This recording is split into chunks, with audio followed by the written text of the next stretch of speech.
Test. Is this thing on? Okay, I'm gonna bring your audio up. Test. There's Kendall. Test. Test. Big fat one. Big fat test. Okay. All right. All right. So in the stream, your audio is in my left ear only, but I'm center. Oh God. Yeah, I don't. You set to mono? No, that means I'm set to stereo somehow. Oh, okay. I hit it backwards. And then I'm panned all the way to the left. How do I? Why is that? Is that an OBS thing? I don't know. It would have to be, right? Shouldn't be doing that. Oh God. Here we go. It's all falling apart, Max. Yeah. It's all over now. now. Properties. Okay. I am where now? I'm in your left. Yeah, left. What does this do? Test. Test. Test. I'm waiting for the stream to catch up. Test. Test. All right, say something now, Max. Test. Hi. Test. Where am I? Can you hear me at all? That's good. You got it. I got it. Yeah. Yeah. Sorry. Had to wait for the stupid delay. I did. I did. I did it. You, all right. you could turn me down just a pinch to. Oh, geez. Okay. I'll turn you down a little bit. Yeah. Test, Okay. test, test. Test, test. Test. See, that made me, whenever I just did it, made me a little quiet. Test. Test. Oh, test. There we go.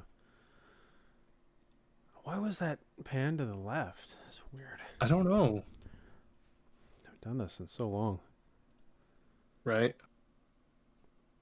Greetings, fellow gamers. Hey, man.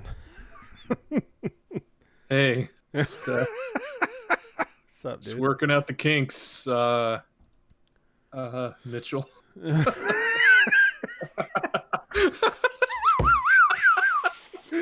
Oh, man. Club Soda Man. It's real spookus. Yeah, Sporpus. Hell yeah. Hell yeah. Hell yeah, brother.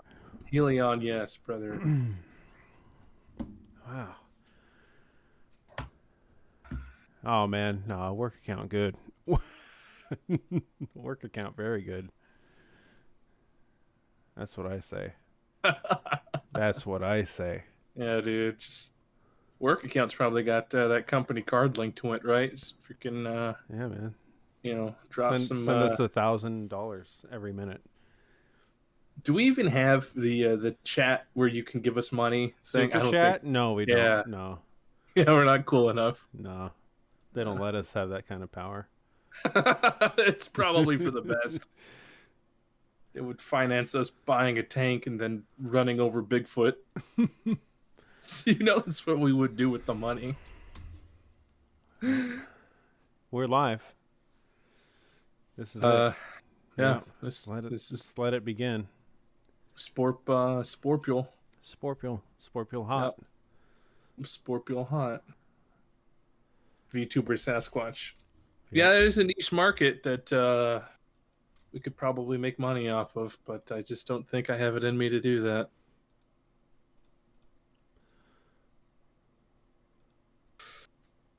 So, Max. What's up, man? What are we doing tonight? Well, I don't know. You said you had some guys that wanted to talk to us. Where the hell are they? Huh? I don't know. It just started, man. I don't know. We never know what we're doing. Okay.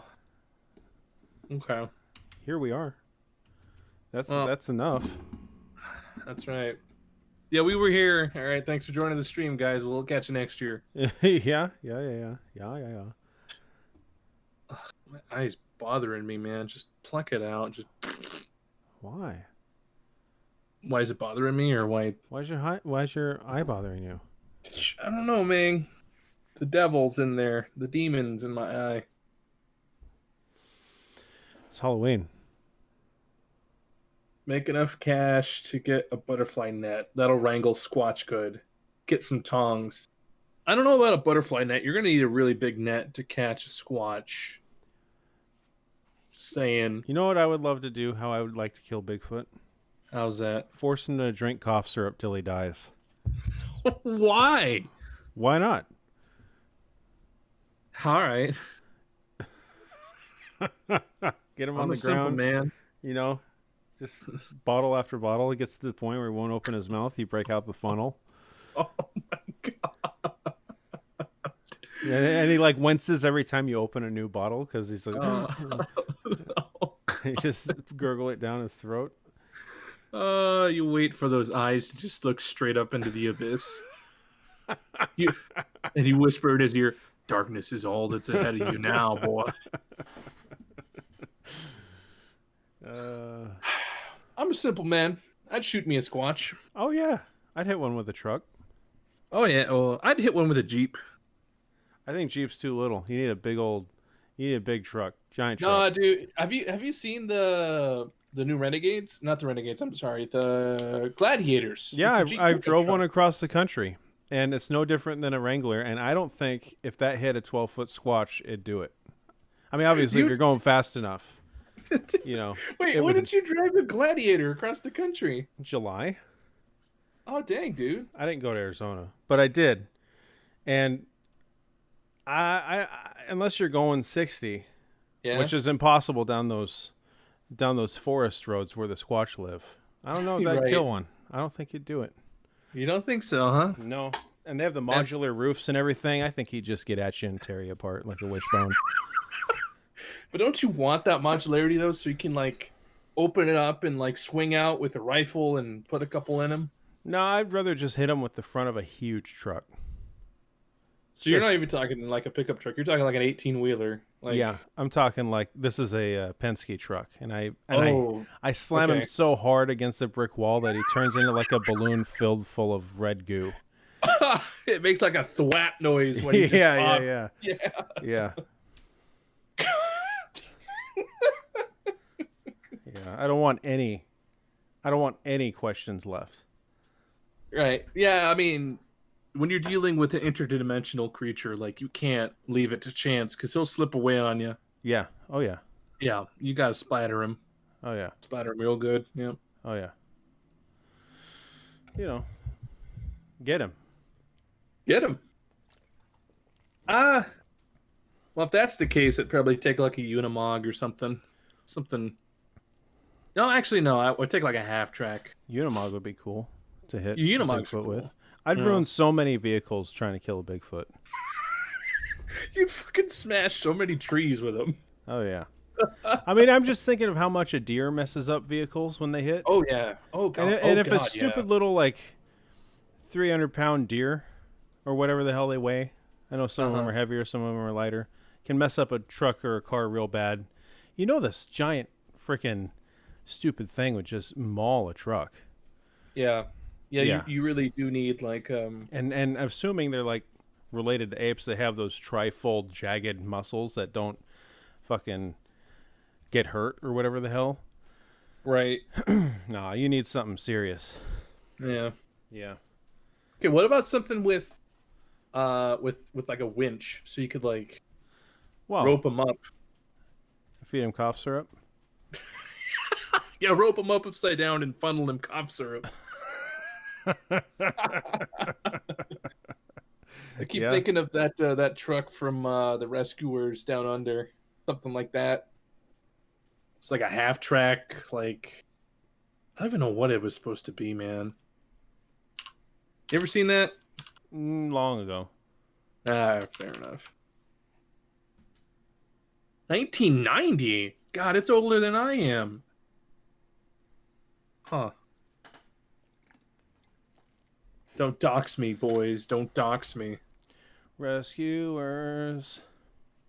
Yeah, it's like a half track with like a cage and a big like grabbing winch arm and like a front plow. That's cool. Yeah, I'd kill a Squatch in that thing for sure. Yeah. Yeah. Yeah, definitely. And then you could put the remains in the cage and take it back and be like, all right, Mr. Science Man, explain this to me. So Sporpus. Dude, Sporpus. Yep, Sporpus. Sporpus all day. Sporpus all night. So you're streaming tomorrow, right? Yeah, so I'm streaming tomorrow. Hopefully, I haven't set up my OBS, so we'll see how broken it's going to be. But I'm going to be playing Phasmophobia. I know, right? I'm going to be playing Phasmophobia. If you've got the game, you're welcome to join. Just give me a shout out or sign up on the Discord. And we'll play some ghost hunting games, and it'll be a lot of fun, hopefully. And if nobody joins me, then I'll be sad and have to ghost hunt by myself, and the stream will be just me crying in a corner as the ghost tries to murder me. So It's going. yeah, Man. it's going. All right. Maybe you might join me. I don't know. I was trying to get Zooty to join. I know he has the game, but you know, he's got big boy Zooty plans tomorrow, so I don't think he's gonna be able to zip in on there and do some ghost questing with me. So yeah. Well, okay, tomorrow night, same time. A little bit earlier. Okay. Yeah, about 9 CT time. Okay. Or I guess CT time's redundant, just Central Time. Yeah. 9 Central Time, so that's 7 your time. Yeah, it's about 7 my time. Okay. Don't dox me, guys. Don't dox me. They all know where we're all at. I know. It's fine. They're gonna just show up at my house one day and be like, "Oh, hey, man." I'm gonna be like, "Oh, hey." Cereal dribbling out of my mouth as I'm trying to eat. It's gonna be great. It's Halloween. It's Halloween. It's Halloween. Yeah, Max. No, tomorrow's Halloween. It's Halloween. Nope. Tonight is Mischief Night. Is that what it's called? Yeah, it's when all the little shits get together and they toilet paper stuff and cause a bunch of, mischief. Okay. Yeah. All right. You like that? Yeah, I never knew that. Never heard that term before. Really? Yeah. Huh. Yeah. Sure. All right. Yeah, I know. Oh, I just opened Paint by accident. God. Okay. Well, now you got to paint something. No. Yeah, dude. Paint us a Squatch. Can't. Yes, you can. Can't. Okay. Yeah, there we go. Now the argument that Zooty and Max had some years ago is that tonight is Hollow Night and the actual Hollow Night isn't scary because it's November.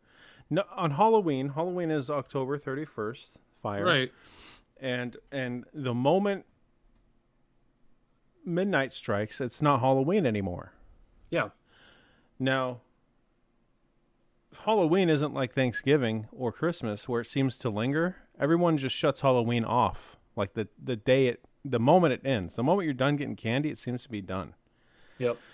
And I never liked that mentality. I think it should just, I like Halloween better than Thanksgiving, Like, who cares about fucking trash food, poor people food? Trash food that you can go through the garbage and get. Like mashed potatoes? Come on, really?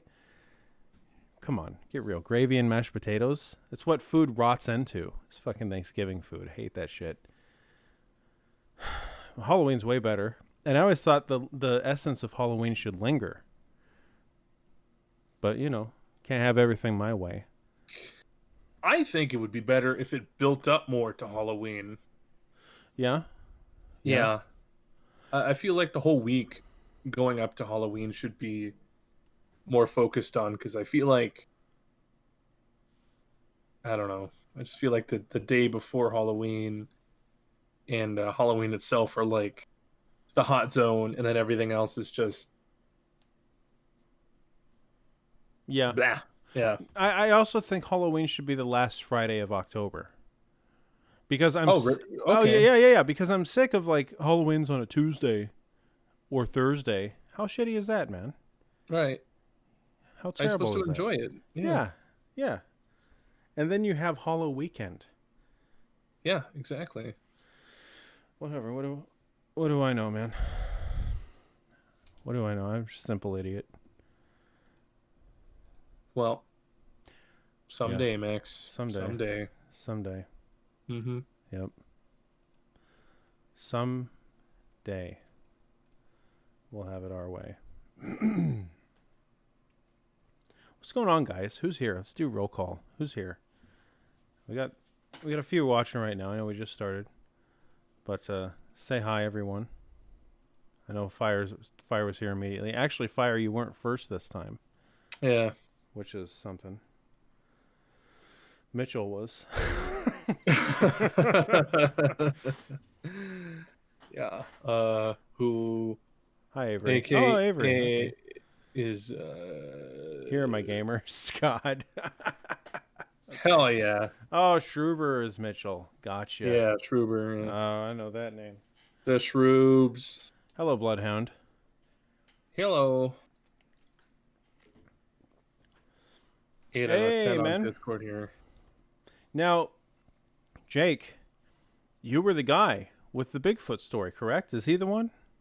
The zipper buzzing kind of sound. Tell me if that's right, Jake. Yeah. He just said it right there. It is. Oh hell yeah, dude!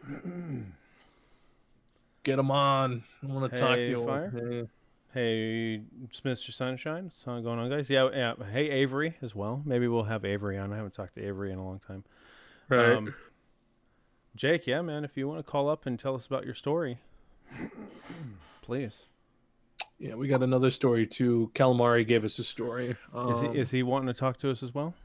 I don't see him in the chat right now, but he did say, if you guys have any questions about my story, I'm willing to answer any. Okay. Frumius Kansu says Henlo. Hello to you too. Henlo is bird talk. Oh. Yeah. Don't like that. Well. We have Mr. Sunshine, a silhouette guy in the balcony story. Ooh. Have we heard that, or are you just teasing us with that? Bloodhound's Calamari, so Calamari's he here. Says, laugh my fucking ass off, stupid ass Kendall. Right. Like, well, you should have known, man. Yeah, you should have known. Excuse me, guys. I gotta go punish myself for not fucking just knowing that. Nobody uses consistent names or avatars, but I'm just supposed to know. All right. Such a dumbass, Max. Oh, Fire, we do not have a list other than Jake. Right. Evan Guetta. Hey, man. Hey, Evan. Hello. Yeah, those count for stories, man. Of course. An entire orchard? The whole orchard's haunted. A disappearing abandoned apple orchard. It's like, I'm assuming he means it's like rotting into the wilderness, becoming one with not being an orchard again. The vibe I was getting was like the orchard was vanishing. Yeah, like people are just stealing up trees or something. No, you're wrong. Okay. Again, I'm wrong. Yeah. How stupid of me. Oh, man. Okay, cool. Well, hey, guys. Oh, it just disappeared? Oh. Oh, dang. Okay. Well, that's, we were both wrong. Yeah. Shit. We are the fools. Hairy apples, too? I don't like that, Max. What are you getting on about, dude? I don't know. Don't know about hairy apples. Right. I don't know if that's stream friendly. Don't much like how I feel about that. Wonder if it's one of those forests like in Wizard of Oz. Yeah. With midgets. No, I meant like those fucking trees that come to life. Oh. Yeah. I watched a kind of a scary movie tonight. Oh, did you? Yeah. I guess I talk about it here, huh? Yeah. Okay. I watched Gretel and Hansel. Oh, okay. Yeah. And the first like 40 minutes were pretty creepy, but then it kind of just became not creepy. That's It, disappointing. it was okay. It had this weird like spin of like, is the girl a Jedi or not? This is kind of Huh. weird. But what I missed from it was I missed traditional Hansel action. You know, like in the tale, he's stuck in a cage and the blind witch is feeding him, right? Right. And he like holds out the bone of the previous captive rather, every time she would feel to see if he was ready for cooking, and he would hold out the bone and she'd feel it and she'd be like, "Man, you're thin. You're not fattening up." And that's how he would stay alive. Right. Well, that wasn't in this, and I needed my traditional Hansel action. We need your clever boy. It was too artsy. Ah. Yeah. Too like abstract. Like, oh, it's all a nightmare, which is fine. But I don't think the witch was blind either, which kind of bummed me out. It was an artistic decision that didn't pay off in the end. Yeah, I Yeah. guess so. Yeah. Yeah. Like the lighthouse. Oof. Had a lot of potential, man. A lot of potential. Jake wants to know, are we on a Discord call right now? Yes, we are. Oh yeah. Mitchell's saying, nah, like Pocket Dimension, dozens of rows of apple trees in an area tinged blue. Don't remember leaving the spot or entering it. Just remember turning to look for more apples. Okay, we probably have to talk to you about this. Is it bad that it's not weird for the place my cottage is? Question mark. Cottage. Why is cottage in parentheses? You're getting weirder on me. Like Yeah, I know. every comment, I think we're dude. gonna have to end the stream, guys. This is freaking me out. It's too real. I can't handle it like I used to. Yeah. Man, we used to take some weird stuff. Now it's like some guy says cottage and I'm done. Man, there was that one guy who was like talking about like the ghosts that would follow him and fuck, Oh, well, man, there's the guy in like Lithuania or whatever that was like, yeah, there was a beast that beat me to hell in my backyard. And then he would call my phone, and his fucking audio was so creepy sounding, and the quality of his voice and his accent were like perfect. Mm-hmm. And now it's like Mitchell says cottage in quotes and done, man. I'm done. I'm through. Yeah, I can't hang anymore, man. Well, it's literally a house in the woods, not technically a cottage. Okay, well, why'd you call it a cottage in parentheses then? Luxembourg, that's it. That's it. The Luxembourg guy. Thank you. Yeah. Thank you. Got some rusty bear traps and other stuff in it. Lots of fun stuff. What are you doing for a living? Why do you have this property? What? I'm not digging that. I don't like this.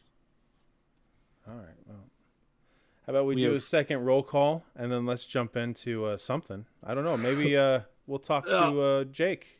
Jake, Yeah, if you're up for it, message us on Discord, bud. Yep. Second roll call. Who's here? Let's say hello. Hello.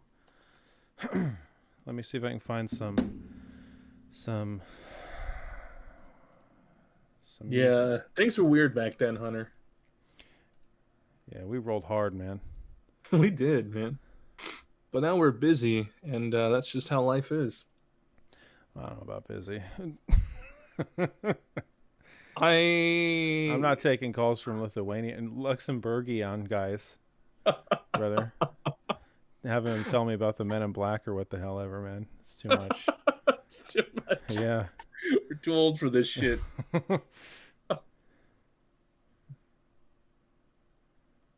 All right, let's see. What do I have as far as this kind of stuff goes? I got a message from 8 out of 10. I'm down if you want to add me to the call and talk about some Sasquatch. Okay. Okay. Oh, 8 out of 10. Yeah, it's Jake on Discord. Okay. Okay. Oh, that's not it. Okay, let's try this. Evening melodrama. What's that? No, Bloodhound, you don't have to change your name. I'm just slow on the uptake, that's all. Hello, Raleigh G. Uh, Whatever you're saying, man. what are you on about, Raleigh G? I don't like where this is going. Do you have music playing? I got the stream muted. I accidentally hit the jam. wrong. I hit the wrong. Oh shit! Yeah, I started playing upbeat stuff. It's all right. Some of that fucking. I haven't touched any of this stuff in ages. What is it, EDM or whatever? Ooh ooh ooh ooh wah wah. No, it was like funk. It was like tick tick tick tick tick tick. I can give that some funk. Ding. Thoughty with a chance of UFOs. I caught the stream. Yes, I did miss anything, or have you just started? We just started. Yeah, we're kind of remembering how it all works. I'm remembering all the files where everything is. Yeah, getting back in the groove. Yeah, it's gonna be a shit show tomorrow, Max. Like I can't find any of the screens or settings for my OBS. You're just gonna have to whip up some new ones. Yeah, I guess. You know what? You know what screen works really well? What? Black screen. When you're not posting your game, black screen is like perfect because it doesn't show anything. It's just black screen. Well, yeah. Yeah. But it's so boring, man. Oh well. Oh well. Yeah. That's what they get. Yeah, that is. You get what you get. Sucks no truck or treating around here. Blowing dust off the old codex. That's right. Oh man. Ash is here. We got Ash in the house. All right, Ash is here, guys. Hey. That's the stream, boys. Wrap it up. Yep. Hello, Ash. Yeah, I don't know. I can't really speak for what's going on across the country, but I know there's some sort of like trunk or treating event going on, but they have it like really, and I'm not gonna get political about it, but they have it set up really interestingly. So the kids go up to the trunk and they get a bag, like a small baggie of candy, and that's how they do it to be COVID compliant. Oh, I Lord. guess. Okay. I know, but let's move on because I don't want to get bogged down in that discussion because that's a whole bag of worms I don't want to talk about. So I know it's happening at least where I am, and I'm kind of in a podunk area. So if it's happening here, it's probably happening similarly throughout. So I would say that does suck, Raleigh G, that nothing's happening around you, but it's happening, man. You can't cancel Halloween. It's freaking Halloween. So anyway, Ash says, hello, Ox, and then he corrected himself, Max. Yeah, he didn't say hey to me. I noticed you first. I'm not paying attention to Ash anymore. I already gave him what he needed. Ash, you gonna call in tonight? I haven't talked to Ash in ages.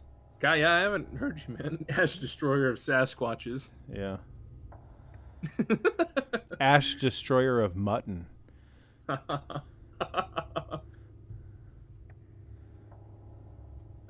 Raleigh GC says, I'd slingshot candy at kids. Yeah, it's not a bad. I was thinking of getting like one of those blow dart guns and putting like Jolly Ranchers in there because that's a good shot size. And there you go, you little shit. You know? Jesus. Trick or treat. At their feet, yeah. No, at them, dude. They gotta catch it. I want them to bend over, and then you get them in the head when they bend over. It's like pop pop. And it's like, ow. Yeah, it's like get the hell out of here. I like it. Buckshot, but it's candy corn. You could probably do that, right? Because they make salt shot for shotgun shells. What if you made it but rock candy instead of the salt? Is rock candy not hard enough? I wonder. Like, I'm wondering it if probably it would flash melt. Oh shoot, you're right. Yeah, I don't know. Yeah, that's a good point. Don't do that, by the way. Don't do it. Don't go Whatever, make those. No. Nah, do it. If you do it, you do not know me. I do not know you. I have plausible deniability. If you guys come up with a caramel gun that shoots caramel right into people, let me know. I want to know about it. I want to know about it. Come on, That's man. what it would turn into.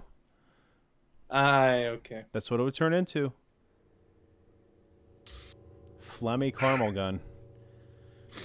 What about like a cotton candy launcher? Like it shoots a compressed ball of cotton candy at people. Like a tennis ball gun?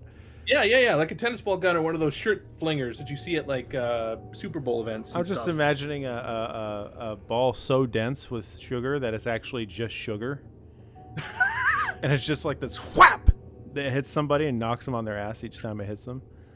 So violent, and this Well, spray of white mist and powder and shit. Yeah. if we're going that route, you could make shotgun slugs out of jawbreakers. They're about the right Oh gauge. God. Yeah. Yeah. Literal jawbreaker. Yeah. Yeah. Hit him in That shit the would break face. skin, man. That sucked to get hit with one of those that, I don't even know what the muzzle velocity of a fucking slug is. But it's What was that? fast. What was that movie? I think the movie was called Jawbreaker, where it's a bunch of girls and they're playing a prank on one of their friends and they accidentally kill her because they used the Jawbreaker to gag her and they threw her in the trunk, and when they opened up the trunk she accidentally swallowed the Jawbreaker. Oh, damn. Yeah. Huh. Yeah. There you go, kids. Candy kills. Yep.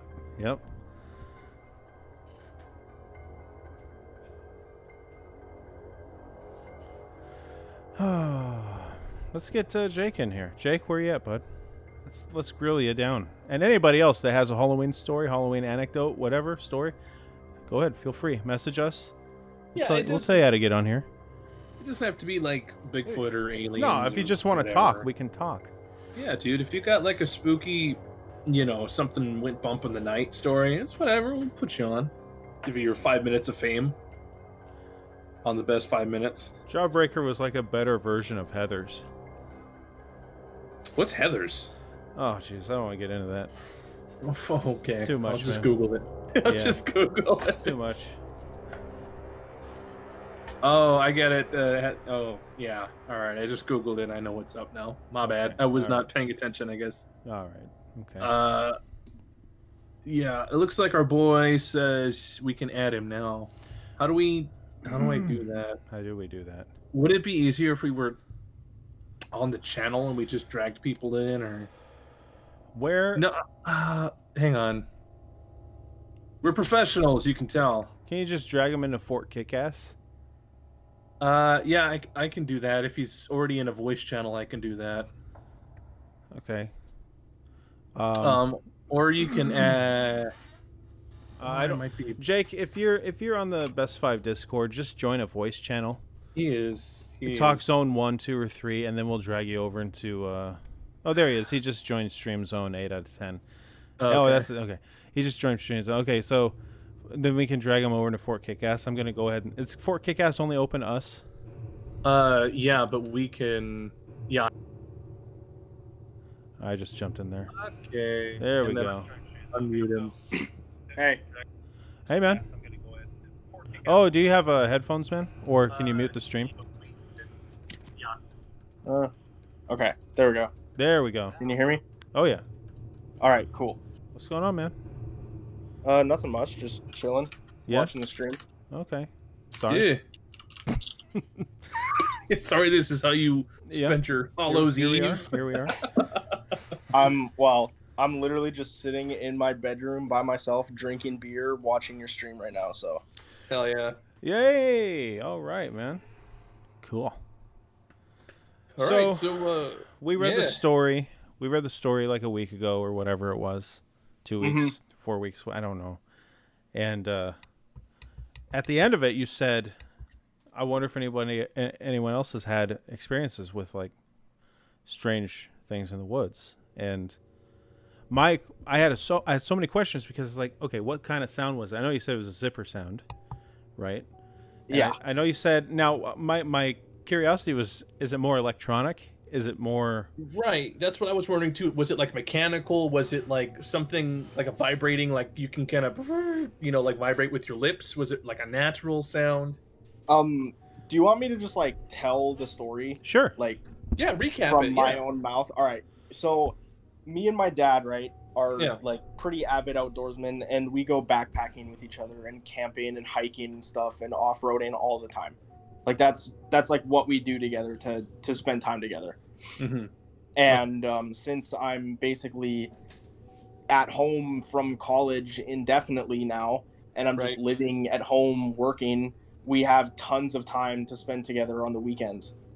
So like every weekend we're going out there, and there's this trail called the Echo Lake / like Greenwater / there's another lake, but there's like basically this trail on this road called Forestry Service Road 70, and you can go out to these two lakes. One of them's like 2 miles deep, and one of them is like 10. The map will say it's 7, but I clocked it on my phone at like 10 and a half. So I think the map is wrong. But Yeah. so we're on this trail headed to Echo Lake to camp overnight. And we get up, we're probably about like 7 or 8 miles deep on this trail. And we had stopped to eat some lunch. And there was a group of 3 people. It was like a mom and her 2 younger kids that I'd say were like 10 to 13-ish years old. Because this is just like, you can also just day hike this. Like if you want to just go out to the lake, hang out for a bit, and then turn around. Like it's not like undoable. Mm-hmm. Especially if you're in good shape. Like you could easily do this in under 3-4 hours if you were really hoofing it. So we're out there and we're eating lunch on the trail, and it was like, I can't even explain it, but like it was literally off to my right, because I was looking at my dad, and it was off to my right into the tree line, probably about 20-30 yards. I hear it, and it was literally, no joke, it was the sound of like a sleeping bag zipping up. Like it basically sounded like a 50-foot long sleeping bag got zipped up. So it was mechanical then. It was mechanical. It wasn't electronic. And then after that sound ended, there was this like hum. Like if you're, when you're a kid and you hang out at like the green power box in your neighborhood, Yeah. and if you like yeah. put your ear up to that thing, that like humming, buzzing sound. Yeah, Mhm. the cycle. It was literally like that sound immediately after the zipper, and this whole thing probably lasted no more than 10 seconds. And because it was like immediate, it was like zipper and then hum, and then it was over. And then I looked at my dad to make sure he wasn't the one making this noise, and he looked just as confused as I did. And I looked back behind me at this other group of this mom and her kids, and her eyes were like dinner plates. Like she was so shocked at this noise. And I looked at my dad and I said, "Did you hear that?" And he said, "Yeah." And then we kind of just sat there in silence for a little bit, just kind of trying to like gather ourselves. And we finished our meal and we just kept walking, just kind of talking about it a little bit, like not like too much. We were like, that was weird. But after like a little bit, we got up to this ridge line, and that's when the kids and the mom turned around, and they looked pretty like creeped out. Like the mom was not carrying on as quickly as she was looking around over her shoulder and stuff like that. Like she was just like nervous, and the kids definitely looked a little nervous. Like the kids didn't look like they wanted to be there anymore. So I can tell that the kids were like, I want to leave, and they left. And we made it to the lake, and we ended up actually turning around and leaving because my dad had forgotten his sleeping bag, and we had to walk that same trail in the dark. Oh. And go back to the truck and drive home. Okay. All right. So, were there any power lines nearby? Was there like a what do you call it? Like a I forget what they're called. Like a little sub box, like a little Yeah. substation. Was there a sub box or?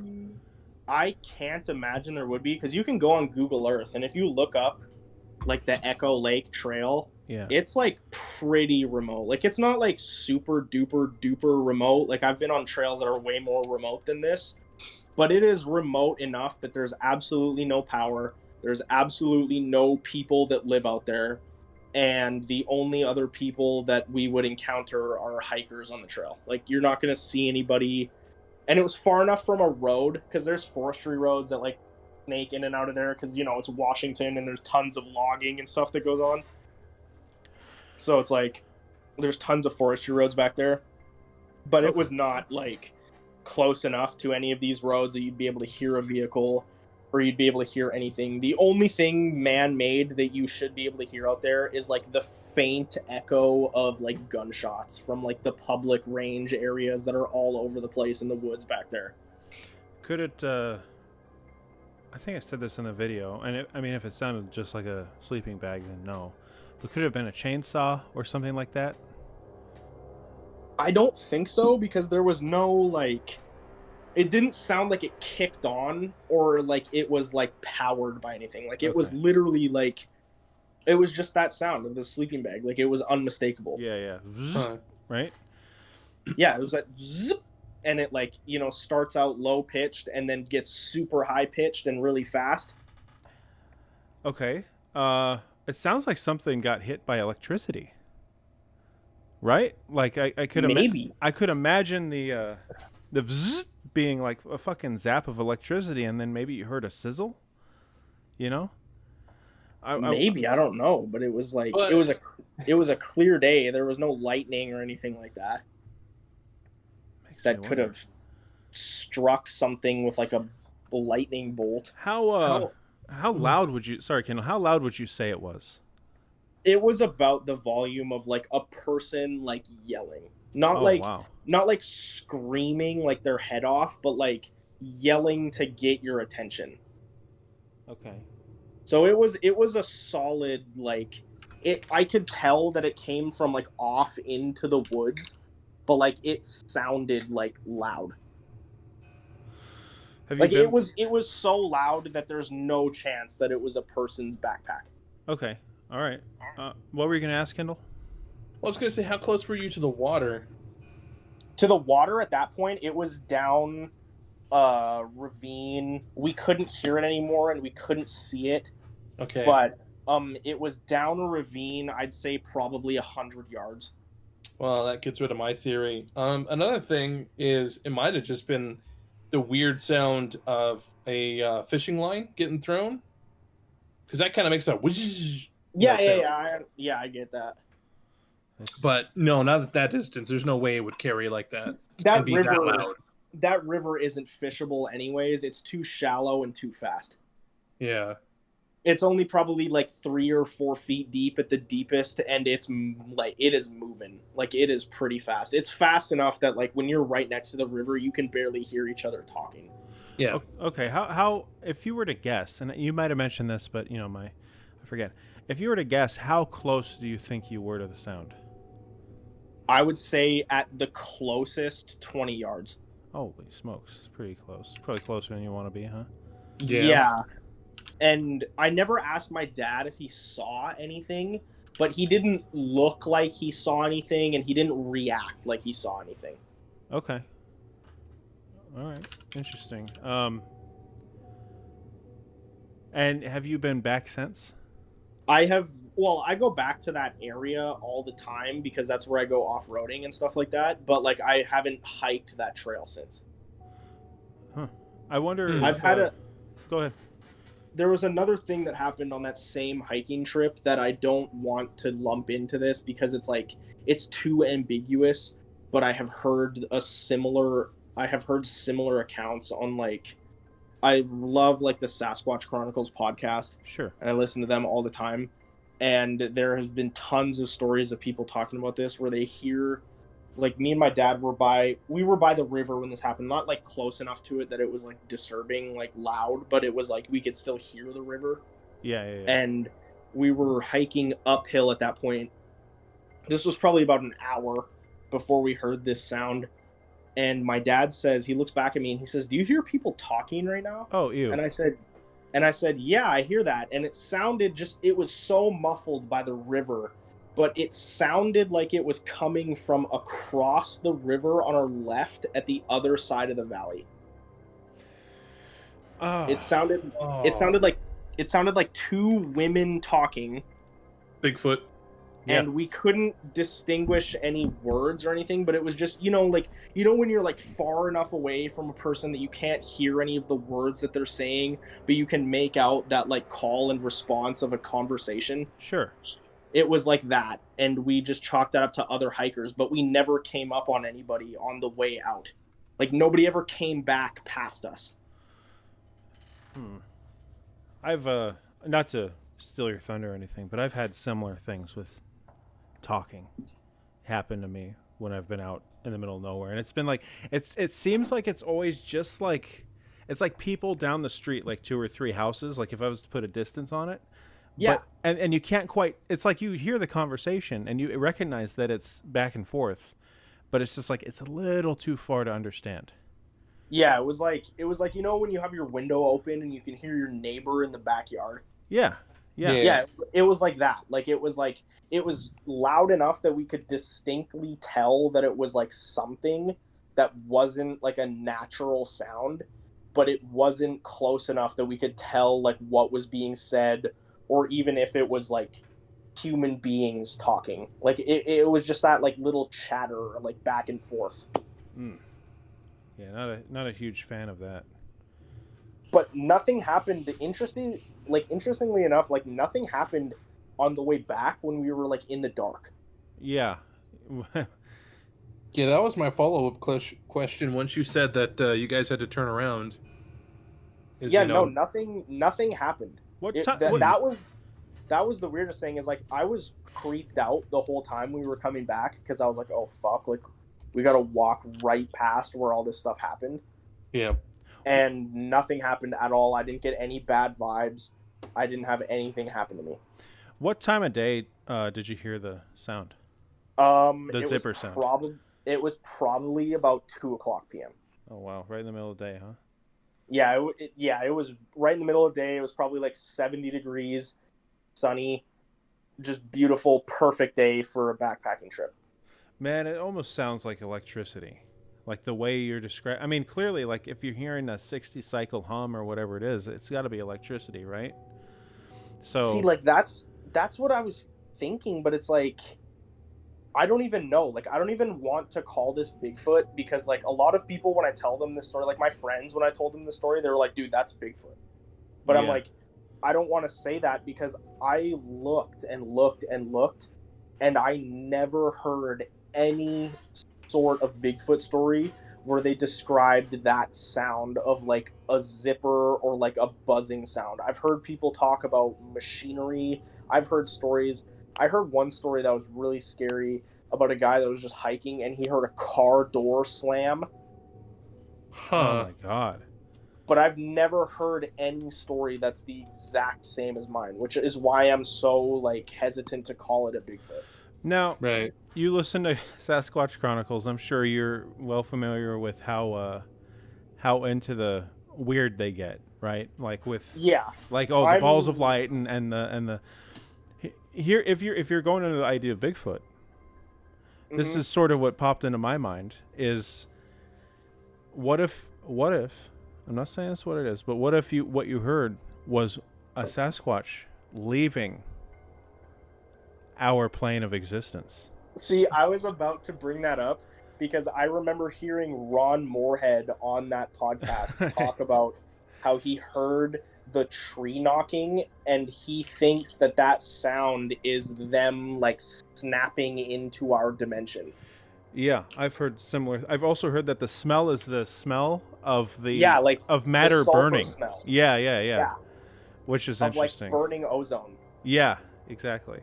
Yeah. I am like balls deep in the weird, creepy shit about Sasquatch, because I have like, I don't know, I like to take like the Native American stance on this type of thing, where it's like they've been here way longer than I have, and they've spent way more time in the woods than I have. So who am I to say that they're wrong when they talk about this type of stuff? Yeah.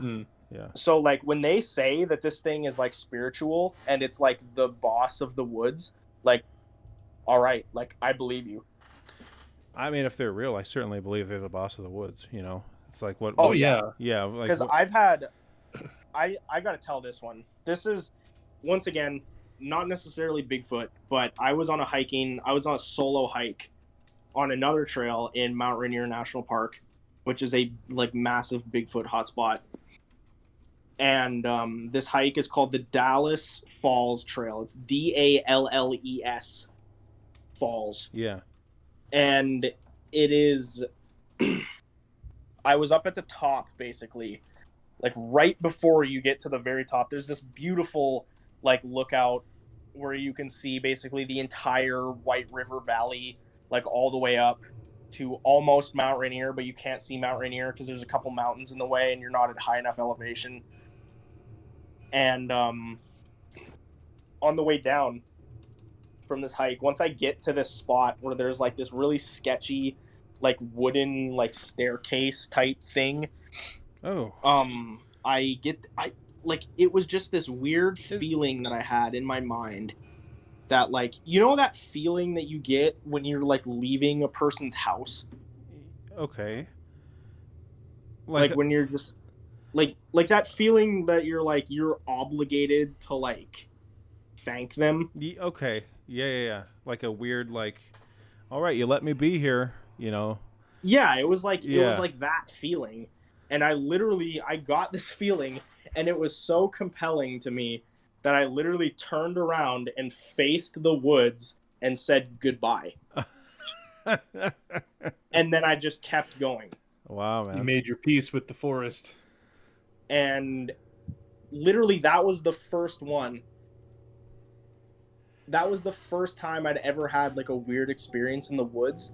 And ever since then, I've had like weird shit happen to me. I don't even know. Like literally 2 weeks ago, I tried to go camping just in the back of my Jeep out in Greenwater, out on FS70 on that road. And I had bone dry wood, everything. I had fire starters, kindling, paper, everything. I couldn't start a fire. I don't know what that was. Yeah. Like the fire wouldn't light. It was the craziest experience I've ever had, because I've started fires with literally like one little freaking fire starter stick and nothing else, and like wet wood that I just cut off a tree while I was backpacking. So like the fact that I couldn't start a fire after like multiple attempts with like bone dry wood and like ideal conditions, Yeah, kind of weird, right? it was just so weird. And I just took that as like a sign from God or a sign from somebody that I'm not supposed to be here, and I left. Interesting, man. Do you so clearly you sort of buy into the idea that they're, you know, they're sort of spiritual or have some control over an element that we can't grasp? I don't know 100%, but I definitely buy into the theory that they're more than just a monkey that lives in the woods. Yeah. Like they have to be, because if they were just a monkey that lives in the woods like any other animal, we would have found one by now. I agree. Like the gorilla, freaking Southeast Asia is way more vast and way more dense than the Pacific Northwest, and they found the gorilla by like 1845. Yeah.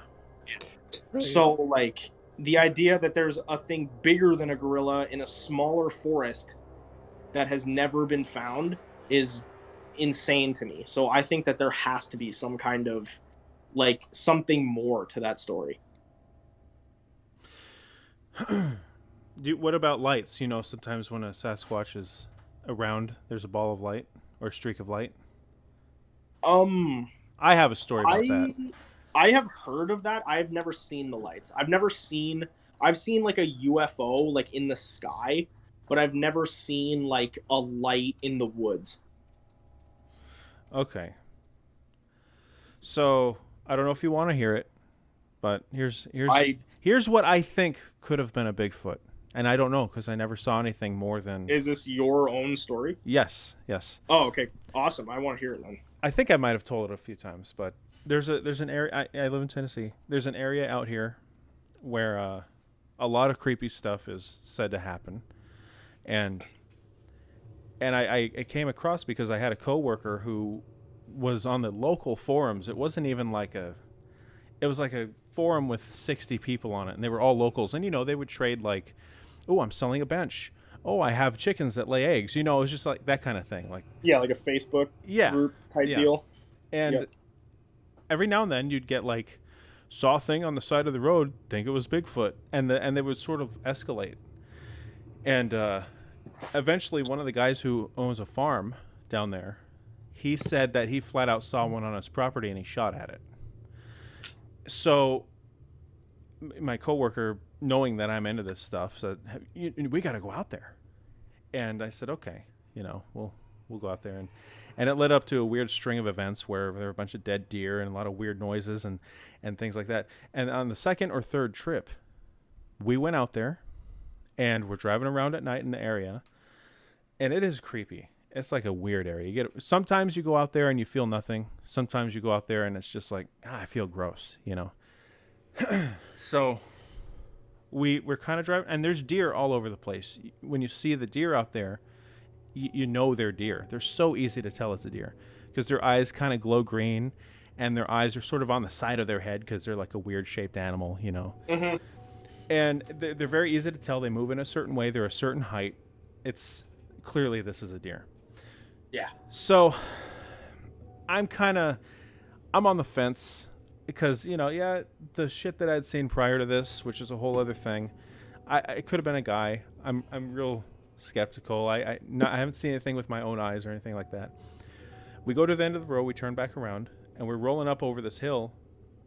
And I used to leave this part of the story out, but I started including because it just seemed like that had nothing to do with anything. But I start, it's like I'm leaving a part of the story out. It's not true if I leave this part of the story out. And as we roll up over the hill, I saw a streak of blue light go across the sky. Both the driver and myself saw it. I'm in the passenger seat. Streak of blue light. It's not bright or anything. It's just like if you took a how to explain it? If you had like a little toy in your hand that had a bright blue LED in it, like maybe like the size of a ping pong ball or a golf ball, and then you threw it over the road. And I can't tell how high up it was or anything. From right to left, that's what it looked like. Okay, so it was like it came from the woods on the Yes. right side and then went into the woods on the left. When at least, it kind of looked like it arched over. Yeah. Yeah, Or like at least like at treetop level. Above the trees for sure. Okay. So we both saw it, we were like, what the hell is that? And we kind of were thinking about it, and it happened so fast. We were kind of, and literally 15 seconds later, I see two bright glowing amber circles at the top of a tree. Oh. And I say, what is that? That's weird. Because, I've driven this road a lot. And I say, look, can we slow down? And we slow down. And this is not a little tree. I would say the tree is maybe 30 to 40 feet tall. Mm-hmm. And I see the eyes. I'm calling them eyes now because I would find out that they were eyes. I see the eyes go from the top of the tree, disappear. Second or two later, I see them at the base of the tree. Like flat on the ground. Like not even a foot off the ground. And then we stopped the car, and I would say we weren't very far from the tree at all, maybe less than 100 feet. And and the headlights were just catching these amber glowing circles. And they raised up. I would say they raised up to about 6 feet, maybe 5 feet, somewhere in there. And we started inching the car closer and closer. And what I then saw, because I'm thinking, I don't know what I'm thinking. I still don't know what to really think. But what I'm seeing is I'm seeing a pair of bright glowing amber eyes do this peekaboo shit. Like you see the head, if you were, I don't know, it's like a little kid behind a tree. Yeah, like bobbing back and forth. Bobbing back and forth. And the eyes, if you tilt your head, it's not like they're just straight out. It's like an angle, right? Like they're like a slash, like the shape, they're in a slash, uniform. And they're like blinking. And then I see it sort of, it's just super motion, like super fluid motion. And then it goes to the other side of the tree, and it's doing it over there too. And I'm looking at the eyes, and it's like they're big, they're forward facing. What the hell is this, right? And it's so, and we're shining the headlights right on it, and all I could see is the eyes. It was like there's just black nothing, just eyes, and I'm seeing them blink, and I'm seeing them glint off of the headlights, and I'm seeing them do this really weird like rocking motion, like it's super smooth, it's super fluid, it looks fake. And then I reached down to get a brighter flashlight, like a spotlight that's down by my feet. And when I got the light in my hands, they disappeared, and we heard something crashing up through the brush to the right. Oh. And we were all just sitting in the car like, what the fuck? I never saw anything, so I can't call it Bigfoot. But we were like, what the fuck was that? What is this? Mm-hmm. And that sounds like so many stories I've heard where a Bigfoot would then appear. Yeah, that... I remember on the Sasquatch Chronicles podcast, he interviewed Les Stroud. And Les Stroud, Tennessee, is actually where he had his strangest Bigfoot encounter he'd ever had. Is it really? Yeah, Tennessee is where, I don't know if you've heard this interview or heard Les Stroud talk about this, but Tennessee, probably the same place, actually, because the Bigfoot activity in Tennessee is kind of scary because, like, in the South, I don't know what it is, but, like, in the South, they seem to be, like, really violent and aggressive.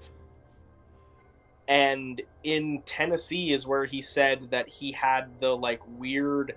like mind speak, like telepathy. Oh, I've heard that. Like he thought a thought and then he heard it answer, right? Yes. Yeah. I don't like that. Was in Great Smoky Mountain National Park. Yeah, that's not where we're at. But it's also, I mean, the whole state is forest. But man, yeah, that's a super creepy idea that you would think a thought into the ether and something would answer you. And he said it had a distinct voice, right? Yeah, he said he thought, like, he said something like, I hope I don't see one, or something like that. And then he had a voice in his head that was not his own voice say, like, do you want to see me? Ew, that's pretty gross. And he was like, no. And it said, okay. Wow. And then that... And then Les Stroud burnt down the forest. Yeah. And then he said he basically just noped out. Like he said that was like one of the only times he'd ever like noped out. Wow. I vaguely remember hearing that, and it creeped me out back then when I heard it. And God, now that I'm like really, really thinking about it, like I spend so much time up in Mount Rainier National Park in Washington, because that's like fairly close to my house. It's like an hour-ish away. So like I go up there, like that's where I go hike. Yeah.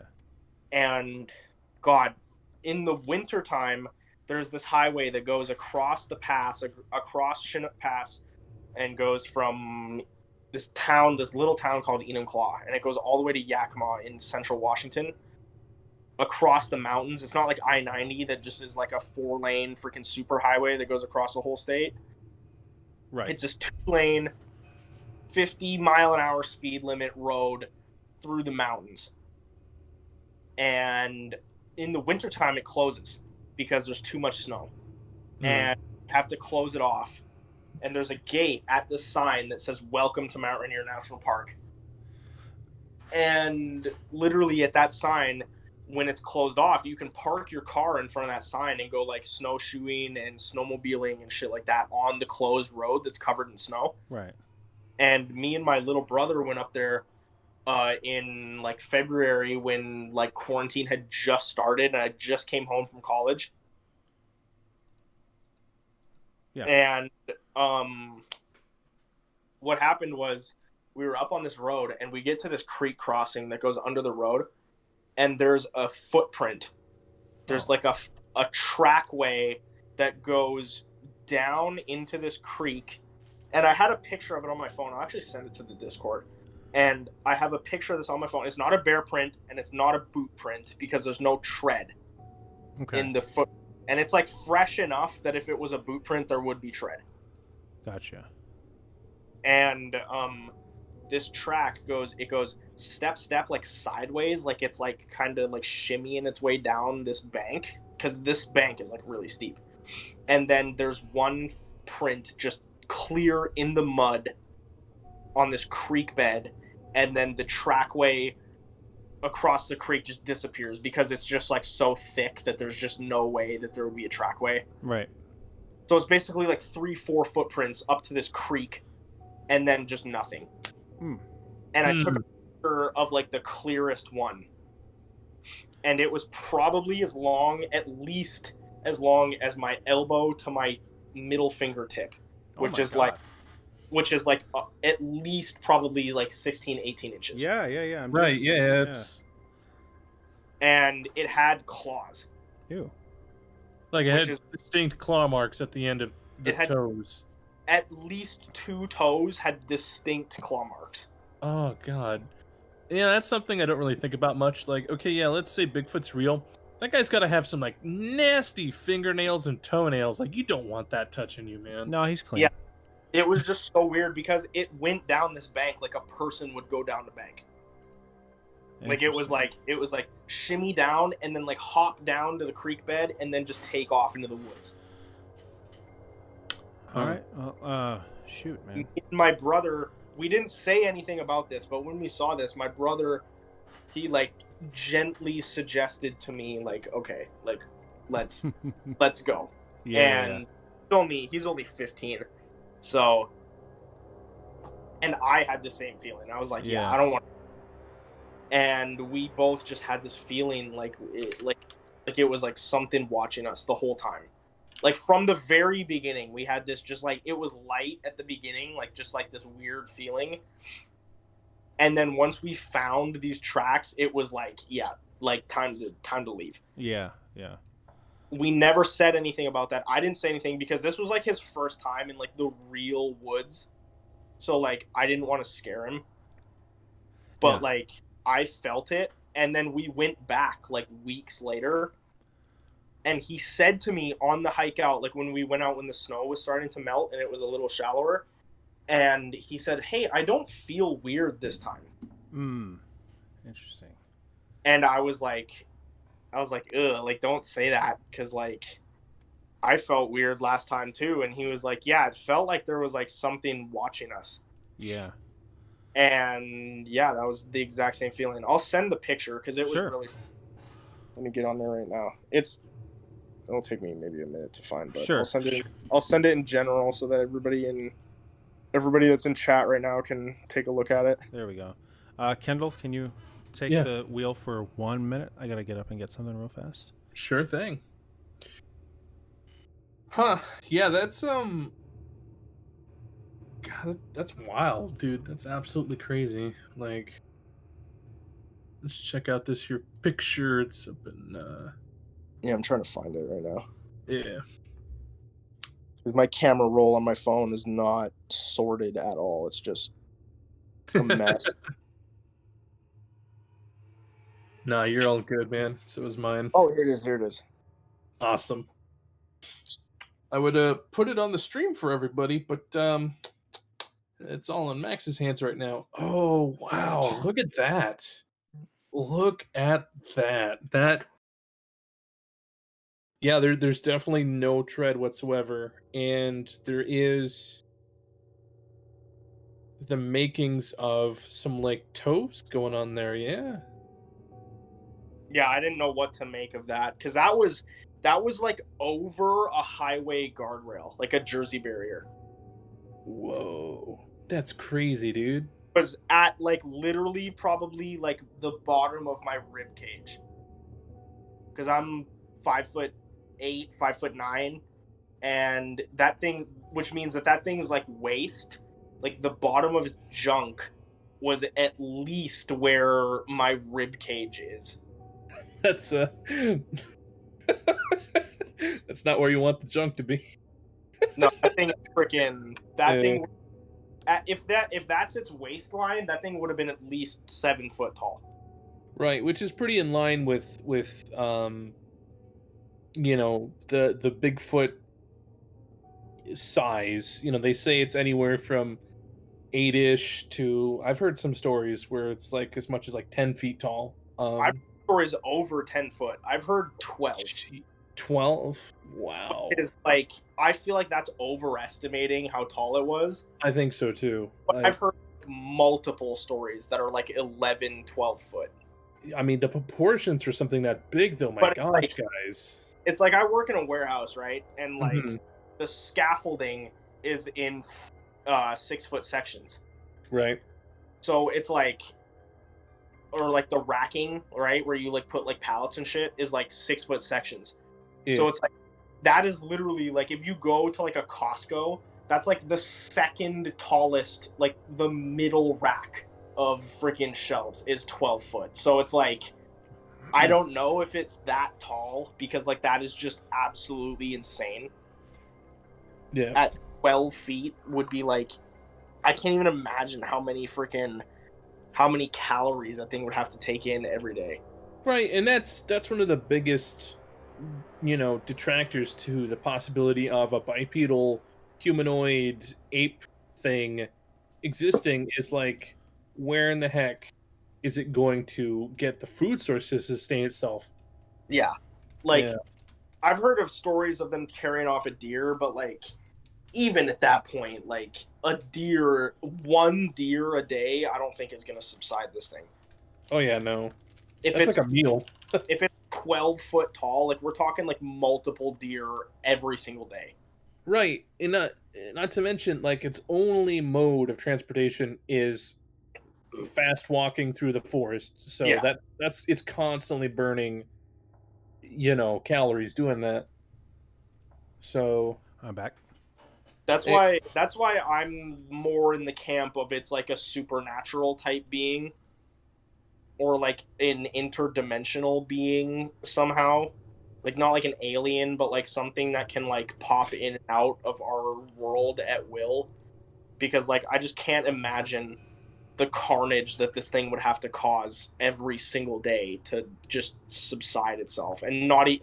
Like, that's just to get by. Like, I'm not even talking like get fat and like I'm just talking like just make the bare minimum to survive. You're talking like two deer or like a moose every single day, yeah.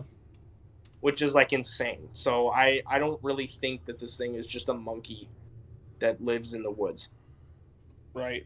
I mean, that's the thing too. That predators leave evidence behind. You know, you go to a mountain lion's den or any other kind of big cat, you'll find remains of carcasses. You know, that kind of thing. If this thing is omnivorous or meat eater or whatever, which there's no way it's going to survive just off of like berries and greens in the forest. By the way.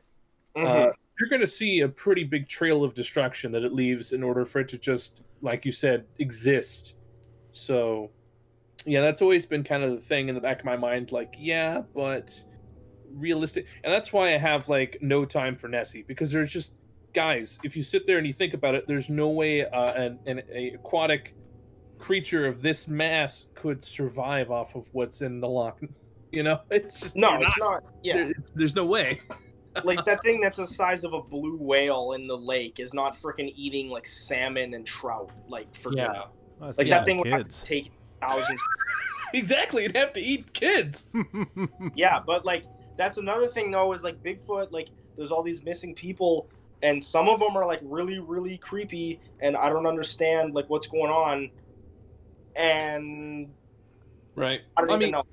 And there are the stories of Bigfoot like grabbing like a wild hog by the hind legs and just throwing it against a tree and breaking its back and then just carrying it off to go eat somewhere. So Yeah, like you said, like, I've heard stories of like hunters watching this thing in their scope.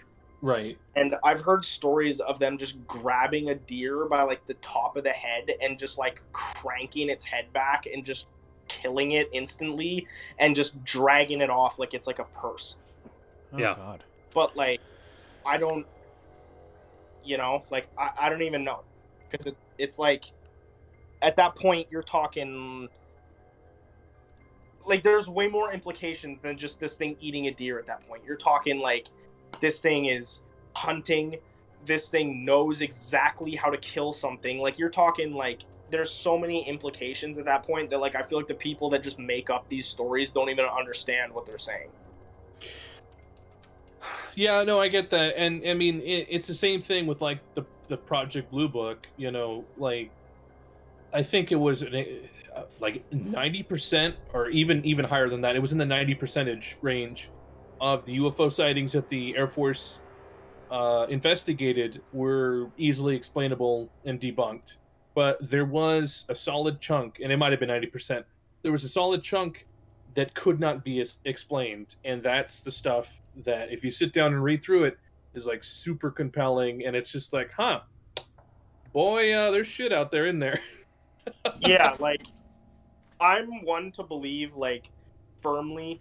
I've never seen a Bigfoot, so I don't know 100% that they're real. I think that they're real, but I can't say that they're 100% real. And I'm firmly in the camp of anybody that says that they've seen a Bigfoot like multiple times is full of shit. I mean, and here's the thing.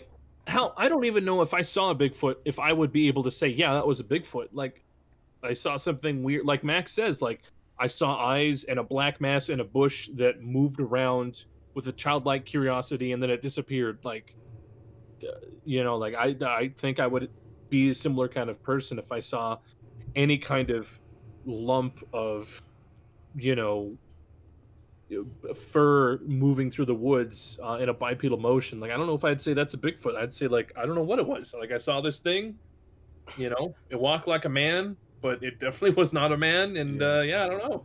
Absolutely. Yeah, like I keep hearing, like, especially on the Sasquatch Chronicles podcast, I love the podcast, but like there's people that call in all the time that are like, I can just tell instantly that they're lying. Oh yeah. Mhm. Oh yeah. And I'm like, because like if I saw this thing, like say I'm in this situation where I like see this thing, like I would have to be in like a mental hospital. Like you would have to freaking like shoot me up full of morphine every night to get me to freaking go to sleep. I would be like legitimately insane if I saw a 10-foot tall creature like grab a deer and just snap it in half and like freaking haul it off like a grocery bag. Right. I mean, because it rocks our idea of reality so hard, like so to the bone, because we're so used to being able to, you know, detach reality from fantasy. You know, like, oh, that was a good scary book, but I'm over it. That was a good movie, I'm over it. You know, to be confronted with something like that, that's got to be traumatizing. And I think that falls into that 10% of the cases that cannot be explained. The people who don't want to be upfront about it, the people who are very shy about it and are very worried about talking about their experience. There's a couple times where I've run across stories, you know, interviews of people who didn't really want to talk about it because they were visibly like shaken from the experience. And to me, that speaks a lot more volumes than somebody who has this fantastic story, but who is willing to tell it to anybody, you know? Yeah. So, yeah, I don't know, man. But yeah, that's crazy. Lee, if you're listening, speak up. Jake, I don't know how long you've been listening or anything like that, but we have a friend of the show, Lee, who is the only one that can come close to what I said, what you said you heard, which is like a weird sound that wasn't organic sounding. And he was camping in the... Hey, man, go online on Discord and go into... Hold up. I got to mute for like a minute. Sure. I'll be back, though. Go online on Discord, Lee, and then join one of the chat channels. Yeah, we'll drag you in. And then you can say your little story, and then we'll kick you out. Yeah. Right, because we got a bit of a queue growing now. We got Calamari up next. We got a couple of the guys from the chat who want to join in, so... So we gotta keep the ball rolling, but yeah, we'll sneak you in if you're on right now, Lee. I just want this guy to hear the Lee story. Oh no, it's a good one, and yeah, Lee for me, his story falls in that 10% category of. Well, it's Lee would never lie. Well, I right? mean, Well, Lee just doesn't have really a reason to, and he's never struck me as the kind of guy who wants that kind of attention or cares rather for, having brownie points. Oh, I saw something weird. Yeah, Like, you know yeah. what I mean? And up And until he had his main encounter, this isn't the main encounter he's going to talk about, but up until he did, he was a huge like naysayer. Like, yeah, I like the idea, but Bigfoot can't be real. oh, I remember we had a couple way back in the Skype days. We had a couple good debates about like, yeah, there's just no way, and this is why. Boom, boom, boom. And you know how articulate Lee is, and he would. Yeah. Oh, there you are. No, I'm good. I'm good. And he would just like lay into this whole thing, and we'd get into a little discussion about it. And to see him turn around on that was like, whoa, okay, Oh yeah. Yeah. yeah. But So so we'll have him in here. Like, I don't know. I've heard so many weird Bigfoot stories, and I've heard so many just like conventional Bigfoot stories that are just like, I saw a thing and it stood up and it ran away. You know? Yeah. That it's like I can't even at this point I don't even know. Did you ever hear the one you talked about hunters that look at them from a distance? Did you ever hear the one where the guy was, what was he doing? I think he was hunting. I don't know. But he was either hunting or he was like looking through binoculars. He was. I don't remember either. It was either like a hunter or a guy looking through binoculars because he was like doing photography and stuff. Yeah, One of yeah. the two. Yeah. But he had optics. Anyway, I'm typing. Kendall, can you set Lee up on Discord? Type to him what to do. He's already in here. Okay. Anyway, he was looking at. He was like on a big valley. He was on one side of the valley, and he was looking over at the other side of the valley. And I mean, it was like a big distance. It's a huge mountain range. And he caught something in his optic, and he said, "Man, that's a guy." And he zoomed in on it, and he realized that it clearly wasn't a guy. He was looking at a Bigfoot. But the way he described it was pacing around like it was a guy nervous that he was late for a bus stop.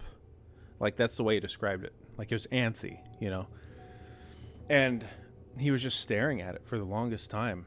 And eventually he saw the thing sort of breathe in. And then he watched it expel a bunch of air through its mouth, like, poof, like he watched it. And then when the sound hit him, he said he heard the tree knock noise, which means the tree knock noise is a vocalization, which is super creepy, if that story is any truth at all. See, I had never heard that story, but I've heard stories like of people watching them through a scope. Yeah. And I never actually, from the very beginning, I never thought that the tree knock sound was actually them smacking pieces of wood together. Yeah. Because, like, if it really was, there would be just obliterated sticks all over the woods. Yeah, I guess that's and true. there would be marks left on trees. And you would find trees that look like somebody took, like, a freaking hatchet that had no end to it and just smashed the shit out of it, and there would be broken sticks all over the place. So, like, I never thought for a second that was something that they did by knocking on trees. My original theory was that was them clapping their hands. But you guys have mentioned that story a few times, and I had also heard a story that was kind of similar where the guy like heard it do that and like saw that it didn't knock on a tree. Yeah. But like he never saw like what it did to make that noise, but like he was like looking at it and then he heard the noise. So like, yeah, I never thought that there was that knocking on a tree, but I've heard that story. I don't even know. Don't like, know, man. Bigfoot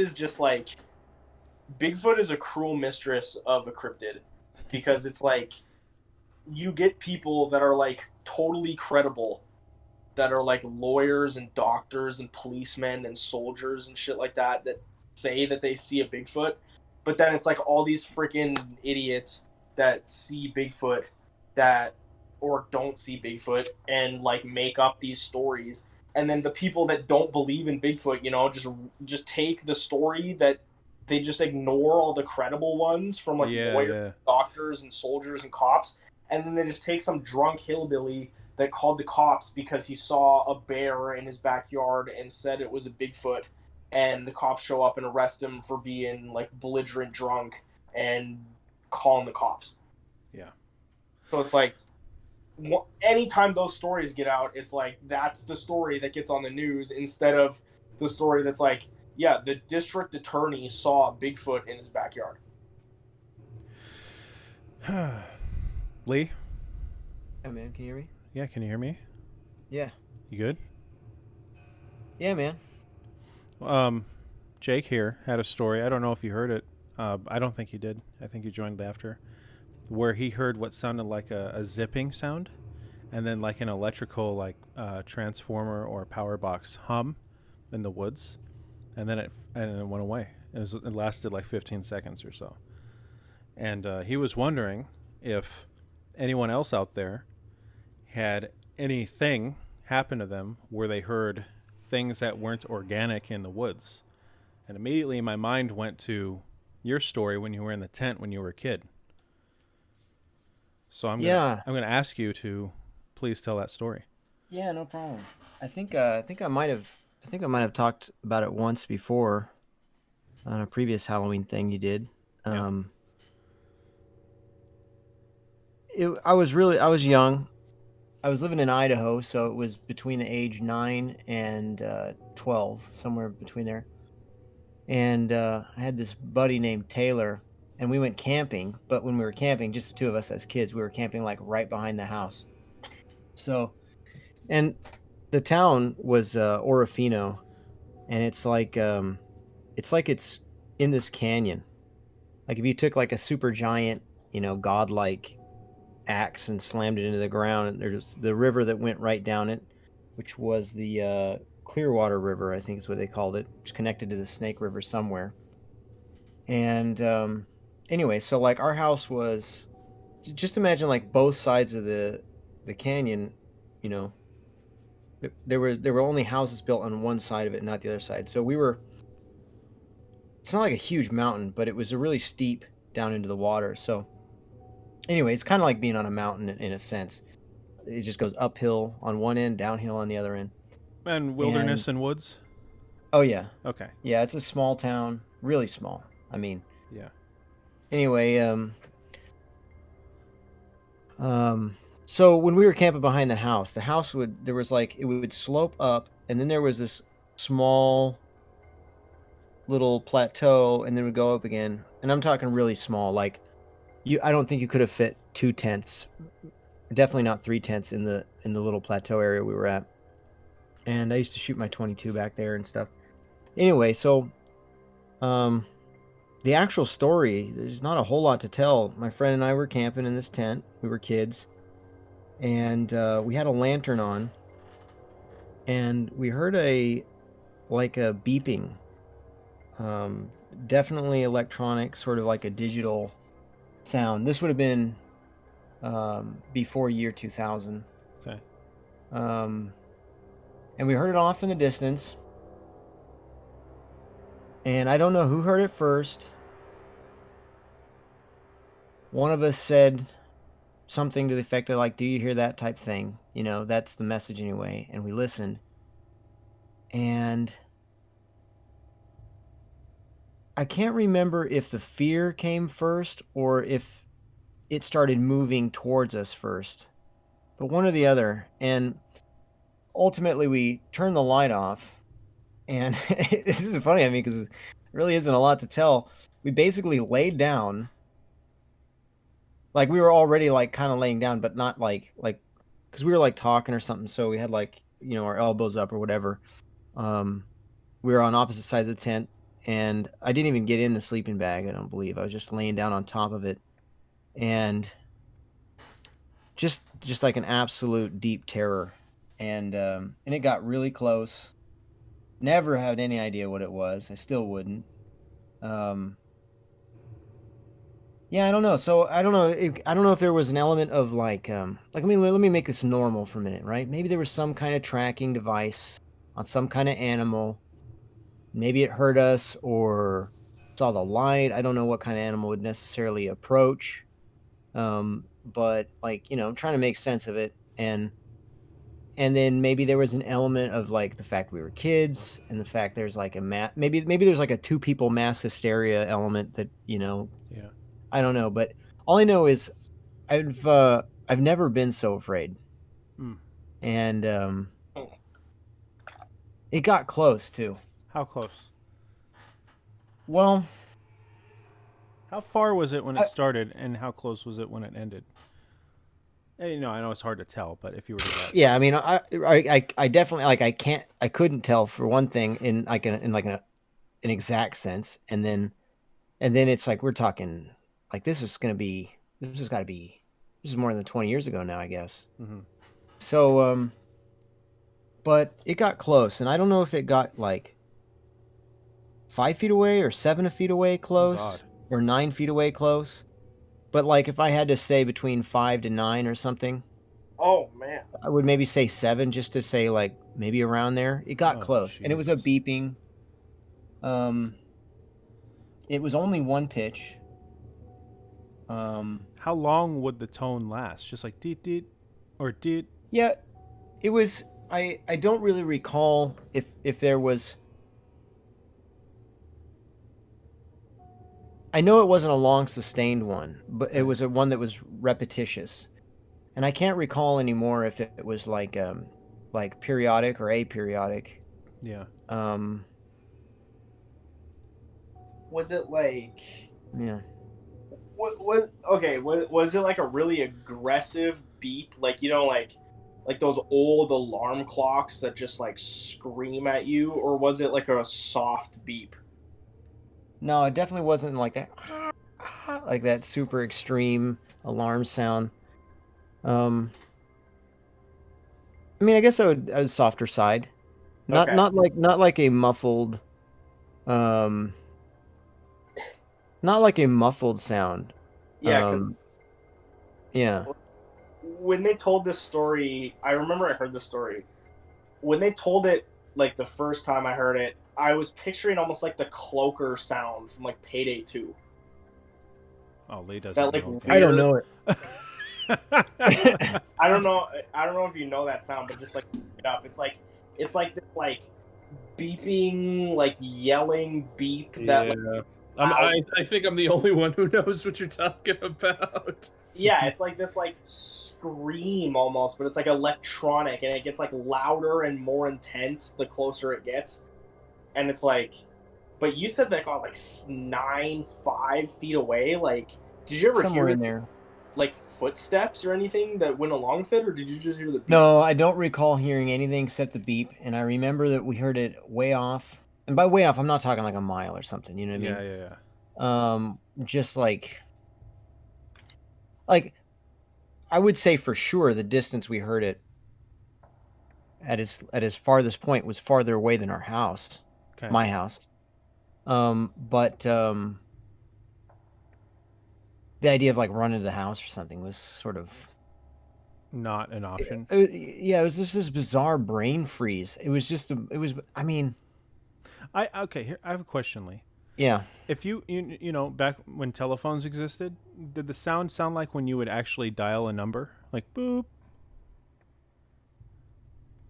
Well, it's when you say that I remember the dial tone of like a dial-up computer, and that's not what you mean, right? No, like when you press the button, like a touch tone phone, like when you would touch a number, and it, like doot doot doot doot doot. But when you would just press one, I guess maybe something like that. yeah. Okay. Okay. But my recollection is not fantastic at it. I mean, the only value the story really has to me is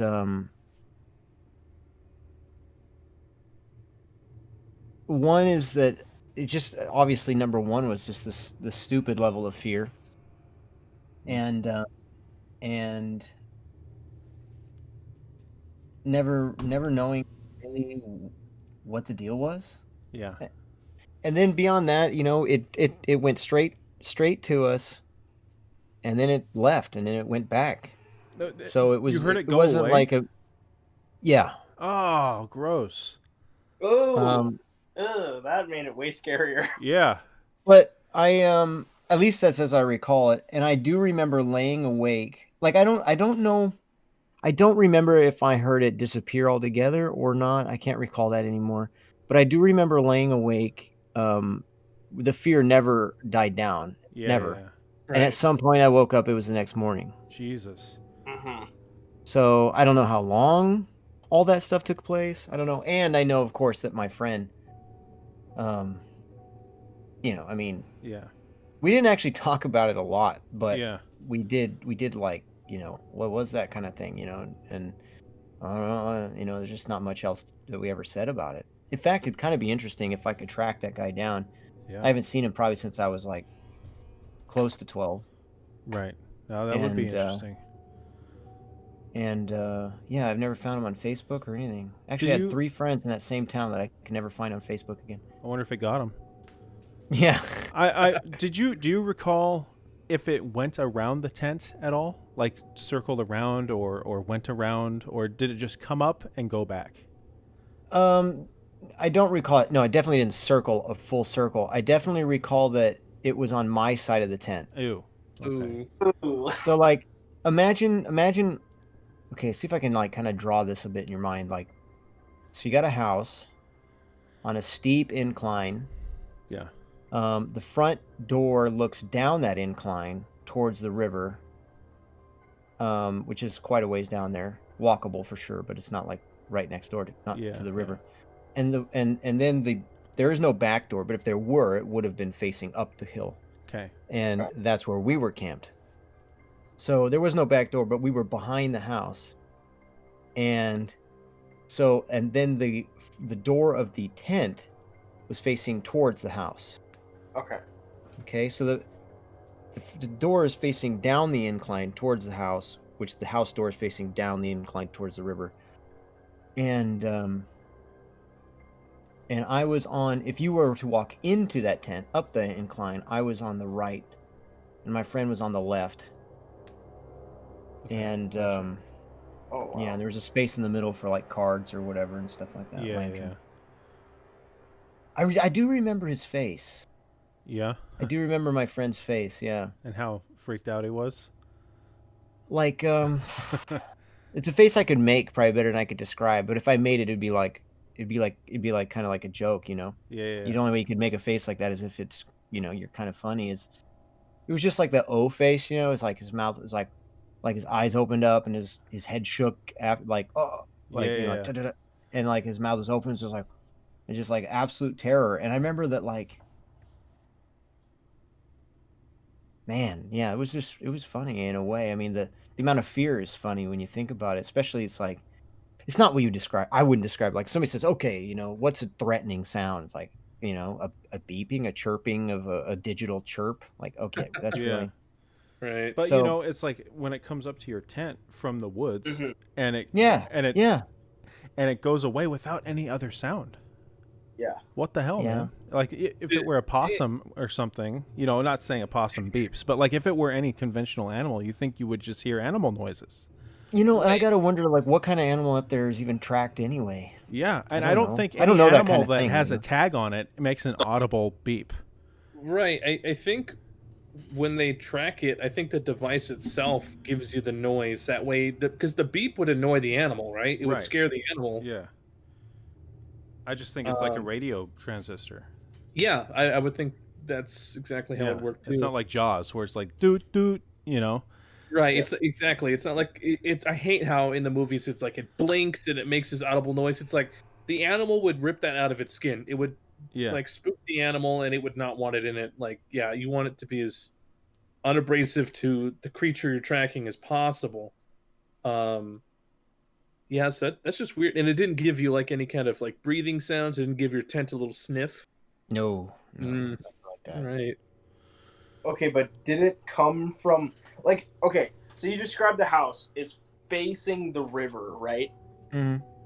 So could you tell any sort of change in direction, like it came from the river and came up towards you, or did it No. just in like a straight line, like beelined it towards your Yeah, tent? pretty much. Then- Yeah, like straight line. God. Like I don't know if there was like if I was looking at where it started and then I was the other end of a straight line from where it started, I wouldn't know if it had kind of taken any like 2 feet, one Mhm. way, 2 feet the other way on the way on that straight line. But like, God. just imagine there was like how do I say this? There's no way I could like know that anything like this would accurately describe it, but when all you hear is a beeping coming towards you, it makes you imagine that it were floating or something. I mean, Yeah, and I'm not saying it was, but it's just this like drifting like. So I mean, I'm thinking, body okay, to- like yeah. if it's an animal and it's a beeping thing on an animal, I've got no way to make sense of that. But suppose that's it. Mhm. I mean, I don't have an alternative that makes more sense. So if that's what I've got to go with, just as an option, then there's definitely one thing that's clear for sure, is that it Oh. came to us and went away from us. You know what I That's mean? fucking creepy, man. So like Yeah. that's for sure. So if it was like a deer or something, that whatever it was, obviously it came to the tent as a fact. That's that. That's creepy. It's like It's you know, weird. you were clearly its target, right? Yeah, and target for what? Well, like, just to look at least or be near, you were its target. Yeah, That's yeah, creepy. for sure. That's Yeah. creepy. I mean, Oh, and it don't say didn't, that. and it was interested enough to come to the tent, but not to actually engage the tent. Yeah, yeah. Well, I See- mean, if it engaged the tent, you guys would be eaten. Yeah, I don't know. Yeah. Yeah, I'll tell you one thing, man. I don't know, man. Opportunity for when something weird happens. You look back at something weird and you see it as an opportunity. As we're in your moment, you just like thinking of hell with this. You know what I Yeah, mean? yeah, yeah, yeah. Yeah, And definitely. like, and when you're like, let's say, I don't know how old I was. I just know I lived in that town between 9 and 12. So let's say I was 11 or something.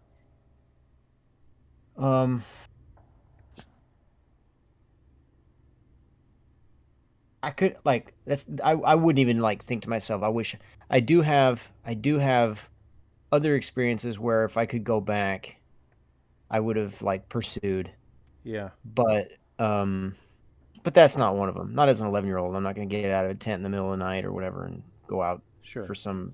Go punch it in the dick. See what it is. I mean, frankly, the funny thing is too. It's like it wouldn't matter if you engaged a dangerous animal, just a commonplace animal that would be dangerous to an 11-year-old or to a 30-year-old. It's like, what difference would it make if you're 11? It just seems totally absurd, Yeah, as an right. 11-year-old. What Yeah. state was this in? Idaho. Idaho. Oh wow. Yeah, Oh, in the that's Panhandle. That's Orofino. kind of is close to where I'm at. Oh, really? Yeah, it's about an hour from La Grande, somewhere around Okay, there. no, I'm in like Western Washington, but like I've been up in the Idaho Panhandle like quite a few times. So it's like I don't know. That's spooky cuz like I've heard so many like really weird stories from Idaho. Like I'm talking like coast to coast AM level weird stories Yeah. out of Idaho. Mhm. Like just like schizophrenia type stories out of Idaho. But like stories that I think are true because the person just seemed so like affected by it. You know what's funny too? Like, I didn't hear your mechanical story. I'll check it out later on the stream, but I heard a part where actually there's more I'd like to comment on this, Okay. perhaps later, but where Kendall said like, if he saw Bigfoot, would even buy that he saw it if he saw it, Mhm. Right. Mm-hmm. And it's kind of funny because then if you're in the position of a kid, it's like, presumably your imagination is a little bit more dynamic and stuff. I remember one time I woke up in the for example, even way younger than that, I think it was back when I was in Oregon, so I was before 9, which I guess isn't way, but way younger, but that's younger. And I remember I woke up I was sleeping in my uncle's downstairs bedroom, like a basement in his house, and I remember waking up and seeing a figure and just being so terrified I wouldn't get out of bed. My mom had already gotten up at some point, and I just basically, and it was kind of too dark because the light would come in through that upper window, and I basically figure I'll just wait here forever, you know, basically. And I don't remember how it happened, but at some point, maybe my mom came down or something, and I felt it was an opportunity. And all it was a coat on a coat hanger. You know what I'm saying? So like, when you're a kid, you know what I mean? Like, your imagination is very active. But in this case, and by the way, you know, things like that, I think, are useful to me now, you know, in a sense that, well, there's a few things that are useful to me now. Maybe I'll mention them later. I don't want to. I digress a lot if I'm not careful. So, but and one of them is that knowing that how your mind works, you know, knowing that you will see things that aren't there. I mean, like see faces where there's shadows, or you'll see a person where it's a coat, you know, and obviously a kid's really going to do that. Yeah. It's not going to have like the same kind of like problem solving capability, and or just or like odds, like what is the odds there's some random dude standing and all, you know, it's like not high, you know, not high. So, but in this case, the fact that my friend had the same experience, and we're hearing it, there's something about hearing, I have to say, I don't know, I can't really like justify this, but I think there's something about hearing that's something, it, to me at least, I can trust it better, you know? Yeah. Like if I saw shadows and wiggly trees and branches and, you know, things like that, you know, I don't really, what can I do about, you know? Yeah. What am I gonna say about that? But, you know, you hear, I mean, think of the contrast between a digital beep and the rest of the forest. Yeah, You know what I yeah, mean? yeah. It's not like it might as well be a bright orange vest walking through a forest Right. in terms of visual, you know what I mean? And also it's such a weird thing. Like, it's not like there's folklore books or movies that talk about a digital beep. You know what I mean? Yeah. You'd be I don't- surprised. Oh yeah, well, I guess I would, I'm- because, you know, I'm thinking like, especially at the time when I was 11, right? And like I heard of the concept of a ghost before, or aliens, or Bigfoot,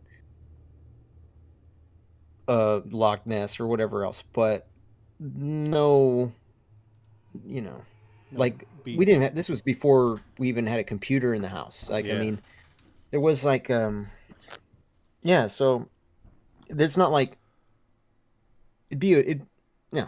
Well, anyway, what I'm getting at is that obviously that one of the great things that I know that it wasn't an imaginary thing, which is only great just because it's like, it'd make you feel all the dumber if you were, you know, if you just thought you know, you imagine these kind of things, but it's just the fact there's another person there.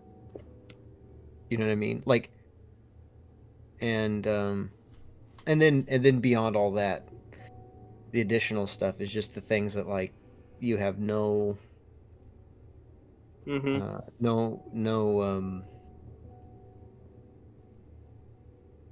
think that if you were imagining something, it would be something you could conceptualize, Yeah. Yeah. you know, like something you saw in a monster movie or something, you know, but not just like some bizarre, just like a beeping, you know, like, I don't know. You know, here's a scary thought, all right? Here's the scariest thought of all. And like, there's a lot of things that wouldn't be particularly likely about this either, but, you know, now when you're an adult and you're looking back and you ask yourself, like, what's the scariest thing on this planet, really, for sure? You know, It's a guy humans. walking up to your tent. Yeah, it's a guy walking up. Exactly. If it's Yeah. like a guy walking up with like a beeping watch or Yeah. something. Yeah. Well, Oh, a beeping watch, or like a walkie-talkie, because sometimes they'll give a tone or beep when the battery's low. Yeah, or something. Yeah, Yeah. I think that's the pure. Yeah. That right there would be That- some straight horror that for is sure. way scarier than Right. like, because I'm like thinking like just a guy that's like so bold that he would just walk up to a tent and just know that he's got something on him that's beeping, and he's just like, I know. Or Well, or messed up, you know, like, or Yeah, drunk, it may or not be necessarily bold. I mean, it could be somebody was wandering around lost, and they see something, they go, okay, what is this? And they realize, oh shit, that's not my tent, and then they back away. Mm-hmm. I have a question, Lee. And this Oh, might- real quick, can you Yeah. hold on? Like, can you keep it in mind? No, go ahead. Just try to keep it in mind. Yeah. One thing that does occur to me is it's possible, I suppose. Like I say, I never heard any crunching on the ground. I never heard any crackling or any moving brush aside. All I heard was the beeping. But I suppose it's possible that I was just so terrified that I focused on the beeping as like a focal point and not crunching on the ground. Oh, yeah. I mean, or even like a soft, subtle crunching, because if it Yeah. was loud enough, then it would be relevant, like the beeping. But anyway, I guess I suppose that's a possibility. Yeah, especially in What were you going to memory. ask, Mass? I was going to ask you, when it came up to you at its closest point, how, and it's going to be super hard to remember, but how long did it stay before it I started to don't go away? remember anymore. Yeah, I don't remember anymore. yeah. Time got weird. I mean, in the sense that, like, Oh, I bet. Yeah. Yeah. I don't know, it's weird. Like, imagine you saw someone walk at you with an axe, right? Yeah. Mm-hmm. You wouldn't just be of all the emotions you'd be feeling, every one of them would be tied to a thought, Sure. and those thoughts would probably have some kind of subconscious imagery and everything involved too. And what I mean to say is, like, you saw a guy walking with an axe, you're not just afraid of dying or something. You're afraid of getting hit by an axe. Yeah. You know what I mean? You can kind of, like, I think you'd be more afraid of soon to come pain than you would like death or something. In this case, the fear was completely without reason. I mean, there was no fear of death. I wouldn't say. It's not like we thought, oh, this is it, we're going to die. Like, that wasn't even a thought. There was no thinking anymore. There was no fear of pain coming. It was just A thing that shouldn't have been there. Yeah. it's like, yeah, dude, it's like the brain shut off. Yeah. It's weird. Yeah. And maybe I mean, maybe it's like, maybe you can think of it like in a movie or something where it's like a person gets paralyzed. Do you know what I mean? Mm-hmm. Yeah, it's like the deer in the headlights kind of scenario where you just get transfixed on one thing. Not necessarily, in this case, it obviously wasn't like a visual thing, but it was an audio thing.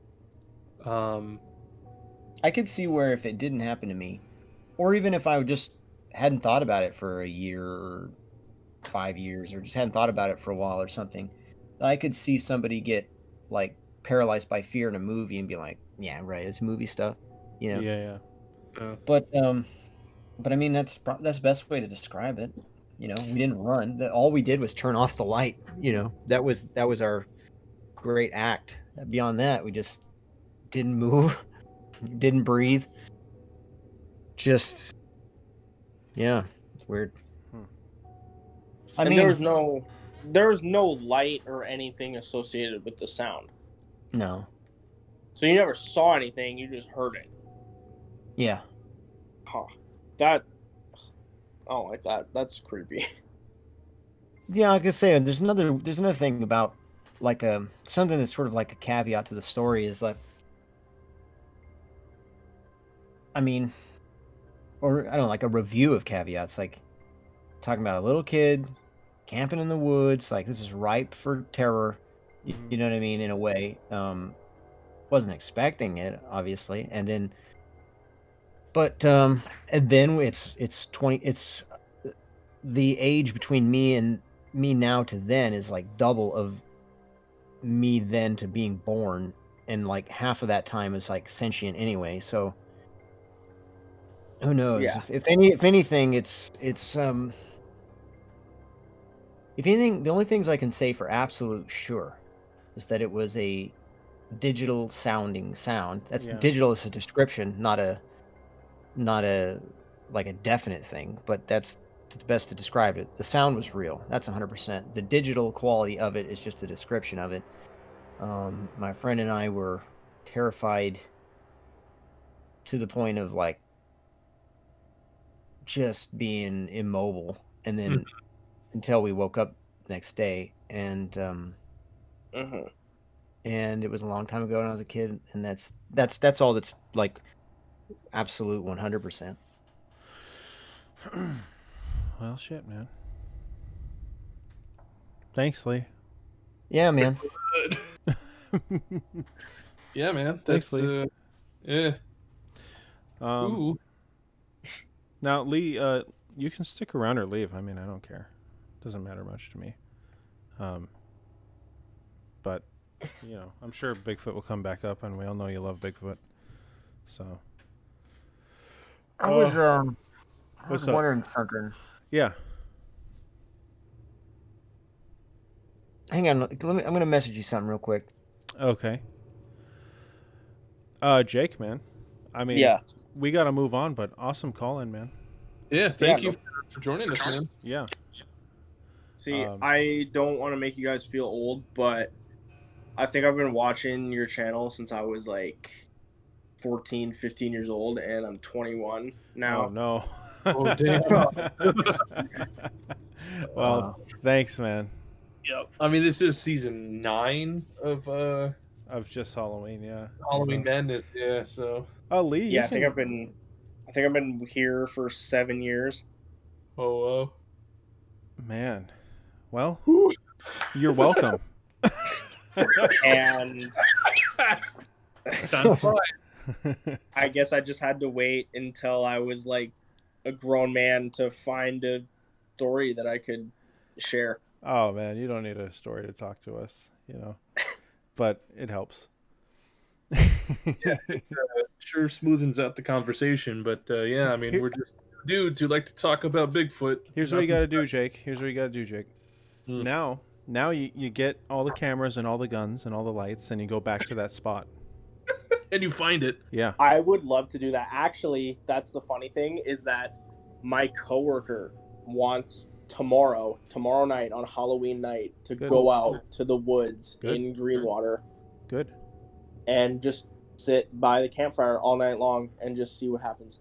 Good. Bring a Do it. camera. Yeah. Make sure it's Oh, got I'm- light settings on it, man. Get Ev- that low light. Every year, Jake, someone is like, "I'm gonna do this or that," and Oh, yeah. we're always like, "All right, do it," and then bring us the results, and we never hear it. We never hear it or see the results. Be the first one, man.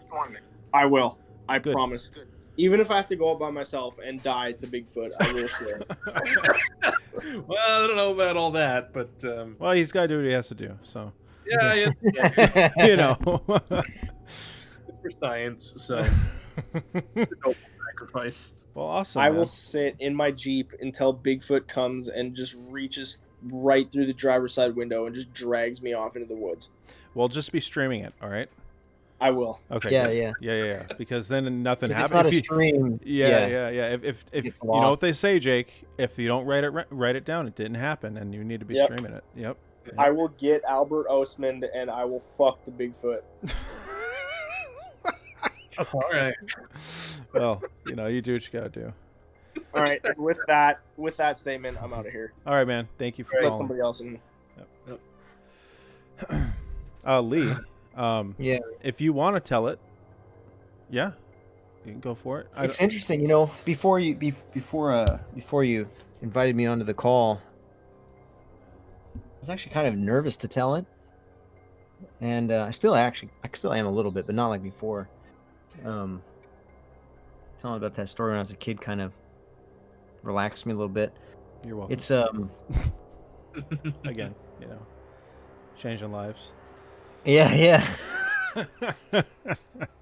Well, have you Um, ever told it? Never in any public way. No. Well, that's up to you, man. But I'll tell you something. I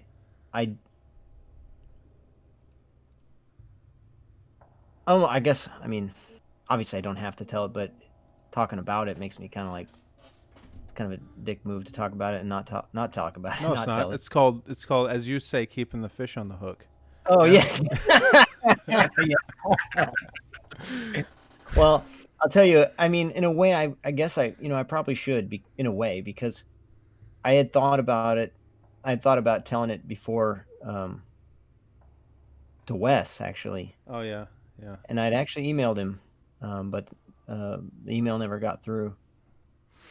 Well, I guess what it's probably better to do it here with Well, you and how about we talk to Hyper first, and then we hold on to you until after Hyper, because Hyper's been waiting.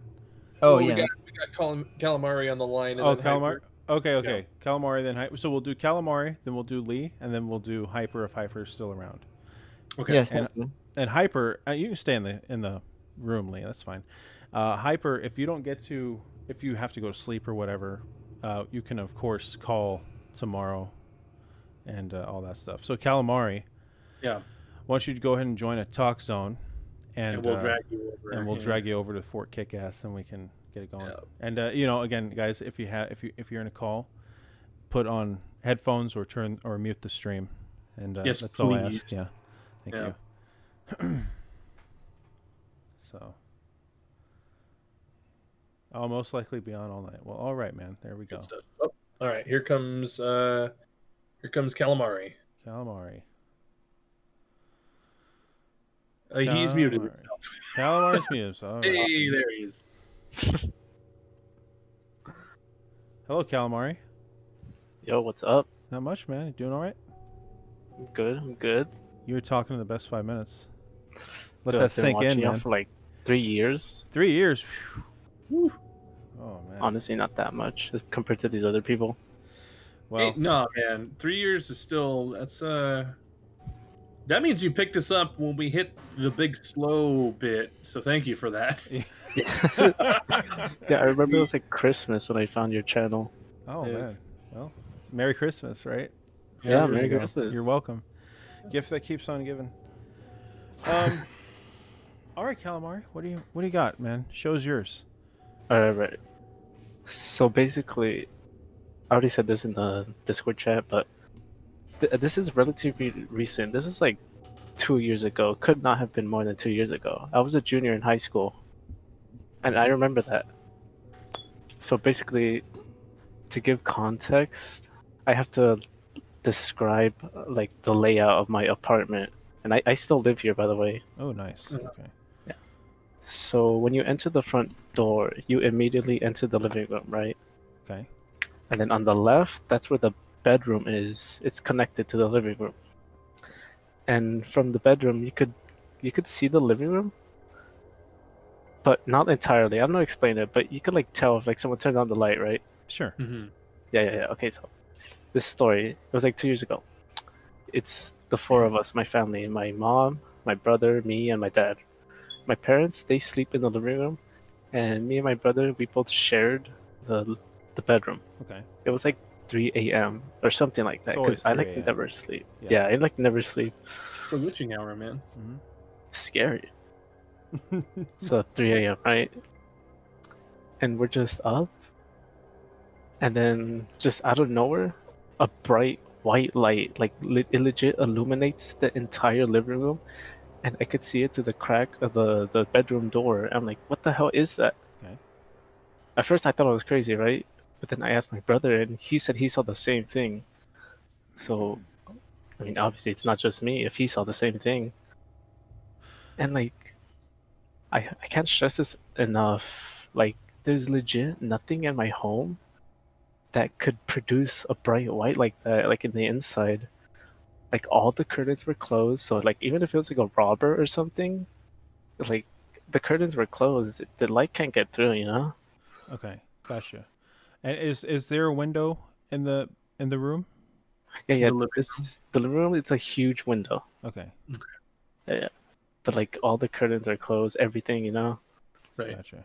And the only way to light up the living room would obviously be like the lamp or the light or whatever. But Gotcha. obviously, you know, like house lights, they're like orange lights, right? They're Yes, yellow, yeah. Yeah, like that. No, this is like white, you know? Do you Like think clear as day. Do you think like I mean, I don't know the layout or anything. I have to ask, but do you think that it's possible that there was somehow a light bright enough outside that could have done that? Like a police spotlight a from plane, a a helicopter. spotlight, yeah, something. No, because like usually, like you know when a police copter is near, you know? Yeah, Like yeah. you True, hear they're that shit usually really miles loud away. because they're fairly low. Yeah. No, like it was dead quiet, like everything. Are you on the ground floor or are you up in a second story or whatever? It's the second story. Second story? Yeah. Okay. Is there a balcony out the window at all? Yeah. So it's the window, right? Yeah. And then you could see the balcony. That's where you could see it. How long did it last? I can't. It definitely wasn't more than like 5 seconds or so. Did it wake you? No, it was. I was already You're awake. already awake, so you just couldn't. And then you saw it, so you saw it start, right? Yeah, I saw it start, and it made no noise. Okay. And So sorry, man. Yeah. So when it started, was it just like wham, fucking bright, or was it kind of like a little bit brighter, and then all the way? it was just like bright, Just like if someone took a flash picture, okay, but it stayed on. Right? Yeah, it For 5 stayed seconds. on Yeah. or so. Yeah, and then it went away. Did you ask your parents? I'm sure you did, right? Yeah. I mentioned it in the Discord. I asked my parents the next day, right? Uh huh. And they said they didn't see or experience anything. They didn't feel anything. They didn't wake up. So obviously it didn't bother them. Interesting. Totally silent, no noise. Yeah, dead Parents silent. didn't see anything. Your brother saw it with you, right? Right. So Yeah. did it wake up your brother then?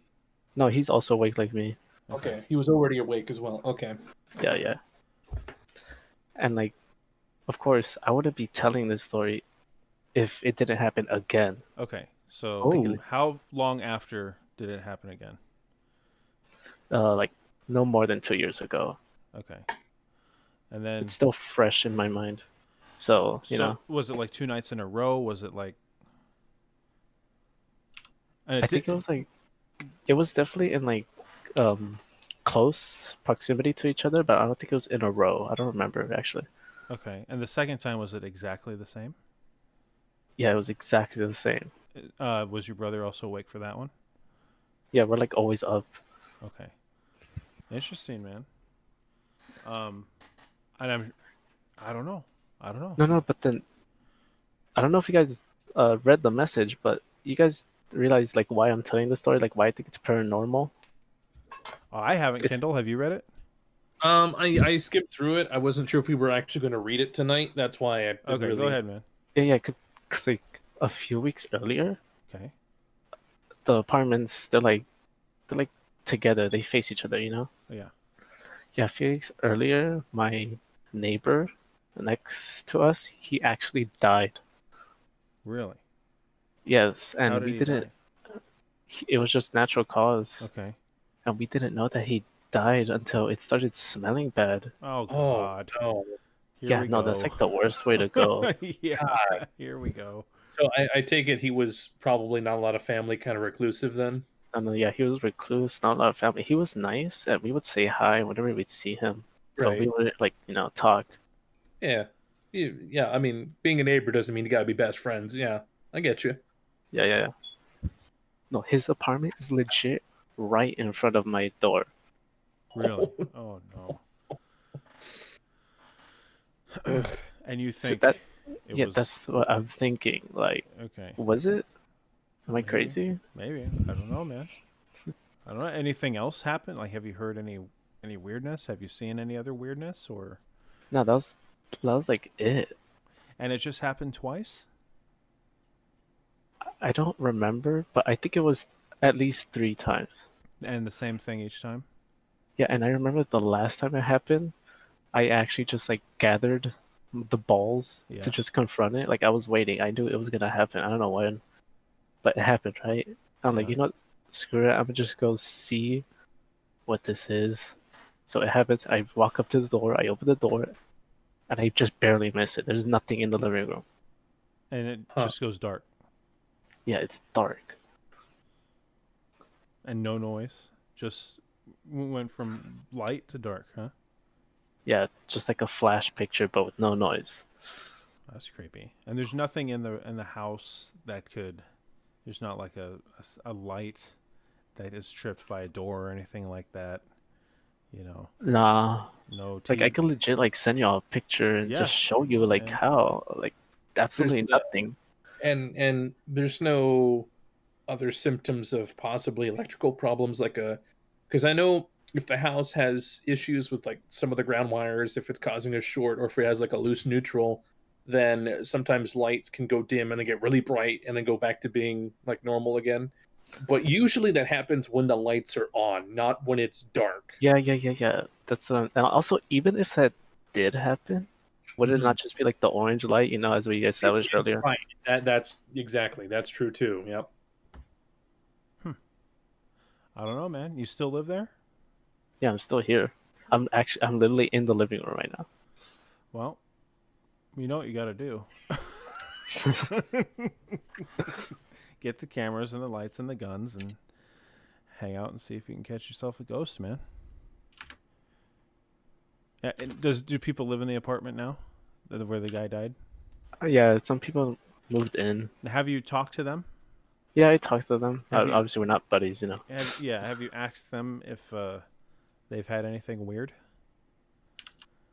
I don't know. I've been thinking about that, but like I feel like kind of guilty. Like, what if they get scared? Well, I mean, you were scared, so what makes them more valuable than you? Yeah, I kind of want to like just ask them like if they experienced anything while moving in, Yeah, I would. because like that's a way to go. Like our old neighbor, like no one found them for like weeks. I would ask them if they've seen lights or anything strange. I mean, I don't know if you live in a state where this is mandatory, but usually when somebody dies in a place and somebody new moves in, the landlord or the realtor has to tell them that people have died in here, you know? Some states mandate that. Right. I don't know if yours is one of them, but it'd be interesting to know. Yeah, it would. Yeah. Be. I guess I should. Yeah, I really should ask them. Yeah. Not right now though. Well, go knock. We're here. Take us with you. Bang on the door. So, I don't know, man. I don't know. I've never had a light. I'm trying to think if I have anything that can relate. The only thing I can relate is A light turned on. light. Yeah, Kendall was there. Yeah. Kendall was there. Yeah, we were Having a bonfire over at Max's place, and they own two properties next to each other, and they're pretty far away. Well, not that far away, but it's 3 acres. I mean, 3 acres. Yeah, 100 yards or so. Yeah, at least. And, We're sitting there having a bonfire, and we know for a fact that house was locked up, and nobody was in there at the time. And nobody was living there. Sure enough, like an interior light popped on, and it was showing through the glass doors because there's glass sliding doors in the back. Mhm. And we all just like stopped what we're doing and like, the fuck? Yeah. We went and checked it out, and the whole damn house was locked up. Yeah. Weird as shit. Yeah. It was weird. Yeah.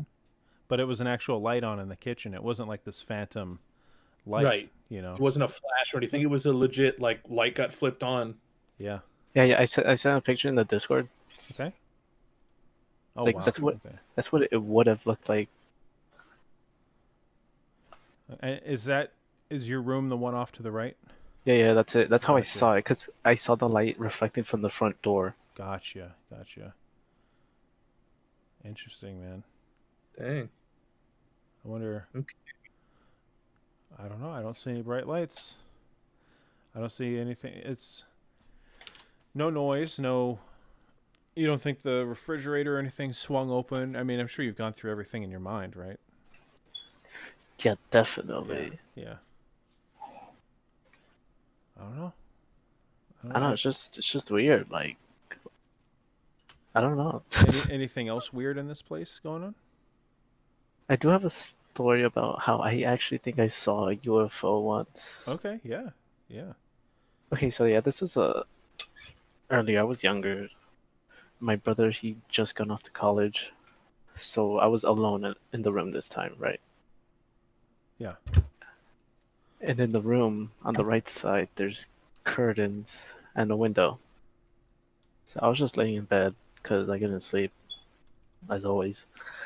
And then I see a red light like illuminate the inside of my room, which is creepy, right? Sure. Always. Yeah.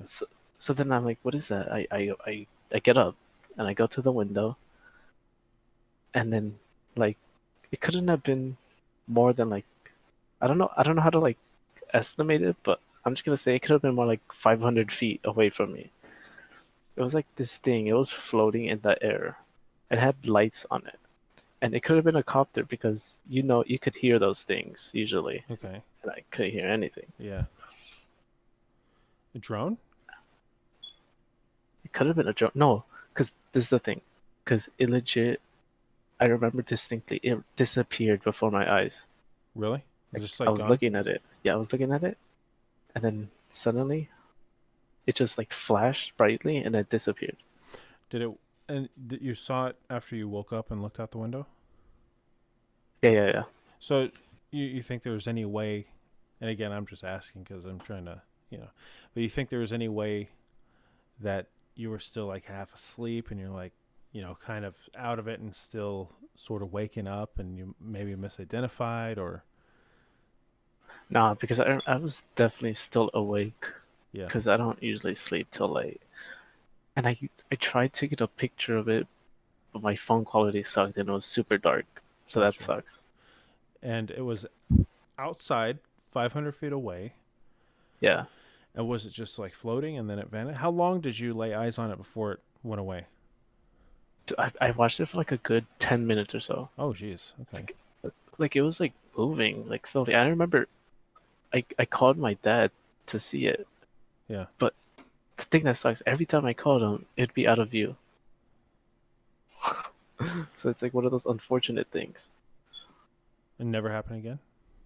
No, never again. That's like the only thing. That's the only time I saw it. It's weird. You ever ask anyone if they saw it in the apartment or around the area?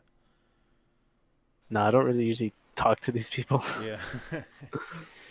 Interesting, man. How big would you say it was if you were to go up to it? I'd say like probably like the size of a helicopter. Oh, pretty big, huh? Yeah, pretty big. Oh, that's okay. Yeah, S- pretty s- unmistakable. Like, oh, there's a big red thing, right? Definitely, yeah. I don't know. I don't know, man. I don't. I've never seen a big orb of light, or whatever. Never been a big source of light that's just like doing that. Right. That's giving off. It's just sort of floating there, or moving slowly, or was that I could watch for 10 minutes. Right. The lights, the string of lights I saw were going pretty quick. Not like, zipping across the sky, but like airplane speed, I'd say. Yeah. And they were pretty low. And I've told the story before. I basically have seen what looked like the Phoenix Lights.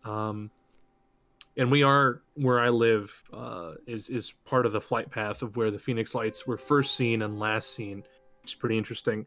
But yeah, they weren't that intense of lights either. They were just glowing balls of whitish light that just kind of went along their way. But nothing like that. Don't know. Don't know, man. That's just random lights, Yeah. Who knows what they're doing? I would start. I mean, want to talk to them or not, whatever. But I would start asking people, like, "Hey, man, you seen bright white lights or whatever?" I mean, if you can have another person cross it with what you saw, that'd be pretty interesting. Especially the apartment thing, because that's in your apartment. I mean, yeah, my brother saw it too, so Well, I mean, like other people, like it'd be really curious to see if the people that live in that apartment across the hall or across where the dude died, if they Yeah, had yeah. that, or anything rather, because that's creepy. I mean, for a guy to be, this might not have any sort of bearing on how ghostly he is or not, but for a guy to be sitting in there rotting to the point where he is starting to stink the place up, that's pretty morbid, There's a lot of weird feelings that come with that, and it'd be worth investigating, I think, because that stuff is kind of makes me think of the Elisa Lam when she died or was whatever into the septic tank and she started showing up in the water of the hotel. So that's pretty disgusting. Yeah. Yeah. That's Am I- just- Yeah. What is this story? Did you tell this? No, this I've is never heard of this. This is a famous, infamous. yeah, this happened in L.A. Like, some woman went, like, the last known sighting of her. She was like on a CCTV camera in the going elevator. into an elevator, and she looked paranoid and like she was talking to somebody, but she was alone. Yeah. And then, like, a couple weeks later, people are complaining about the water in the tower, and they go up to check the water, and her body is floating in there, even though there's no signs of, like, forced entry, and so they don't know how she got up there, why she was in there. Like, yeah, the whole thing's really sketchy. It happened in LA. I don't remember the details of, like, how long this was ago, but if you type in LA, you know, person in water tank, I'm pretty sure you'll find it. I just searched Elisa Lam and she comes right up. Oh yeah. Elisa with an A. E. Oh, okay. Lam, I believe. But yeah, man. I don't know. What do you think a ghost is? I honestly don't. I feel like that definitely may have been his ghost Yeah. or something, like saying goodbye. Yeah. Because he was I, a nice dude. We weren't really mean to him. That's good. Yeah. Yeah. Interesting. It just makes you feel bad. Well, yeah, I mean, it's kind of sad that no one, you know, who knows how long he was dead in there, no one had enough wherewithal to sort of check it out. I mean, that's pretty, you know. But shame. But it happens, you know. Yeah. Shoot, man. What brought you to the channel? Why are you here, man? What was the first one? Okay. With the first video. Yeah. What did it? I think it was the one where like you guys it was like those two kids, they go to a house, the Oh, no. camera goes up, they see the shadow walk by. Yeah. You remember that one? Yeah. Kids with the shorts. Yeah, Timmy and Jimmy or whatever Yeah. yeah. Yeah. And they were there because they tinker with VCRs in the spare time. Yeah, dude, that needs to be a T-shirt. Tim and Jim VCR repair, and just like the shorts. Yeah, just the shorts. Yeah. I had a real problem with how far they left their bicycles away from the house. Yeah. Yeah. Because I would do that kind of stuff. I'd go up to the house and lean the bike, but I guess when you get across the field, yeah, Nah, dude. no. No, those bikes are gone. You're walking home, kids. Like, be smart about that. That's a good one. I haven't watched any of those in a long time, but I do remember the pandemonium of them leaving the house. Oh yeah. That's always good. Yeah. And the preamble going up to the house, I remember being pretty good. Like, man, they're on an adventure, right? Dude, they were. It's so like genuine to me. It's endearing. Yeah. I wonder if they've ever seen. I wonder if they know what they've done. Like, That they're You memes. yeah, No. that they're a meme. That they're, because I know Brittany, right? Brittany, look at the camera. That stuff. The dude that was one of the guys in the room commented, like, "Hey man, I was there," and we tried to get hold of him, and it didn't pan out. Right. Well, same with the tri-corner hat guy. We had a little Yep. talk with him, but we never got him to commit. Yep. Unfortunately. His name was James, if I remember. Yeah. And I got. It's probably one of the closest ones I got to, like, okay, let's actually talk. I wonder if those French kids know about their tomboy that saves them from the homeless guy in the shack, and how that's a meme. I don't know, man. That's such a good video. It is a good video. That's a creepy video. It is. I wonder Yeah. if Camper Creature knows that he will be forever a meme to us. To our Kevin to come. James. Yep. Yeah. You just left me there to die. Yeah. Yo, how come there hasn't been any unexplained YouTube lately? What are you talking about, man? It was just one, like, I don't know, a month ago. Right before we started Halloween. Madness, yeah.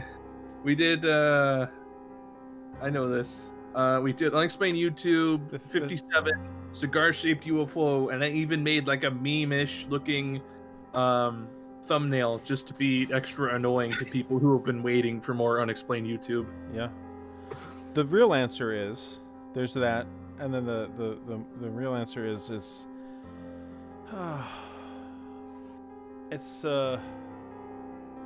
not to get all sappy and zap the energy, but we have to find something we really want to Jorsh on. Yeah, and it's getting harder now because everything is marred within these top 5 spooky 2020 ghost sighting paranormal emoji videos. Yeah, and I'm sure part of it is like we're getting pretty old, as far as like in the scope of these kinds of things. Yeah. How I'm up for talking about Bigfoot as much as anyone, but unexplained YouTube is fun and all that, but I always wanted to update it. Now it seems like, okay, well, when you talk over a video, how dated does that seem? Pretty dated. Yeah. There's a lot of things that I'm not happy about with it. Same. Max and I have been mulling over a huge format shift for a while now, but we haven't really committed to anything yet. But we're not going to give up the ghost on, looking at videos that are intriguing and worth looking at and talking about them. But, I got to echo what Max is saying. At the end of the day, it's just not content that we're happy with making anymore. It's what we've been making for how many years now, you know? Yeah. And it's nothing really to do with how the meta of YouTube has changed. We couldn't really give a shit about that. You know us. We never really have given a shit about that. We're not going to start making lists and all that stuff outside of, just the Halloween Madness kind of content. No, like, I don't know. I don't want to make any comments because I don't want people to hang on to like, oh, that's what they're going to do now. But I would like to see more investigative content. I'm not saying that we're not still going to spitball and make jokes about how Bigfoot, wants to eat soccer mom poon. But at the end of the day, right? Because that's funny. That's great. I love it. I love to, to have fun with it. So that charm's never going to go away. But at the end of the day, it's like Max and I get like nothing out of watching a video and making like a 10-minute thing where we're just talking about nonsense. We want to be able to look at something and break it down and have some objective points. I dare say we almost want to like write scripts, almost, but I don't feel like we're. I don't know that. I don't feel like that's really us. You know what I mean? Yeah. I more structure would be nice, but yeah, but not scripts. I think you're gonna see us probably doing something that has like talking points that we will undoubtedly diverge from and start talking about. Jeeps crashing into dinosaurs and Bigfoot exploding. But we'll go back to those talking points to kind of keep it going along instead of the. I went back and recently watched some of our earlier episodes, and they're great, but there's like a couple minutes of us actually breaking down the video, and the rest of us is just doing our humor, which, I mean, I don't know, I guess... it's tough to say, right? It's tough to say, like, is that why people like the channel? Is that why... is that what made us what we are today? I don't know. Yeah, well, then you fight with at least I fight with the idea. First of all, I'll just say that I don't take Best 5 entirely seriously at all, right? Oh, neither do I. It's like a hobby. Best 5 minutes is a hobby. Yeah. And I'm every fan that we have. It's awesome that we have every fan that we have. But yeah, I mean, you guys are great. Even the people who, along the way decided, hey, you know what, this isn't for me anymore. Like, thanks for joining us for as long as you were there. Like. To Max and I, this was just the radio show we wanted to emulate, coast to coast, basically, and this was our outlet to do it, and the fact that it gained what it got was just incredible to us. Like, we never thought that, thousands upon thousands of people would watch this shit. Yeah, no, really. It's like, really? I don't quite understand. But, yeah, I don't know. we have to really want something to talk about, and occasionally we do, and then it's piled upon the fact that it's a lot of effort. I know it doesn't seem like a lot of effort, but to sit down on a chair and read about and try and research and think about and watch a video, and then I have to get Kendall to do it, and then we have to get each other to hit record and do it. Right. Whew, it's not like it was. For some reason now, and I can't explain it, it's a whole lot more effort than it was 8 years ago, where we would do 3 in one night. Oh Jesus, yeah. And we would have it edited in one night too, like the same night. I would fucking bang them out. Yeah, you would have as soon as one video would finish up rendering, you'd have like the next audio ready for me to go, and I'd just roll them out. Yeah. Yeah, I mean that was crazy. And it's not like my workload has changed, because I was working a full-time job at the time and I was able to do that. And now, you know, I'm a business owner and I'm kind of in between a bunch of stuff because of the current climate of things. But I don't feel like I'm any busier. You know what I mean? It's just, I guess what I'm saying is we're feeling a little burnt out on it.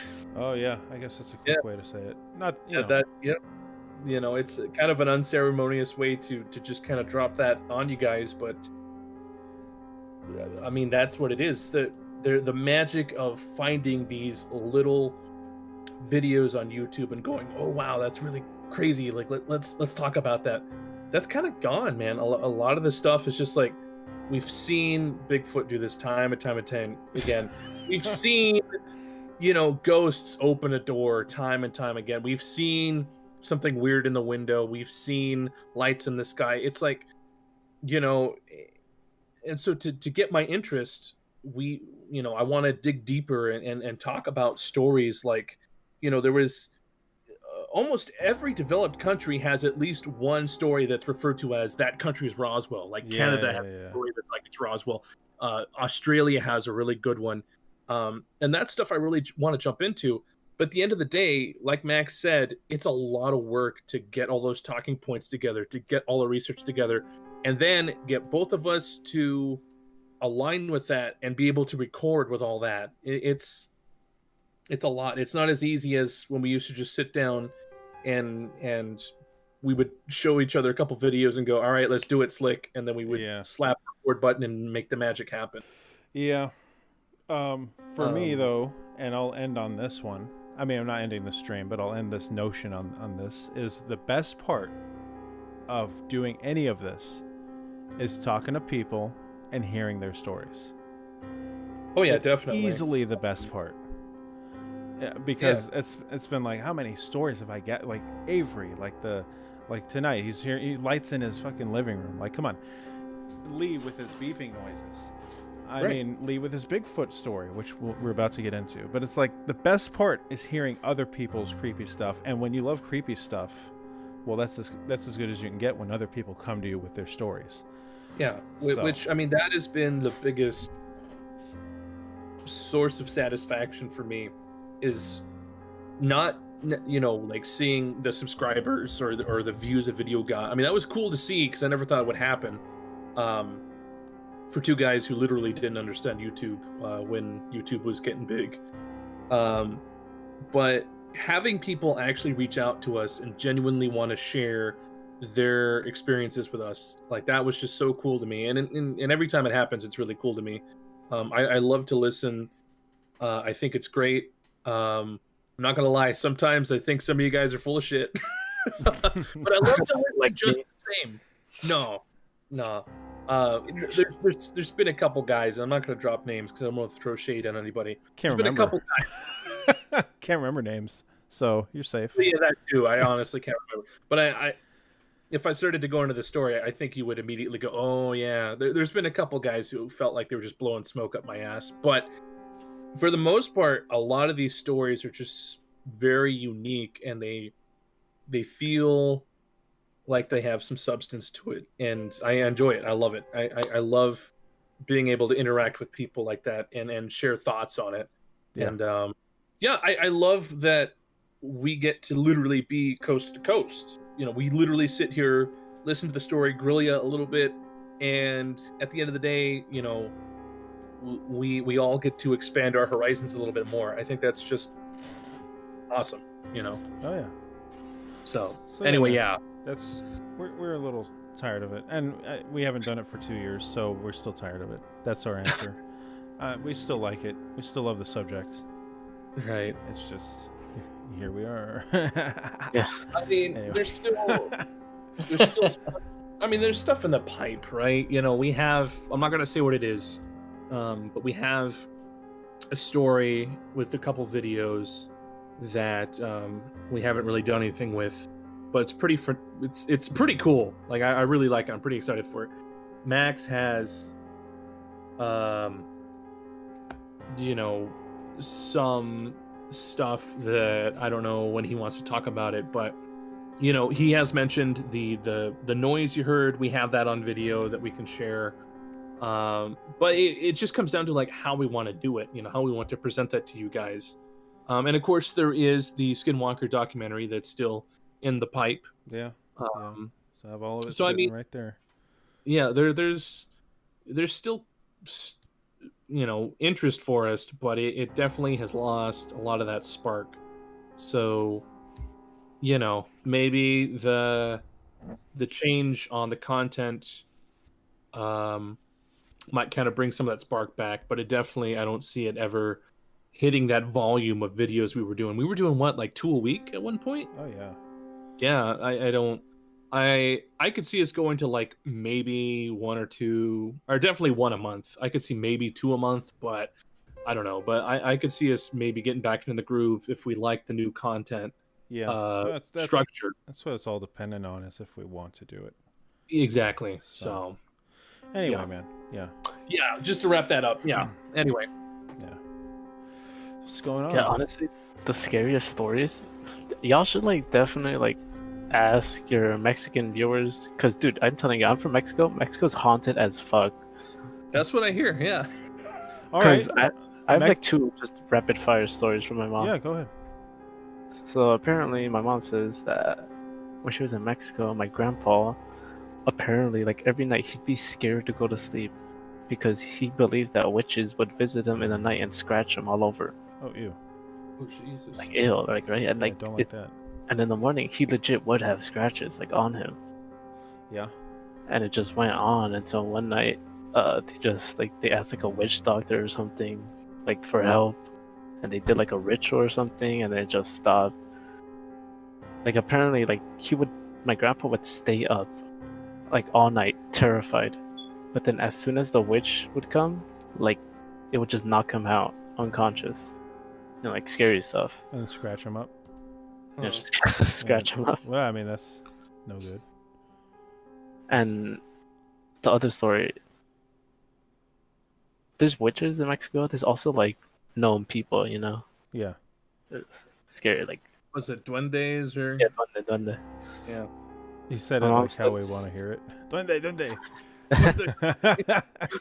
Mira aquí, duende. Like they're mischievous, but they could also help you sometimes. Like Like my Dobby. mom- Yeah, my mom says like I think it was like a family member. I don't remember the details, long time ago. But like a family member was like going through troubles. Like they were poor. And obviously, you're poor as hell in Mexico. Going through troubles. They just didn't have the money. But then like just one day, like a gnome person, they believed like a gnome person like legit in the morning on the table right there was just like a fat stack of cash. Oh, jeez. That's blood money. Thanks, Gnome. Wow. I want that gnome.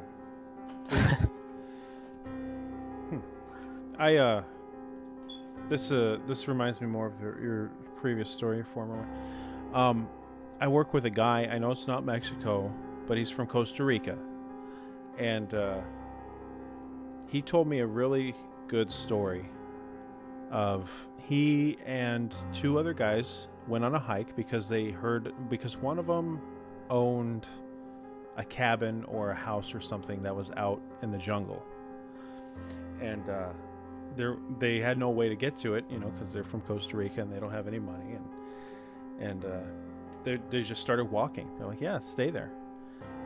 So they're they're walking there, and it's way in the middle of nowhere. It turns into night, and they're walking to the house, and I guess in that area, La Llorona is a legitimate fear, and so they're kind of hyping each other up about it, like, oh man, what if she appears, yada yada yada, this and that, and they finally get to the house, and and it's, there's no power or anything. It's like the water is from a well that's 30 feet from the house, and all this kind of stuff. And they go in and they light a fire or whatever, and they kind of all sack out. And one dude is like, God, what's bothering me? It feels like, what the hell keeps grabbing me? And he pulls away from the wall, and he thought it was the dude next to him grabbing him. Ew. And they pulled away from the wall, and there's a hole in the wall. So somebody was reaching through the hole in the wall, grabbing his jacket. Gross. That's gross. Yeah. Oh god, that gave me goosebumps. And so they threw a bunch of shit against the hole in the wall, and they piled up into one room, and they left the next day. They walked I to the hate stories like that. yeah. Was And it- I mean, I thought you said that or whatever. yeah. And the guy, he's a trustworthy guy. He's like talking to Lee, it's I believe him as much as I believed anything, and he told it with the fear in his eyes. So creepy stuff, man. Turn that house down. Evil. Yeah. So, all right, man. Did you have anything else to say, or? No, that's it. I probably have to go now. All right, man. Legit, like right now, there's a helicopter outside. Just a police copter. I don't know what happened. Then they know that you're on with us. That's right. It's the government. It's Men in Black. Yeah. They're coming. Like legit mid-story, my dad called me. He said they wouldn't let him through. Jesus. It's probably like a Squatch attack or something. Well, shoot. I guess. Yeah, they have to know you're on with us. Yeah. All right, But man. yeah, it was Make Hyper next. Like, yeah, Hyper should go next. Go make sure your dad's alive. All right, man. Well, thanks for calling. Happy Halloween, and we'll see you next time, dude. All right, see ya. Yep. See ya. Okay, Lee. If Lee's there. Hey, yeah, what's up, man? Hey, man. Why don't you go ahead and again? This is if you want to. Are you well, is this your last stream for October? Kendall's gonna do one tomorrow where they play a game, but I mean, as far as this kind of stuff, Oh, okay. yeah. We might do a little bit stories afterwards. It depends if Max is around or not. So This is my guaranteed last Halloween stream. yeah. So, Okay. all right, man. You want to tell it? It's up to you.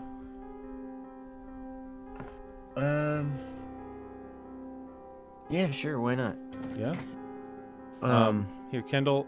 Before Lee gets into it, I'll be right back again. Sorry. Sure. Hey Lee, hang in there, bud. Oh yeah. Just kind of getting a little tired. I can hear it, man. All right, we won't keep you up much longer, okay? That's good. It's all good. You guys getting cold up there yet? Not too bad, really. My wife thinks it's pretty cold, but she's used to like, what was it? I looked it up recently. Something like between 78 and like 80 something. Was that or was it a low 90s average? Like never really getting lower or higher than that. Right, and I would imagine humidity as well, right? Oh yeah, so the dryness is really weird for her. Oh, I bet. Yeah, today was like it's gonna be in the 80s all week. That's weird. shit. Yeah. It gets cold at night and hot there into the day, man. That's the high desert for you. I remember I drove a motorcycle from Tucson to a place called Catalina, which is just outside Tucson. And I remember that I had to stop along the way because my hands were so cold. The pain was too extreme. I had to stop along the way, but stopping didn't really do anything. It's not like they warmed up or anything, really. Right. And then when I got home, I felt like felt like all the joints in my hands were broken or something, and my hands were pink. They looked like mouse hands. Oh, jeez, man. Hey, man. Hey, man. We Okay, were talking Lee. about the weather. Yeah, we were. I just heard Exciting. Lee say pink mouse hands. That's all right. That's a good place That's what to I jump expected to hear. So, That's good. well, Lee, it's up to you to decide, man. Do you want to tell it? Do you want to not? Yeah, I can tell it. Okay. I only ask that you speak up slightly. All right. Yep. I'll try. My wife's sleeping. Or turn your volume up or whatever. I have you maxed out right now and you're a little quiet. All right. Well, the only people I've told the story to were you, obviously. We've talked about it several times. I'll talk about it more with you than anybody else. Yeah. And talked about it. There's me, of course, and 2 other people with me, and the 3 of us have talked about it a few times. And told one of my friends named Gary. I told him because I thought he'd spent so much time out in the woods. I thought maybe I would get, I was kind of curious if he had ever had anything remotely similar. I was wondering what his reaction would be. And his reaction was, the same thing that my reaction probably would have been if it weren't me, except I would, maybe kept it a little more, I'd been a little more couth about it, I guess. He had that Bigfoot ain't real kind of thing, Yeah, but yeah. but I never told him like it was Bigfoot and shit like that. I just described it. I just described what happened, and then he put 2 and 2 together, like I try to avoid doing, so I don't feel like, but yeah, and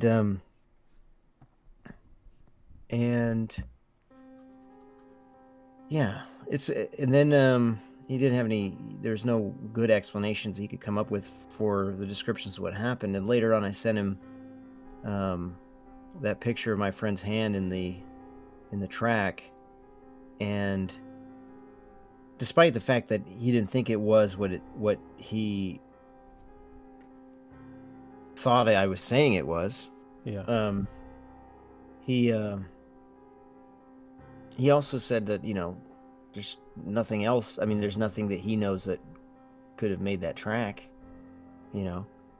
It's too big, really. And it's kind of funny telling you the story because it's weird telling you shit that you already know. Oh, that's fine. I mean, just start at the beginning, just like the Beep story. All right. So my friend, suppose there's nothing wrong with using people's first names, right? That's not weird on the internet, it's is up it? to you. No, Yeah, it's entirely up to you. You can just say your friend. That's fine. All right, my friend who's a girl, a little older than I am. I'm 33, and her son, who is, I think he was 16 at the time, or maybe he was 15 at the time. I can't remember his age exactly. And he was super huge, not fat, but like tall, and more muscle than I have too. But she said she was carrying a pistol. I didn't see it, but I know when she goes in the woods, she's always armed, and she lives out there. This was near her house, and we were going out in the woods. There's a nest that she was going to show me by the pond. The 3 of us are going out there, and I think it was a duck's nest, if I recall. It wasn't really that important to me. I just kind of like enjoyed doing something, like going out into the woods and just getting out of work kind of thing, getting out of the work zone. And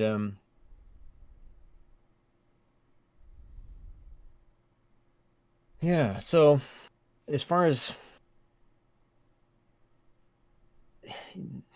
when I have told the story, also I told my buddy Mike, and I knew he was not going to be receptive to it. but I just thought, fuck it, you know, one-on-one, somebody who knows you personally. I think I think that's all. Like, here's what happened. Here's the pick. Deal with it. You know, like you tell me what it is, man. Like, help me Yeah, out. Come yeah. up with something that makes more sense. And he couldn't. He did, but yet, you know, it's certainly that's the same situation was kind of in, you know, and kind of still in it. Because I'd be honest, even now, you know, it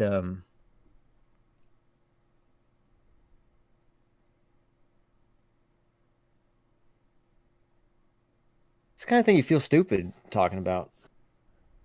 And Well, it happened. yeah, I think some of my conclusions are one thing I concluded, for example, was like just like you know, obviously I know a lot of them.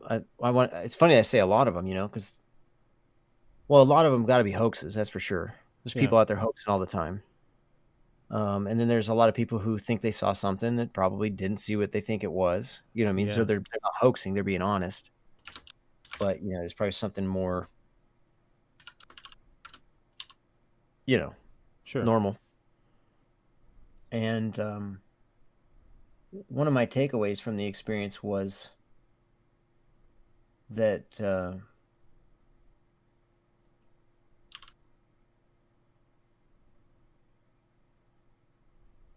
it just fits it just when there's like nothing else left to describe it, and you're left with Bigfoot. Yeah. You know what I mean? Yeah. Anyway, so we're going out to this pond, and it's a really small pond. So we're coming down. I don't know how to describe it in terms of the hill. You know, one thing is the woods are extremely thick over there, and it's so thick that the entrance into the woods where we went in is funny. It looks like a giant doorway, almost like it's kind of a funny way to describe it, I guess. But like if you took like like a like a tombstone, Mhm. you know what I mean? It's like rounded on that like Yeah, that, like but a it was big- like that's the opening in the woods. Yeah. Yeah. And anyway, so and it also like before it's dark outside, it'll be dark in the woods because it's so thick that the sun can't get in. Sure. And also it's extremely confusing to look around because everything is like, you know, there's no order to anything. I could get lost out there. I could get lost out there pretty easy. Anyway, we come down through this area, and we're being loud, man, real loud. We're talking, joking, like really, just the only way to be louder is if we were like trying to be loud. You know what I mean? Yeah. Like we were not thinking about anything like, you know, we weren't hunting, we weren't doing shit like that, nothing. And so Yeah. we're just walking, being loud. Anyway, I'm gonna try to describe this with words, obviously instead of my hands. But so like we're walking down this hill, okay, right past this certain area that becomes relevant in a moment. Right past it, I don't know what to, you know, just let's call this like area A. Okay, tight little area. We walk right down there, we're being loud, going through this stuff, and then come down farther, and then kind of loop around to the right, and then we're coming down more. The pond is right there in front of us now, and my friend, the girl and her son, they're in front of me, and they're Rachel. Oh, sorry, well that's her name. The girl, she's in the very front, and she goes down to where the duck nest or whatever was supposed to be, and I'm walking down to the pond. Now she's on my left, lower than I am, and I'm talking about something. I'm gonna like make some joke about something, and I step on something that makes a big crack, like, you know, obviously a branch or something. And then in front of me, there's this huge, like,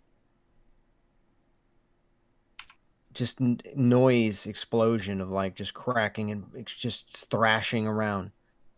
And all I have to do is look up, Mhm. you know, and as where my friends are, they kind of have to like whirl around and look behind them Yeah. and look upward a great deal. I just look up from the ground because I'm looking at the ground while I'm walking, Yeah. step on something, and I look up as there's this a really intense amount of like like thrashing, I guess would be the word, because it's not rustling. This is a big deal. It's a huge noise, and then I think I see something, but I don't. It doesn't mean anything to me. I don't trust anything I saw because the chaos, like my senses were just blown out, and but I think I see something come across, something of a brownish color, but we're not talking a slow movement or anything. And again, I personally do not give any credit to seeing whatever.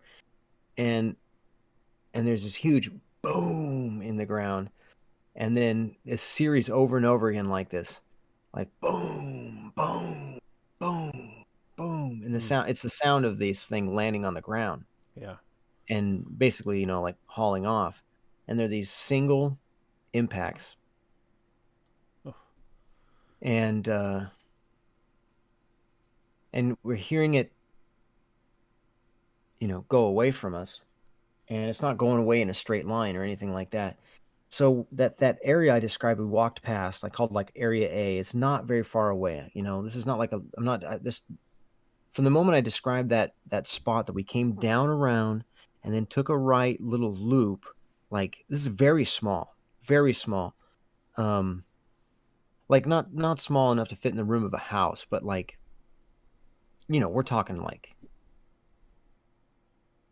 what's like any way to divide Walmart would be too large. Like to try to give you a picture. This is a small area here. And I don't mean like the forest is small. The forest is a forest, but from when we basically walked right by this thing. Yeah.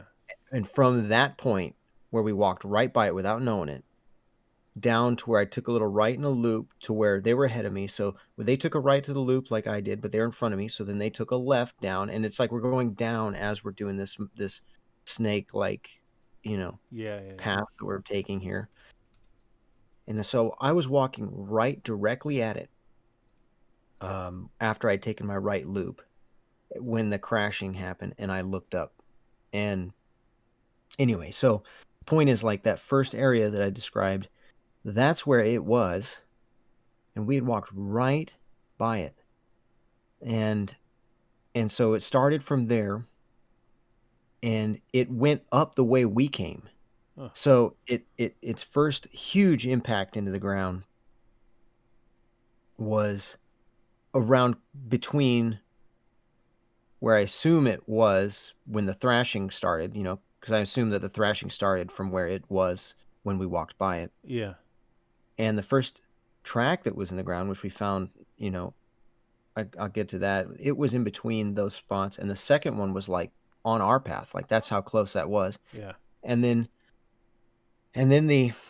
what we later found, the tracks went up exactly where the sound was. I mean, none of this is paranormal. Do you know what I mean? Yeah. It's all none of it. Like real. there's a sound there's something hitting the ground, and there's tracks where the sound hit the ground. It's normal shit. And the impacts, the intervals were sort of like the sound I made earlier, like boom, boom, boom, boom. Like that was about the interval of time, I'd say. And so my sense was just blown out when it started, and that's where I don't really trust my vision on things. It's like looking into camouflage, like it must be what some dumb animal sees, you know what I mean? Like yeah. But the sound was really clear to me, because I collected my senses and I just stood there listening. And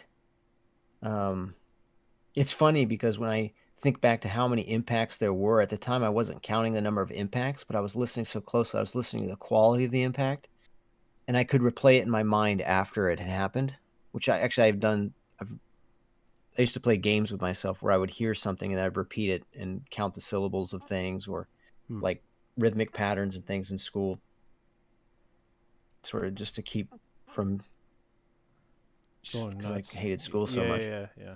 Anyway, and so I did the same thing there, but it's also, I know the number of prints there were. There's the first really huge one. There was the one that was like skidded at an angle, and then there was the left one up the hill, right, left, right. Then it gets over into this area where it like stopped. That was another kind of funny thing.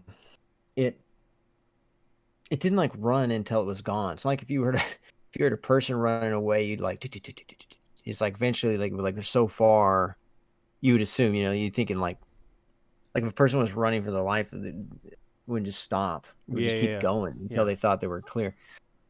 Like, anyway, this stopped not far. It's creepy. And we could even hear it, like, the last few were like, like slow down, kind of like slowing. You could hear it decreasing its pace. Yeah. And, anyway, my friend, I don't know who said like anything first, but I don't think it was me. I think I gestured kind of like a hands up, shoulder shrug kind of thing. That's definitely what I was feeling. Yeah. And I wasn't thinking Bigfoot or anything like that. You mentioned this before earlier in the stream. Like, I'm not a Bigfoot guy. When I was a kid, like probably a lot of kids do, especially ones in the Northwest, you hear about it, you see the Patterson footage. Yeah. You think, wow, cool, but at this point, you know what I mean? I'm past 30 years old.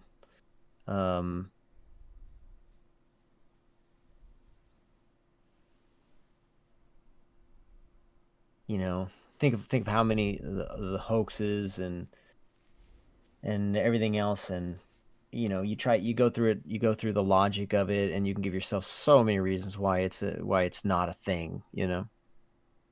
Anyway, my friend,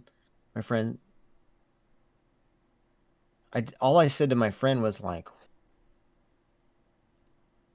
I saw something brown, but the way I said it, the point I was getting at was like, I was saying it as to say I saw nothing. You know what I mean?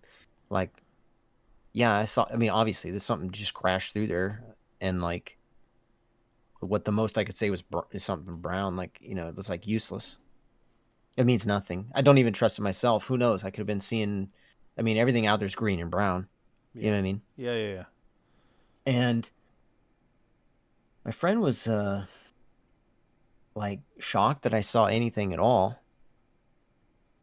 And I thought, like, don't be shocked. I saw nothing. It's, and my cat just waked my wife up.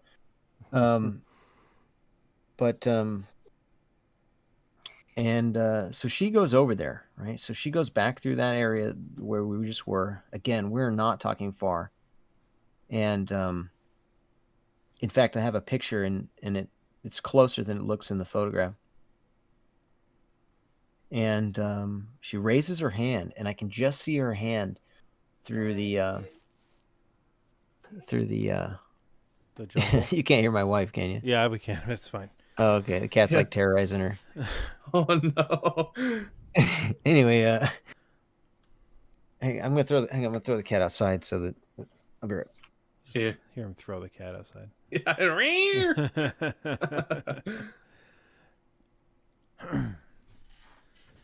So he sees the thing crash through or he sees all the brush moving, and then he hears it thud off and up the trail, Right. And then this is Yeah. them. Yeah. Oh, sorry, yeah, the cat was like da da da, just like slapping on her head while she's asleep.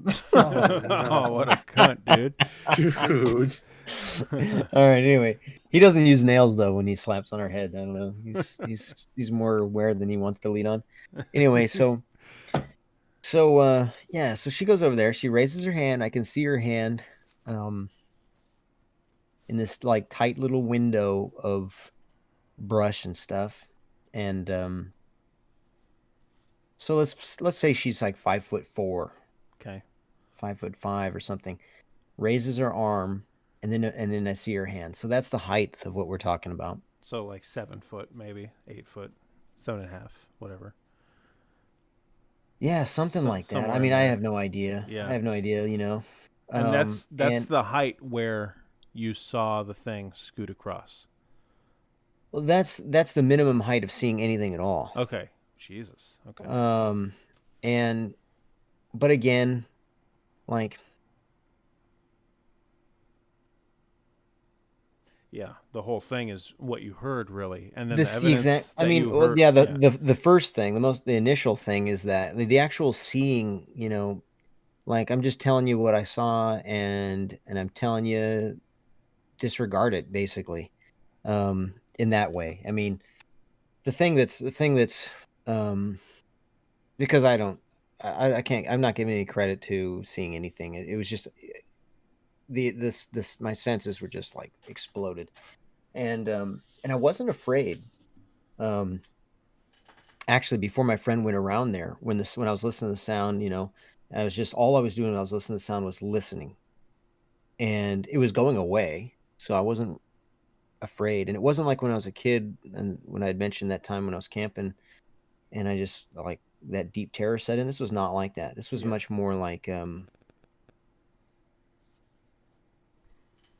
don't know. I felt fine. I was amazed. It was surreal. It was interesting. That's for sure. Yeah. And when I was listening, I was 100% focused on the listening while I was listening, and because when it was out of view, there was just nothing else you're gonna do. You're just gonna listen to it, and the sound was like it was bassy. And I remember I talked to my friend about it, and we've talked about it several times, but she's in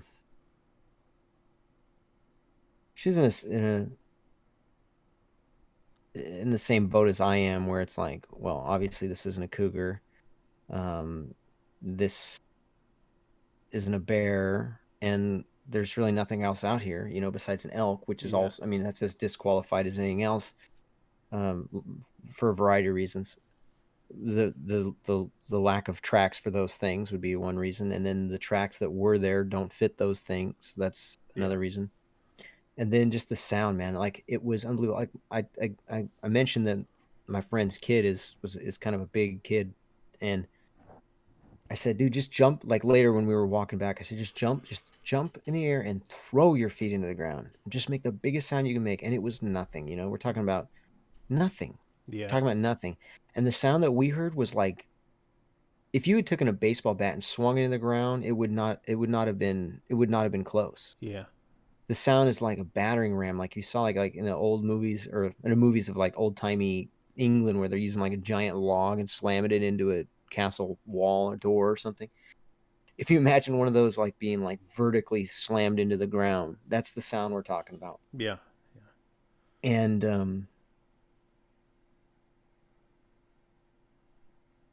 when I talked to her about it, I described it as like, I know it didn't like actually shake the ground, but it gave me the feeling of it like shaking the ground. It was so impressive, the sound, that it was like as if it had shaken the ground. And so anyway, so when she goes over there, right, and then her kid goes over there, I take a picture of her hand in the air. I mentioned that. Yeah. There's some interesting things about that picture, and I'll just attach these so you guys can see them. Oh, okay. I don't like that one but- picture. I'll go ahead and just do that all at the end, I suppose. Yeah. But so then I figured, there's got to be a track in the ground, right?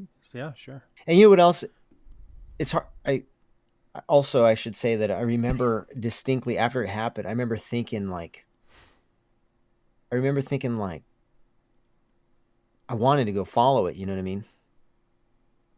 But I remembered this movie, and you know what movie I'm talking about, where there's a bear attack. Yeah. I thought of this movie where there's this bear attack, and I thought, Jesus, I want nothing to do with that. Like there was such a graphic bear attack in this movie I saw, unbelievably graphic, and And I was like, no, I don't want that. I don't want that. And so, when a thing is running away from you,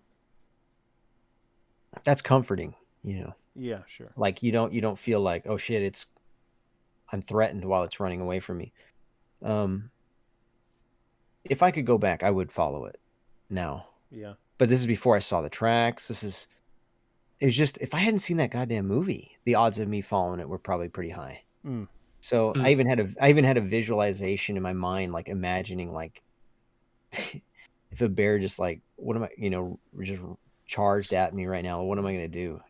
Like Get try to split like, in half and yeah, try to do Yeah. the Olay and just like jump to the side, like a Dark Souls fucking roll. No, So, and anyway, so I really wanted to go, but it just the thought of it being a bear was too much. Yeah. So we go over there, and I look at the ground, and there's a fucking big print, dude. There's just a big fucking footprint in the ground, man. That's the funniest thing, That's the funniest thing, because I actually don't feel stupid saying that, Yeah. Yeah. If I say, oh, it was Bigfoot on the woods, I still feel stupid.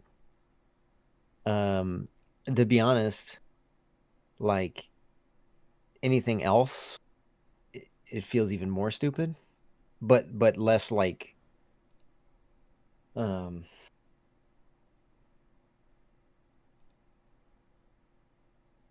more stupid but less embarrassing, if that makes sense. Yeah. So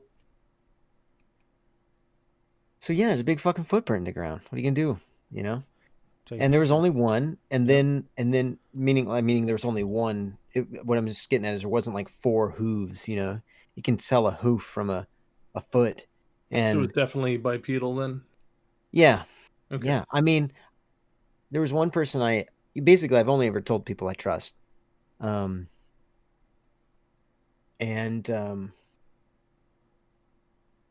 I know one person who was like, well, maybe a deer.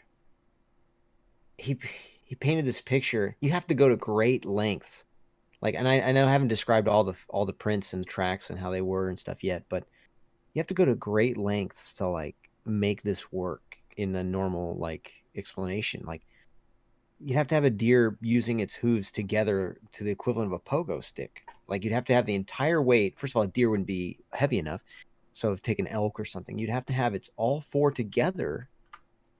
Like, and even then it's not. I mean, you look at the track, and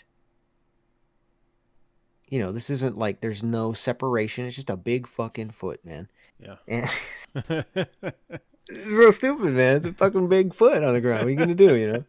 So stupid. Anyway, so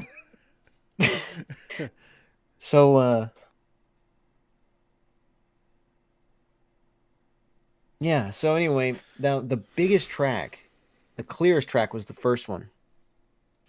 And by biggest, I mean this was like, see, I figure, whatever this thing was laying there, so it's crashing and thrashing was it getting up. And I don't know. The thing is also, I can't imagine that we didn't wake it up walking right by it. So for me to have stepped on a crack waking it up, like whatever, that doesn't make sense. I mean, we walked right by this thing. Yeah. So,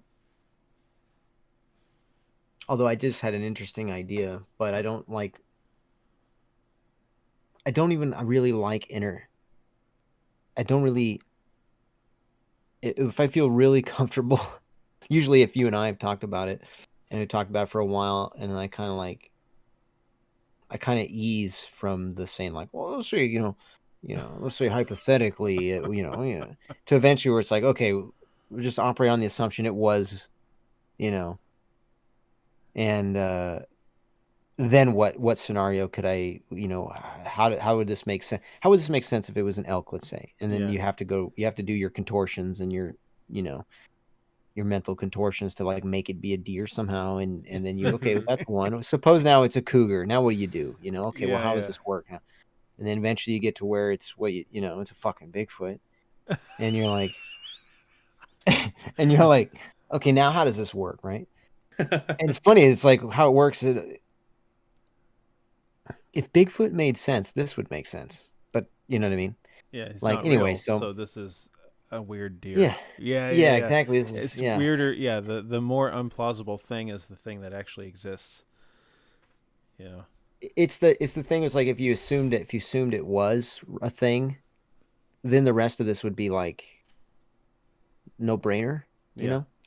So so so yeah. So just say for example, it's laying down. I don't know that because I never saw it laying down. Yeah. And let's say it's laying down, and and it gets up with this total just like windmilling of just Right. unbelievable, like horizontal windmilling of thrashing shit around, and then this huge, boom, the first one in the ground. That would right there have been from basically with no forward momentum, Mm-hmm. and that's the best track I got. Wow. We're talking basically a vertical up and down moment like direction, and then this like huge leap, small compared to the ones that came after, to that path we walked. That track landed at an angle, Mm. right? So the first one, like in my mind, it's hard to say like, okay, this one's going forward or something, because what does that mean? So like, imagine this little cubby, like if an animal's like bed down and you can see the grass is like been laid in, you know what I mean? Yeah. So say there's this little cubby we walked by, and from that to the path we were walking on, to kind of make a T, if you were to think of like a T, letter T, Hmm. where the path is the top of the T, and this is now imagine that T from my perspective when the thing made a noise. That T is like rotated to the right 90 degrees. Yeah. Yeah. So the thing moved to the right in front of me to where it hit the path we were on, and that path would be the top of the T, so to speak. Yeah. So the first one is on that in front of me, moving to the right, and it's facing the direction it's going. Obviously, like it's funny to say that, but like if you look at the track, Yeah. It matches so up it's with like what you from the heard. Yeah. yeah, it's moving in the direction, and this is the first step, and then the next one hits the path, and it's at like a kind of like a diagonal angle. Like if you were to like, okay, here's an example. Let's say you're on first base and you're running to second and then running to third, Yeah. right? Um, the way you would to a tight angle Sure. on second base to switch to third. It was like that, except Hooking the other way. less extreme, like a 90 degree. Yeah. Yeah. Yeah. Yeah, so Gotcha. Okay. that's the second track, and then the next one is it's moving uphill, um, and then there's one at a time. I would say they're 6 to 9 feet apart. Um, they're not the same distance every time. I didn't have a measuring tape or anything like that. We did go back another day. I don't know if it was the next day or if it was like 2 days later. Yeah. We still did not bring a measuring tape. We really were not thinking straight. I mean, I got the picture, and it's Yeah. funny because I thought like this is too weird, right? And I got a picture and I thought like, what am I gonna do? Like, take more pictures of the same thing? Like, we didn't think about making a cast. I've never done something like that. I wish I did. I mean, there's a Sure. lot of things I wish I did. When we went back, it was amazing because when it happened, it just happened, so it was so fresh and it was deep in the ground. That first track especially was really deep. The other ones had kind of like been skinning the earth to some extent, like because there was a tremendous amount of like forward motion at the same time, and so imagine, like, okay, imagine maybe here's some perspective. You're 6'6", right? Yeah. So imagine you were doing like these leaps, like single leg leaps, like you're throwing one leg out in front and trying to like get as much distance, like you're trying to jump over a sand pit or something. You know what I mean? Right. So the tracks were the first one that was really deep and clear, and then the other ones like the first one from that first track to the second track was the shortest, and after that they were going uphill, and there was one at a time, and they would match exactly how a right and a left would. Like this one's like on the right side Yeah. of the path, and this on the left side of the path, and the next one's on the right side of the path, and the next one's on the left side of the path. There's only ever one at a time. Bear in mind, bear in mind that the impacts were epic. Okay, Yeah. epic, Yeah. and there was no shuffling, there was no trotting, there was no dunk dunk. There was no dunk dunk dunk. There was nothing. No, dude, it was boom, boom, boom, and then there were these individual tracks, right? So, like, there were so many things that to me, and there's still more to say, but just to moment to talk about, like, there's two other people with me. We're three people together. Yeah. Hmm.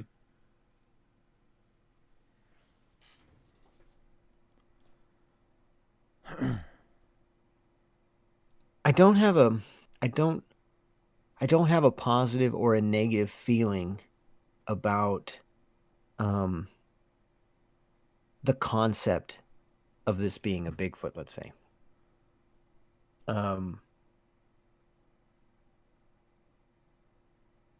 There's what would, a mild negative feeling associated with the idea of like kind of like talking about it generally. But it's like, just like, let's say in a when I'm keeping it to myself, Yeah. like, I don't feel like, oh, I'm so happy this happened, or, oh, I wish this didn't happen. I feel nothing like that, except a mild regret that I didn't pursue it. But other than that, but I do feel really good feeling with the knowledge that this could not have been hoaxed. Like, this could not have been a prank on me. Yeah. Impossible. Yeah. Absolutely impossible. There's so many other things that are great too in terms of that. And what the positive feeling associated with this is that, I mean, I remember I was pranked once when I was a kid by a friend, and I never forgave that guy. Sure. Because I believed him, because he was a friend. Yeah. And I guess I was gullible, but also it's a form of goodwill, in a sense. Mm-hmm. And that had nothing to do with Bigfoot, by the way. It's completely unrelated. But my point about it is, like, just to know that this was unhoaxable and that I could not have been pranked it still gives me a really good feeling to know that, like,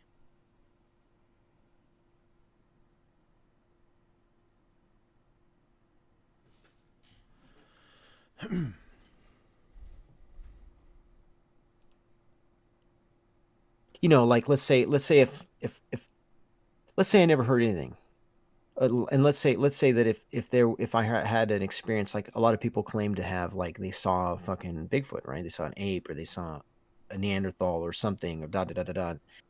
Like, to this day, I could be thinking, oh, maybe my friends, Yeah. got a mask. Maybe my friends, were wearing a bear skin, or maybe whatever. Like, I could, but you know what I mean? I could, and because the idea of it being Bigfoot is so absurd, they would never be able to get out of that. Yeah. They would never be able to get out of that trap. Even if I said, you guys didn't prank me, and they go, no. It's still in my mind, like, well, obviously they did, because Bigfoot ain't fucking real. Sure. Mm-hmm. So they could not really, and it's not that I would, like, it's not that I could say for sure I knew either way that I would pranked or not, but it would just always be like that. In this case, there's none of that, and I'm relieved of that. I'm relieved that I know this was unprankable, absolutely unprankable. And there's, I mean, the factors of how I describe the story typically, like, to a friend or something, is I say, hey, someone, I had an interesting experience, in the woods. I remember when we got back, we told we told my friend's brother who happened to be at her house, and I never told him. It's just it's the way I do it. I didn't, obviously, and we all know what we're here talking about, so I didn't do it here. But like, I just say, oh, I had, an elk in the woods. I had an experience with an elk in the woods, and I describe it, and they're like, you didn't see Bigfoot. Like, I never fucking say that, and then I look at them, because I know it's coming. Yeah. So then I look at them like, what are you, stupid? You think it's Bigfoot, like, because I never said it was Bigfoot. You stupid, Yeah. like, because that's the vibe they're giving me, Yeah. And but you describe it and you show them a picture, and this is not an elk, but okay. So, and then I jokingly, my personal inside joke is calling it elk foot, and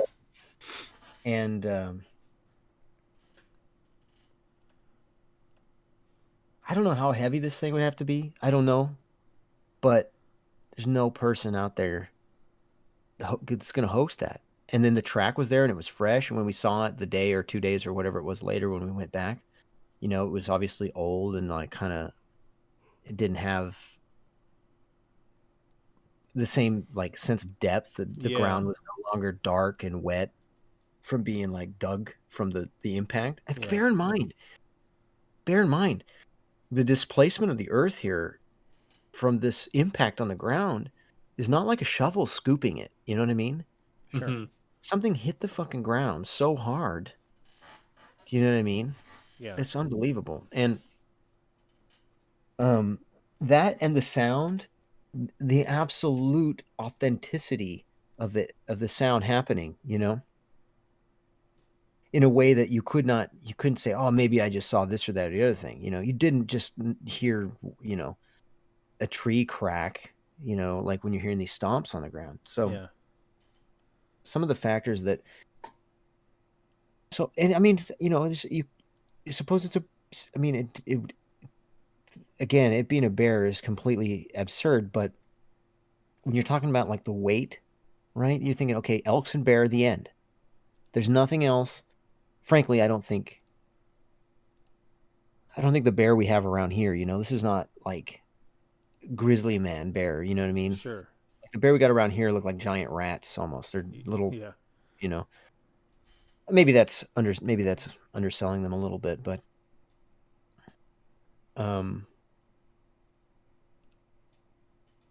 suppose it was a bear.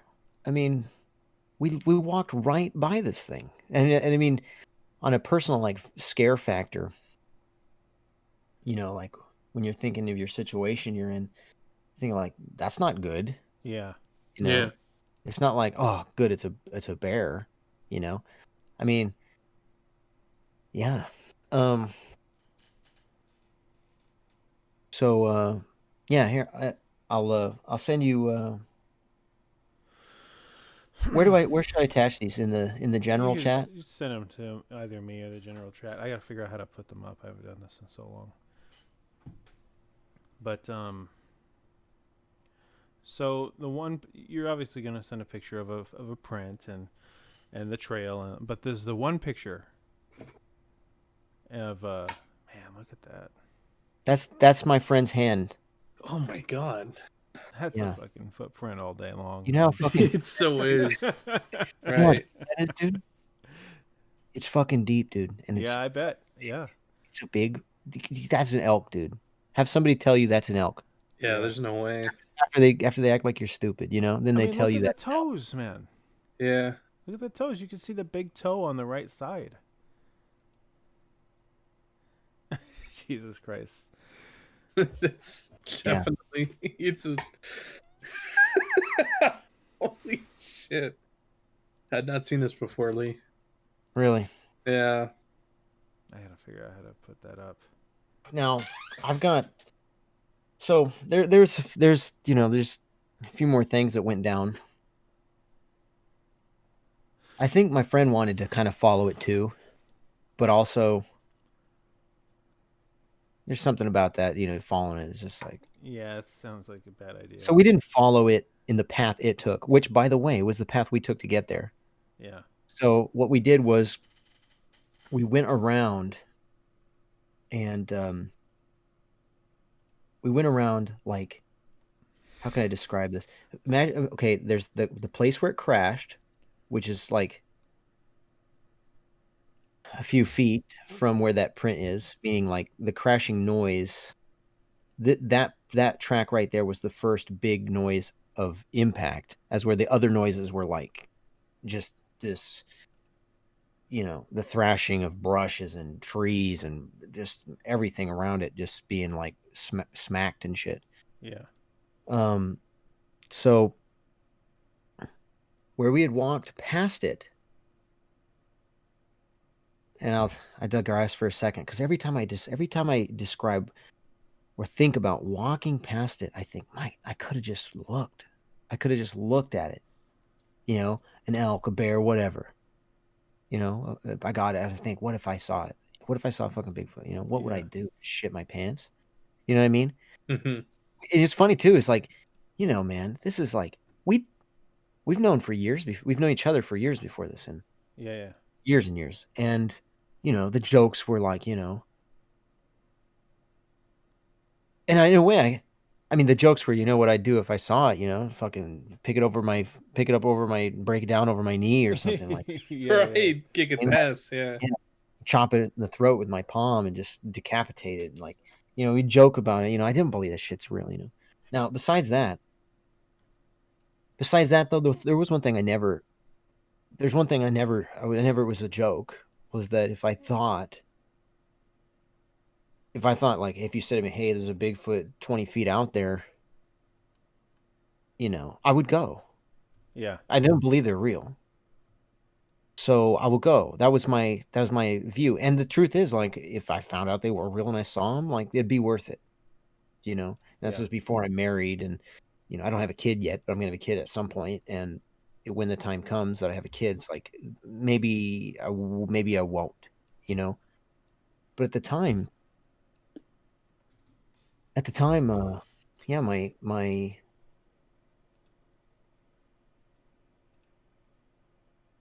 I still feel tempted to say I still hold the same view. If you told me there is one there, go see it, I would go see it.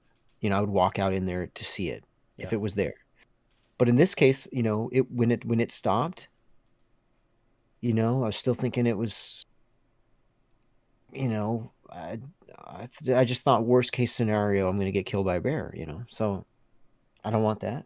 I'm not. If you said, hey, walk out, there's a bear, I'd be like, nah, I've seen a bear, thanks.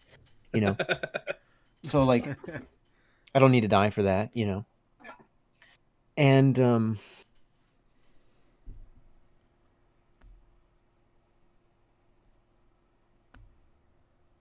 I just wonder what I would have seen if I had looked at it. Anyway, so imagine we're coming down this path, passing it.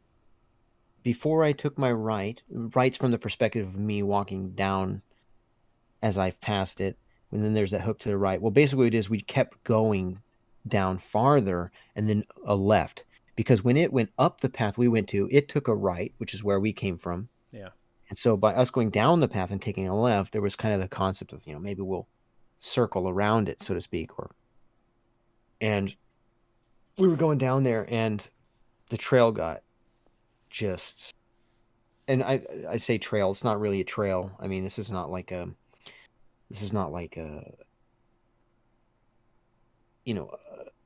a state park or something. This is just woods out there, but this is near and around their place, and there's just like sort of bushes and things that are not in the way. Yeah. So Yeah. if they walk down to the pond, they walk the same path every time. Their kid has a dirt bike or something. They've gone through there before. It's just so anyway, and when we went down and then took a left, there's really no traveled path, and it got like your shoe would get stuck in the ground, and it got small, and and we're just like,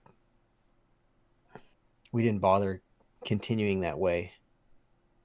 Plus, to be honest, I couldn't help but to feel we were getting farther away, or Yeah. it was. and we came back the way we got there. So back as in back to the point where this happened. Now, there's one thing I do remember, but I can't remember if this was this moment. I think it was, but I can't say for certain. If it wasn't this moment, then the only other option was when we came back a day or two later. Was I remember at one point hearing a bird in the tree,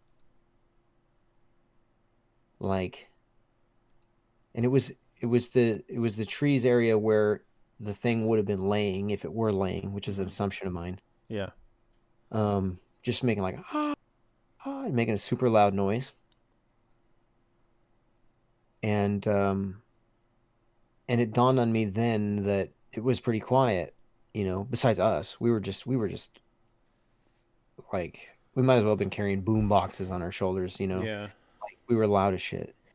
Anyway, and there was a couple other things. I don't know if they were related. I'll just mention them. Like, there was some point before all this when my friend, this lady, had a turtle, and I think you'd call it a turtle. I don't know the difference between a turtle and a tortoise or whatever. I think it was a turtle, and she told me this weird story of how she got it. She went to feed her chickens, and there's this big water bucket, and there was a turtle in the fucking water bucket. And her theory was that maybe it got picked up by some kind of bird and dropped it. I think it was actually kind of a decent theory, because I've heard that birds would like drop, stuff on like rocks or whatever, and then go eat it. And if it thought this bucket was a rock, it just dropped it in a bucket. Anyway, so super bizarre though in itself. And later she returned that turtle. She had it for a while, but it was like constantly trying to like just get out of its like area, its cage area. And she's like, this is we'll just put it out by the pond. So she actually did put it back out there at the pond where this happened. But I don't know, it could be all completely unrelated. It's just weird little things the kind of thing that, like, if you only told the stuff that you thought was relevant, you could miss something. And if there's anything weird, you might as well, Yeah. So now there's yet more. So you and I, Max, Max, for everyone who's listening, we went to we went looking through pictures. I had tons of pictures from when we were out there, and I'll attach the picture I mentioned I took of her hand. Now the picture that Leah's talking about is after it happened, and yeah, he had her go stand out where he saw all of the foliage being thrashed about, and he couldn't see her, and she held her hand up, and you can just barely see her hand in the picture. That's the picture he's about to send. Yeah, I attached it. Okay. It's after I said, I saw something, but I saw nothing. It's like, disregard it. And she's like, you saw something? Like, totally mind blown. I saw something. She went over there and raised her hand. That's when that was. And I took that picture when she was over there with her hand. And you looking at it? Yeah, I don't like it. And so, I don't know what it was, man, but like, I don't know if it was you that said it or. Yeah, I was joking. Yeah. And I was like, Lee, you should comb through all these, because Lee sent so many pictures of things, and trying to size this up so it can fit. Of, just trying to capture cursor. Okay. Can you guys, oops. Oh, jeez. Yeah, we can see it. I'm looking at it. It's about to go away. Hang on.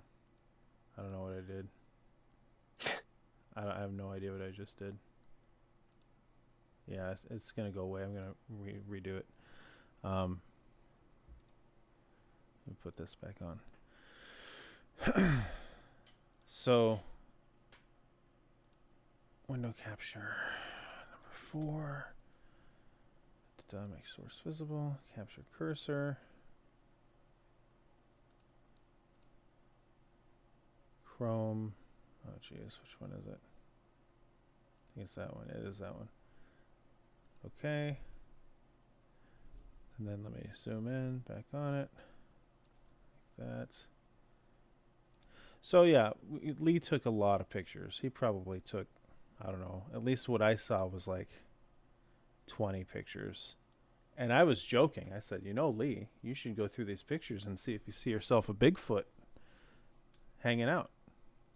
And I don't really remember who saw it first or anything. I kind of think we both just kind of went silent on this one picture because there we go, sized it up. Let me get rid of that background.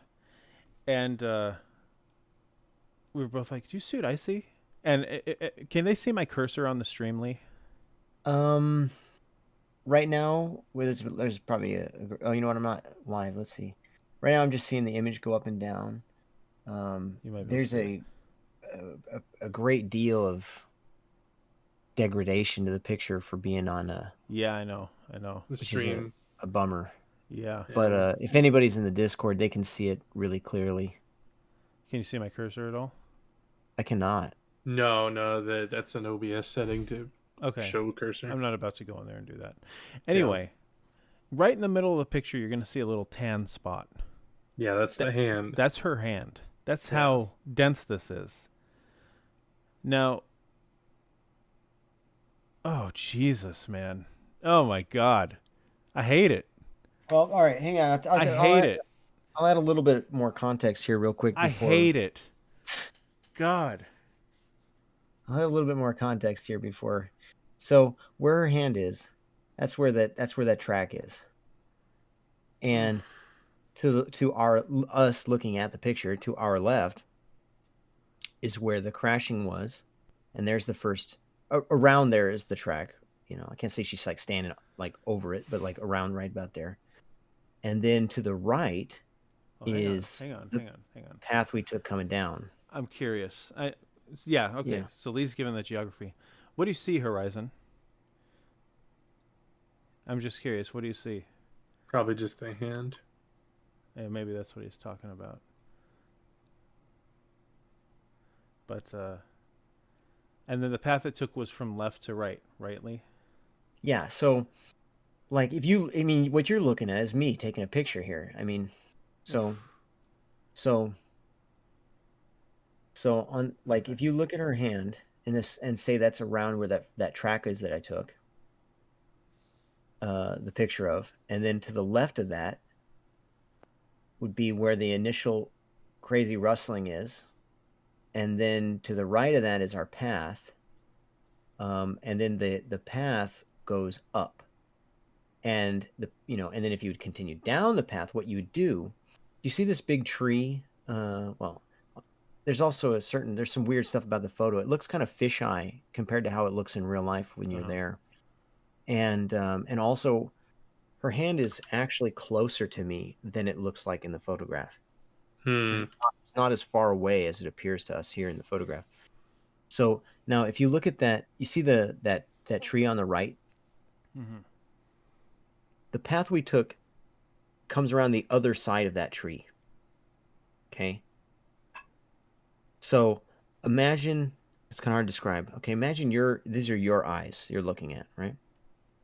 So if you went backwards and then a loop around behind that tree and then going kind of like diagonally left and forward. So anyway, it's just important to note that tree, our path goes around the other side of that tree. Okay? The fact that everything is closer than it really appears in the footage, and everything's a little bit more fisheye looking than it really is. That's the geography of the path we walked, how dense it is, and how tall anything to be seen would be minimum. Yeah. Minimum. her hand there. So yeah, you see that right spot right in the center exactly. That That little was the tan center. spot. That's her That's what I'm hand. there to take a picture of. It's a dot.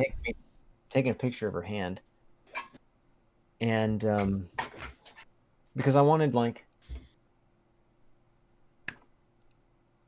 look back at this. This is what I looked up at, and then I listened. The rest of it was listening, and I remember my head following the direction as if I were looking at it when I was just listening to the way it was going. Man, anyway, so yeah, Max and I are looking at this picture, right? Yeah. And we're looking at a bunch of pictures, and yeah, like Mike said, I don't know who saw it first or what. And I'm just kind of curious if anybody else can see anything. I mean, you and I know the spot. Any ideas, Kendall? Because I wonder if Kendall's even seen them. Have you seen this picture before, Kendall? Is he here? He might be gone. But, yeah, this picture stood out to both of us. And we were both like, man, are you seeing what I'm seeing? Sorry, I'm back. I was Have you seen this sneezing, picture? so I muted That's fine, myself. That's fine. Have you seen this picture before? I haven't seen the foot picture. I've actually seen this one before, and I've heard a little bit of the story before. No, I mean, I have it open in the browser, and I can see the hand. I mean, it's crazy to think that she's closer than she appears because she's like in the thick of it, you know? Well, we're not talking about the hand anymore. Oh, what are we talking about? picture, dude. Or is there? Oh, look at that hyper. Okay. Uh, Yeah. You're right. yeah. I wish. Are any of you guys in chat like in that Discord where you can see like the higher quality version? Yeah, than this, hyper like- is for sure. Fire is for sure. Horizon. Yeah, All of these. you guys ones, can you guys can open that in the browser, and you get a pretty big view of it. Yeah. Man, it sucks. Something in the right. You can even, dude. I've zoomed in on it. Like, man, you know what's funny is I tried.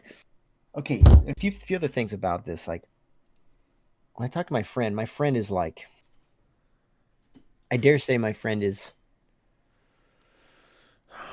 more skittish than I am of like, you know, going with it, being like, okay, say out loud that it is what it seems like it is. You know, nah, that's can't do it. You know, and I can feel I don't want to do it. You know, but it does feel good to tell the story. I have to say. Yeah, Fire get it sees out there, man. Uh, I think. Well, anyway, yeah. So I see something dark in the right side that doesn't look like it should be there, but I don't know if that's what we're talking about. Yeah. yeah, bottom right, Yeah, bottom right. Yeah. and I invite you to zoom in on that. It gets gross. The more you sort of process Oh it, my god, it gets dude. really gross. Yeah. Zoom in. I just zoomed in on my what is this, like a quarter of the way? Don't do that. Man, dude. Get away from it. Dude. So, you know, Max and I we were looking at this and we're like, okay, man, like that's just shadows, right? Like, Well, here's dude, yeah. I don't know. I feel it's just, this is hard to talk about. This is hard to talk about. Like, I'll give you an example. Like, so my friend who was there with me, she's like, her feeling about this photograph is about as is disregarded in the same manner that as my feelings about having seen something when the chaos began. Now, we're kind of inverted on that respect because she somehow was surprised and it means something to her that I had saw something because it means I had to have seen something, you know, that tall. Yeah. But I don't credit anything I saw because it could be whatever. It could be a lot of things, whatever. and the picture, she feels inversely. It's like, well, that's, that could be whatever, this and that. And I have a very hard time seeing it as anything other than what I see it as, which is normal. You see something, you can't unsee it. Mm-hmm. And I've spent more time trying to convince myself it's shadows than not. I'm trying to convince myself it's shadows, Yeah. I mean, at some point, I no longer do, but, and also it is, I would say, kind of, in a way, it's one of the more, you could say, tentative, I guess. It's one of the more vulnerable things to show, because it is something that a person, like one of my other friends that I mentioned before, who's a longtime friend, I don't begrudge him for thinking Bigfoot's stupid, you know what I mean? Because I thought it was stupid, and in a way, like, I mean, this, I don't know. There's just no way out. There's no way out. There's no way to come out of this experience without seeming stupid, or feeling stupid, at least. So,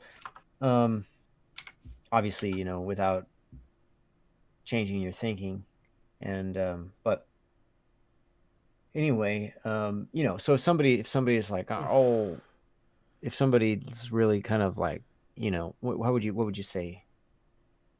Oh, Bigfoot ain't real, like we were, Yeah. then you could look at that and you could be like, nah, it's shadows, you just don't look very close, and just like that kind of thing.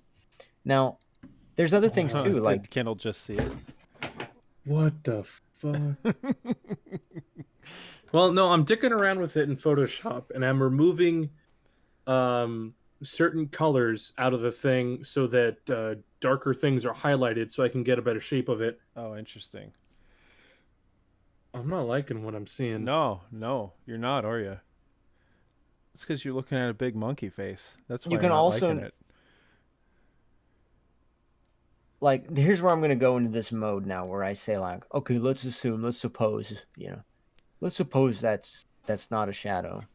First of all, I want to say, as far as shadows go, like, if you look around at shadows anywhere else in the picture, anywhere else, your shadows take up a very small real estate. They're intermingled with leaves that aren't shadows. This is an uninterrupted space. Do you know what I mean? Yeah. Like, there's leaves in front of it. Yep. A branch in front of it. And God there's damn it. nothing, and there's nothing in the middle of it. Do you know what I mean? God damn it, could you? What's happening? Hey, put Tom Hanks in your picture. Fucking put Tom Hanks. I'm sorry. Didn't mean to derail us there. Yeah, I see it. Oh, nice. Yeah, so my point is, like, it's an uninterrupted shadow. So if it's a shadow, there's no light in the middle of it anywhere. Do you know what I mean? Yeah. It's very three-dimensional. It's not like it's not the ground. No. I mean, here's, let's say, for example, I go, like,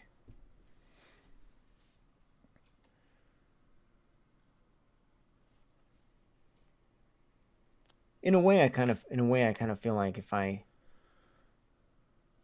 I say, if I belittle, how to say this, I don't know, if I belittle the idea so much that I don't feel ridiculous even entertaining it hypothetically, that I'm kind of insulting the people who do think it's real, and I don't want to do that exactly. You know what I mean? I don't want to do that. It's just that I feel. I'll tell you, I learned a lot of things from this experience. One thing I learned was, if there's ever any good encounters that have been told, just imagine how many have not been told, because you don't, if you're an intelligent person, you don't tell a story like this thinking you're going to come out looking cool. You know what I'm saying? Yeah. Like,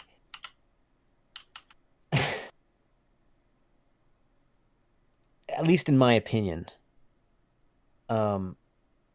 there's surely people out there, oh yeah, I saw something, and they just make up their little story in their mind of what they think will sound cool, and they like give themselves a little, spotlight or something or other. There's, not accusing anybody, but we can all know surely there's someone out there doing that. We all know that there's been faked videos. We all know there's been fake this and that and the other thing.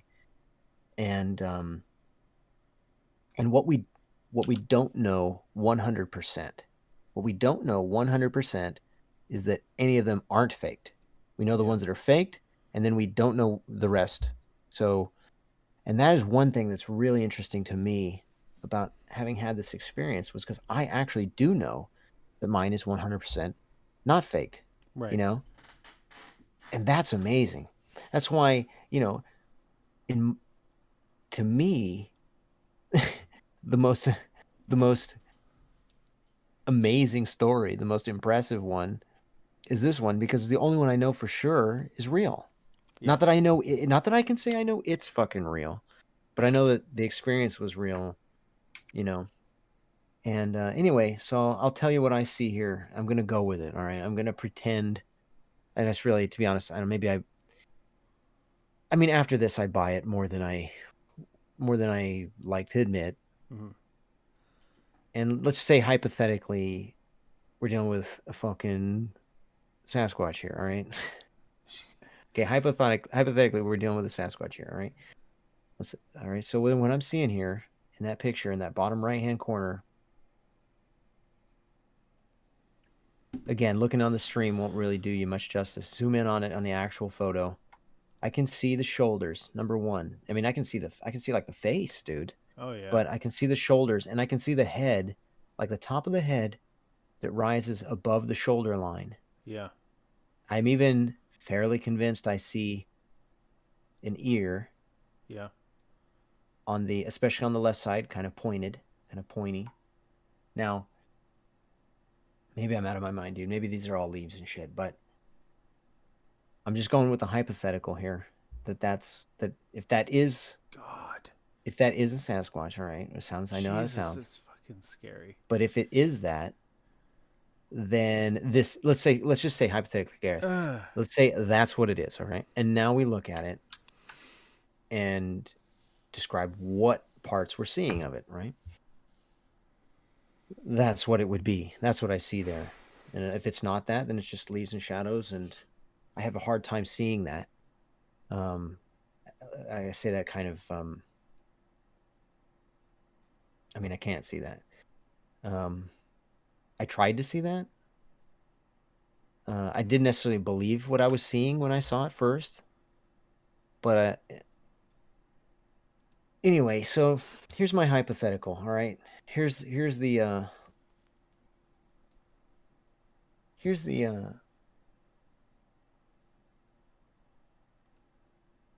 like I said before, if it's an elk, you saw the footprint. So if it was an elk, it had to make that print somehow. I don't know how to make that print in my mind. I don't know how to make an elk make that print, Now, bears are not that big here. And if it were a bear, it would have to be running on two legs, which I know bear can be on two legs. Yeah. It would have to be slamming its two legs into the ground with almost in, like, not just like its weight, but with energy, like it's like throwing its leg into the ground, so I don't know how fucking big a bear would have to be. Bear in mind that how deep that track was, and big, and then it has to be jumping or leaping, with on two legs. It's just it's quite unbelievable. I mean, anybody who's lifelong experience in the woods that I know, this includes my friend who was there with me, as well as people who are very critical of the concept of it being a Bigfoot. I mean, I'm critical of the concept, but to the ones who weren't there and are critical, they also acknowledge. I've yet to have any one person look at the photo and say, like, yeah, that could be a bear. Yeah, know, yeah. It just can't be, So, like, go down the list. I mean, it's not a cougar, right? It's not a Yeah. cougar. And that's about what we got here. We got elks, small ass bears, and cougars. Really, the only dangerous thing, mainstream, let's say, the only actual dangerous thing in normal talk is cougars. Yeah. That's a legit concern. Now let's entertain it's a Sasquatch. All right. If we're entertaining that, what I think could potentially be what happened would be something like this.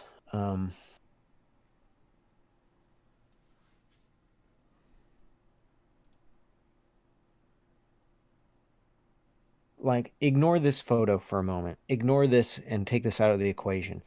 Maybe it was sleeping. Maybe it was dreaming when we walked by it. Maybe it heard our voices and integrated it with the dreams or something. Maybe I stepped on that branch and it made that cracking sound and it sounded maybe like a gunshot or something. And maybe that alerted it, woke it up. Maybe it fucking freaked out, realized we were right on it, thought it heard a gunshot and ditched. Maybe. I don't know. Another one. Now, if you take this photograph into consideration, see, this is after it happened. Yeah. So if that is a, by the way, my wife is from Indonesia, and she was living in Indonesia at the time, and I sent her this photograph, and she says it looks like a monkey but black. She didn't know we don't have monkeys here, like they got monkeys there. Yeah. Like, and she's just like all over the place. Like a monkey Yeah. will jack your food and shit. They'll take your hat. Yeah, every day. In Bali, Yeah. more specifically, and she's like, yeah, it looks like a monkey but black. And yeah, so suppose that's what we're alluding to here. Well, that's not the one that made the noise. That's a fact. Sure. Yeah. That's an absolute fact. So something that seems, if any of this sounds plausible to you at all, and what's in the photograph and why that thing made noise, my other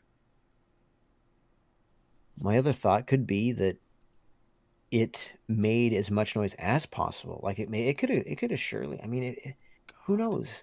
If we walked right by it and didn't notice, maybe we'd walk by it on the way home and not notice. Yeah, Maybe it didn't yeah. want to take that gamble. Yeah. But I'm surely this thing could probably have, like,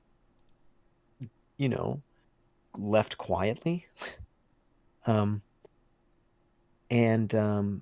So maybe it made as much noise as possible in hopes that we would follow it, so that it would basically lead us away from this one that you see in the image here. Like, this might be a young one. Yeah, basically you're saying that the whole thing was a distraction to get it away from what you got a picture of here. Exactly. Yeah. Exactly. And also, as I mentioned before, her hand is closer to me than it looks like in the image from the photograph. And that means the thing is too. But also, her hand looked bigger from my eyes in real life, which means that thing is bigger than it looks in the photograph too. So here's the thing about being a mossy rock or a stump is Lee went back whenever. Yeah. And he took a picture of I've been back there multiple times since then. He took a picture of this spot, and it's not there, and there's nothing there. Yeah. There's nothing there. It's just ground, and it doesn't look like this. You've seen that picture too. Yeah.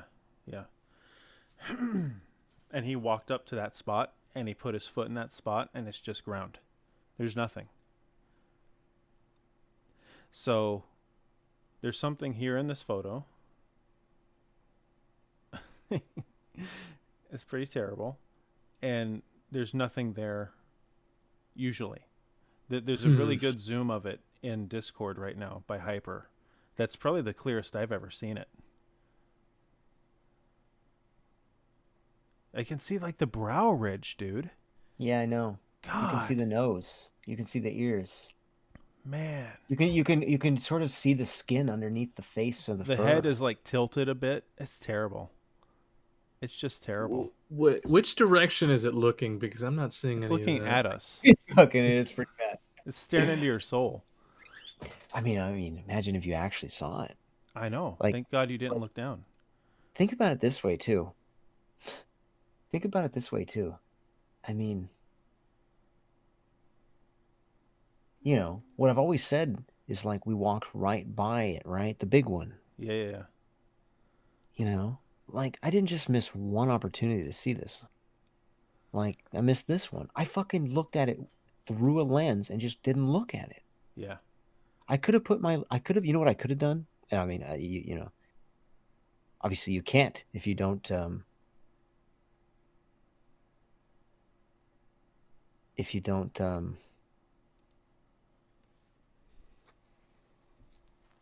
if you're not thinking to look, you're not going to look. You got no reason to look. You're not going to look. But like I could have put my camera up and looked at it without it knowing I was looking at it. You know what I mean? Yeah. So I could have had sort of I could have just looked at it for a while if I wanted, if I knew it was there, without it knowing I was looking at it. Not like if I put the camera down and just like looked right into it eye to eye, you know what I mean? Or eye to shadow, whatever. Don't make me open this up and paint, guys. Please. Okay, listen. I've brightened the image up a little bit, and I'm still not seeing the face. I will It's say not this. so much a face. It's like you see the silhouette and your mind kind of fills in like, okay, that's where What- eyes would be. That's where the ear. What I see is like a shoulder, like its back is to you. No. Um, I mean, If you see what you see, I guess. yeah. yeah. I'll give you this to its credit.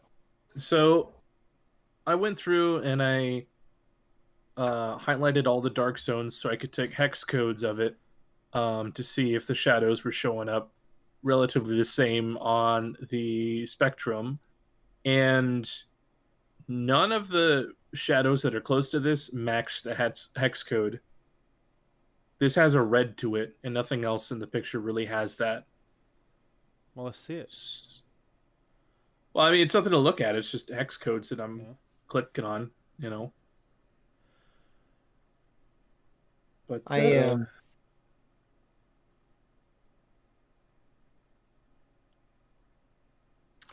see if I can. It's so freaky, man. in a way, I mean, I think I understand where my friend is coming from about not not feeling like this is something that they would share, but Yeah, The, yeah, um, yeah.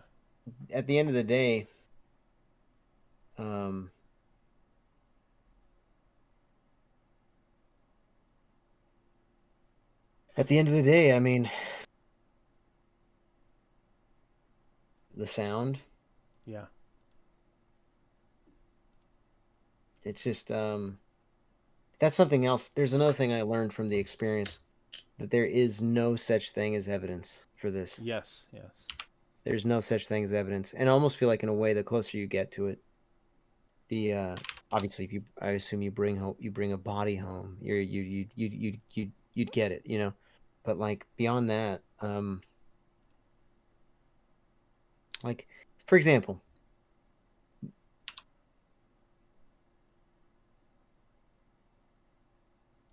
how should I put this? The only thing of value to me from this experience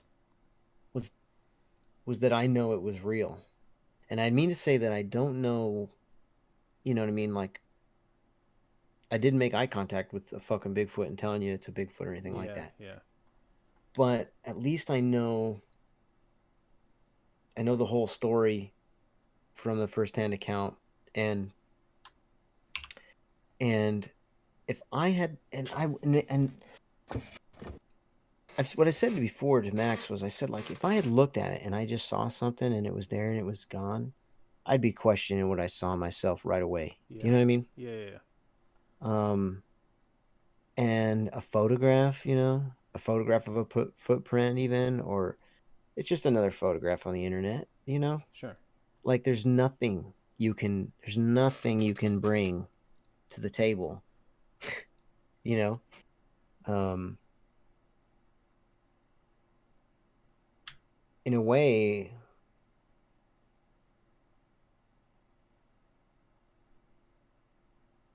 what's where the only thing you can offer people is like a confirmation bias, I guess, in one form or another. Mm. It's another, it's not anything, or see it is the thing, and that's all there is to that, and none of that really matters. Yeah. I mean,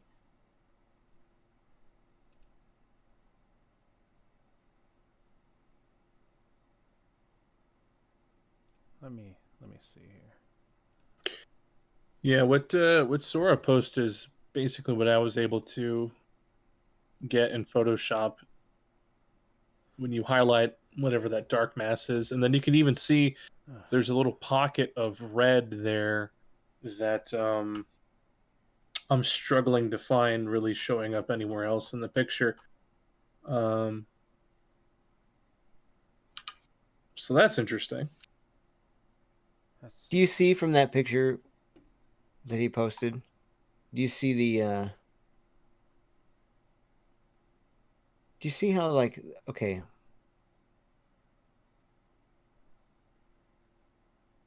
let's say on the right here, do you see where there's the darkest spots, darkest pixels on the right, and that trails off the frame?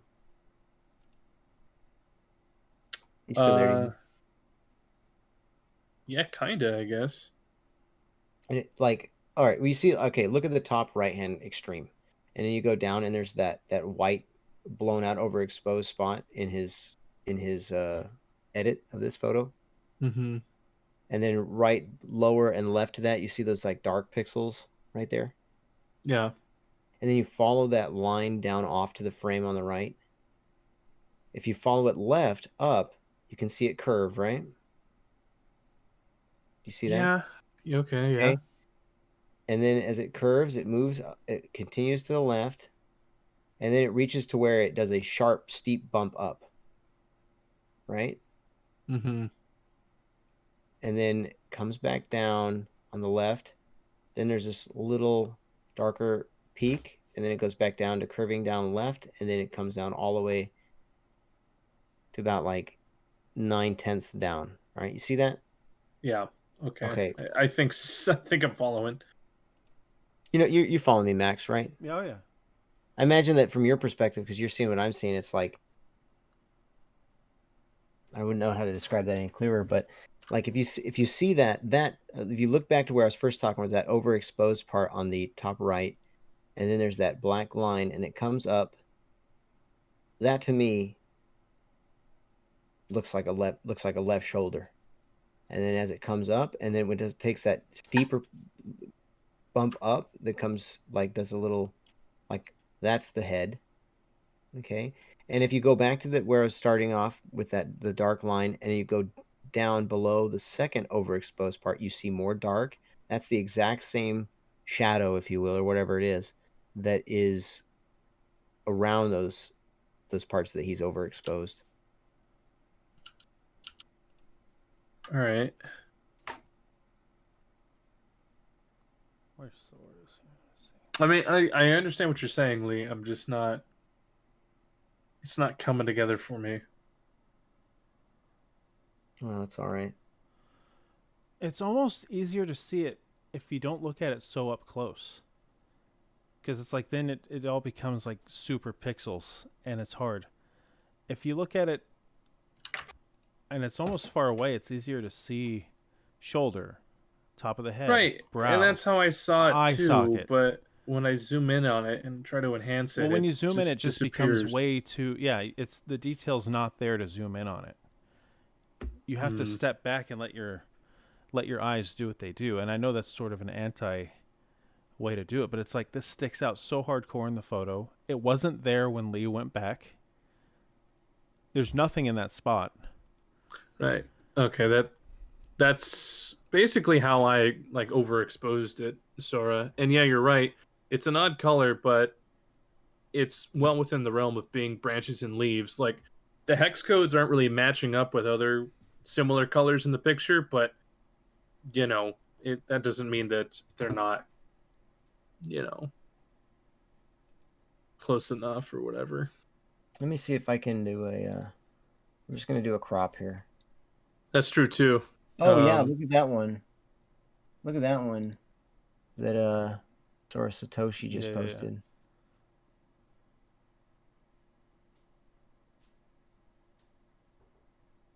So here is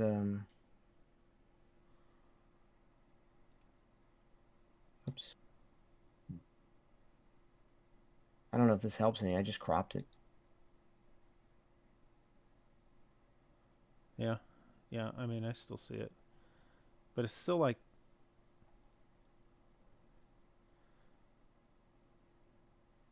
man. Hmm. It's so gross. I mean, it's like, maybe it's just me being so used to seeing it, you know. oops. And I just see the shoulder. I just see the corner of the head and the cone of the head and the brow and an eye socket.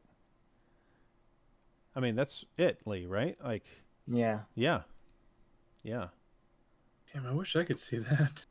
and I see it curved down off to the end of the frame. Yeah, yeah, yeah. I see like other weird stuff in the Bear in picture. mind, here, maybe this will mean nothing to people like on the internet per se, but like in terms of yeah, who posted that? Yeah, that's it. What See, the frustrating thing is Wolf is seeing the right mass, but he's seeing a different face. He's seeing the face that the bottom half is that leaves are making up on the bottom. He's seeing, Is he really? yes, he is, because this is how I used to see it. And then it kind of made no sense to me because the leaves kind of make it look like there's a nose and an eye and lips. Right. But there's a shape behind those leaves that is part of it. And it's not there when Lee went back. It's like you got the right mass. But the bottom half is leaves that make it look like a really clear face. And it's not that. And I understand that, but it's not that. It's more like you're seeing a silhouette of imagine a chimpanzee or something almost leaning at you, and its head is tilted and its shoulder is down. That's what it looks like. Here's what I'm going to leave you with on the topic, Kendall, because it'll Mhm. only applies. It'll only be useful to you. Okay. Just remember that this photo, like in this print, happened like maybe 90 seconds beforehand. Yeah, I mean and combine and anyway, that's all I'll leave you with. I mean it's definitely unsettling, especially if you know what we're seeing is something there. I mean it literally just sat there vibing, watching you guys do your thing, and it didn't make a peep. Which is just strange to me that you can be so close to an animal, not smell it or hear it or anything. You know what I mean? Which I mean, it does happen. Don't get me wrong. It's just kind of terrifying to think about that something was like that close to you, especially if what you're telling me is that you know her hand in the middle of all this thicket is closer than it appears. That means whatever is in the corner is like right there next to you. Yeah. Pretty close. Yeah. I would say we were closer to the big one when we walked by it. And by big one, I mean just make what you will of it. You know, whatever that thing was Right. that crashed through, the bear or whatever, the elk. Whatever. Yeah. So I would have been closer to the elk than than I was to the shadow. Okay. That's also very unsettling. Man, look at that print, man.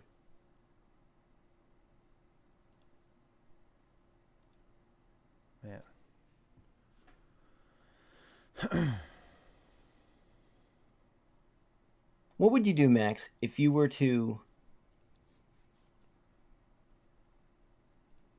let's say looking at the footprint with the hand in it, Yeah. let's suppose that you wanted to recreate that in a single blow. What would you do? Like, what kind of equipment would you use? I'd probably use in a single blow. I mean, I'd probably use a big thing of concrete shaped like a foot and really slam it down as hard as I could into some soft mud. Supposing that were a bear, how much you figure it would have to weigh to leave a track in the ground?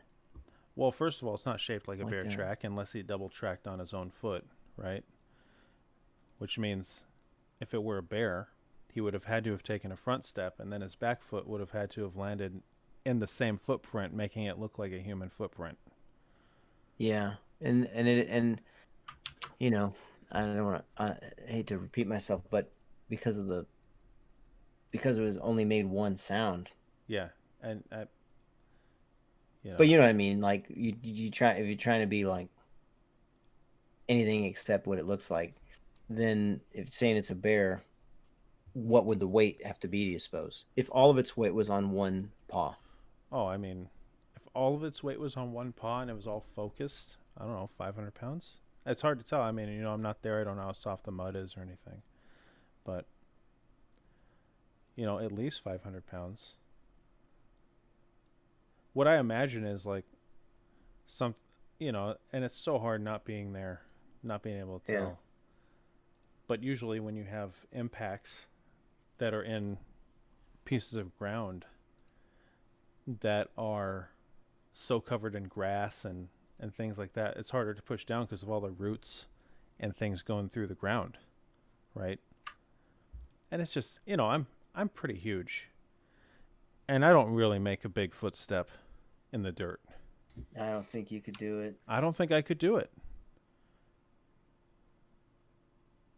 I mean, I say that like I know you couldn't do it. I mean, it's not like when we were walking, we were leaving like footprints, like like you would in mud or something. Yeah. Um,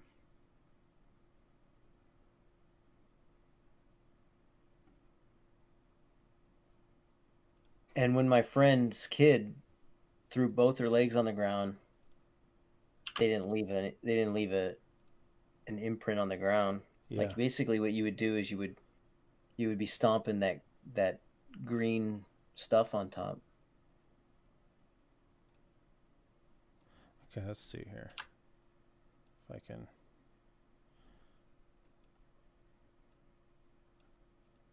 Trying to. I'm almost tempted to see if I could somehow. Like you need like a machine.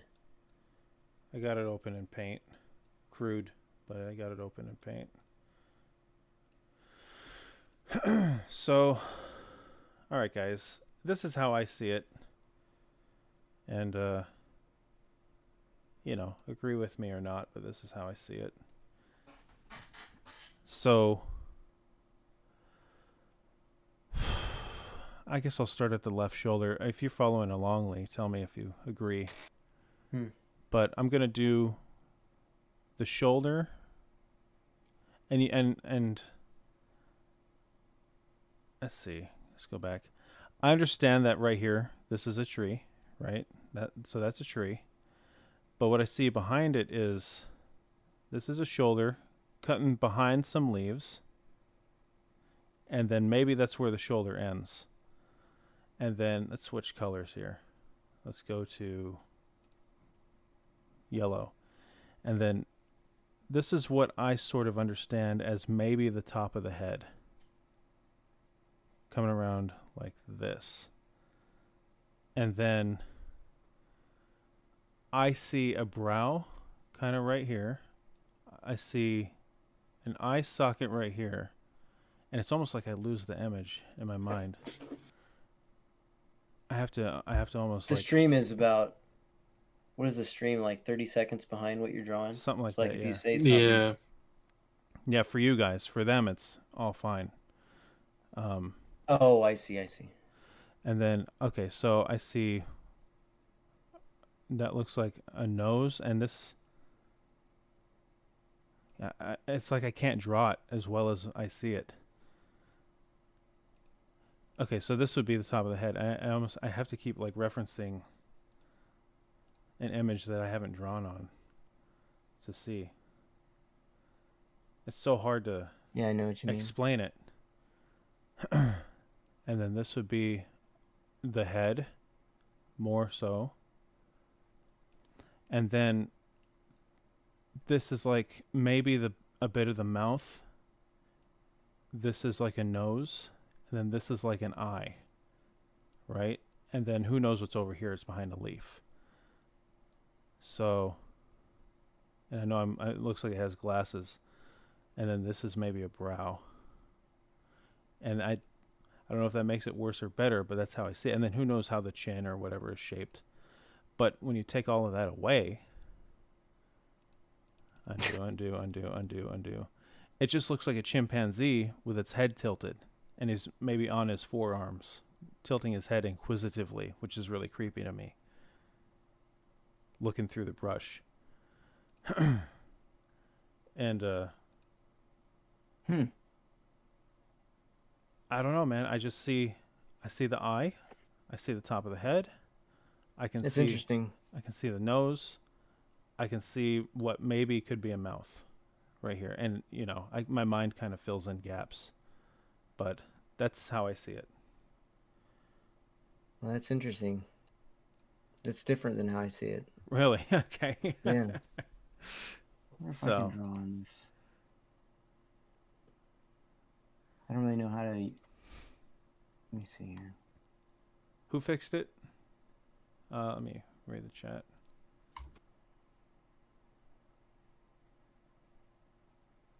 Open the image I linked to everyone.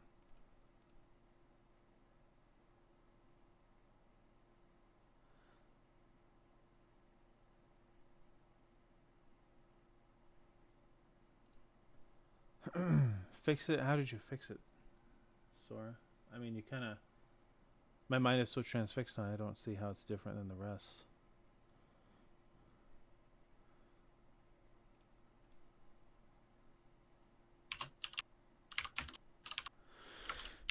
Okay. I mean, it's just... What freaks me out is that Lee went back and there's nothing there, and I've seen that picture. And there's nothing there. It's just ground, and you can so tell that it's ground. There's nothing there that looks remotely like this. All right. I'm Oh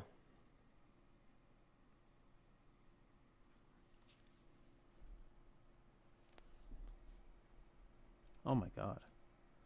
I'll send you That's a the good outline. Wow, man. Look at that. That's a foot. Yeah, I used the Magic Select tool, so it didn't really get any of the definition of the toes, but you can tell that there's definitely heel and where toes would Yeah. be. Yeah, Wolf has it. Yeah. Wolf has it. Look at that. I mean, interesting. I feel like we're seeing the same features, but I think we're sort of filling in the different side of the face. Whereas I see that as the left side of the face, you see it as the right side of the face, and the thing going down as a shoulder. But I think we're seeing the same sort of features.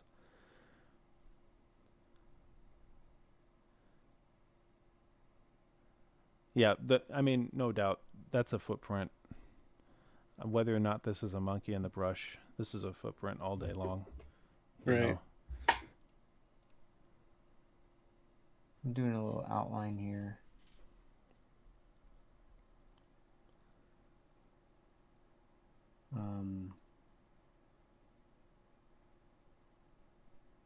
Trying to do it here with the mouse.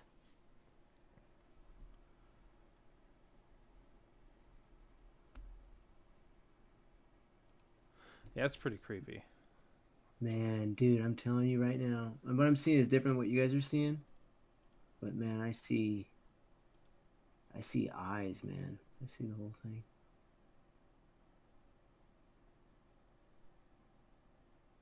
Huh.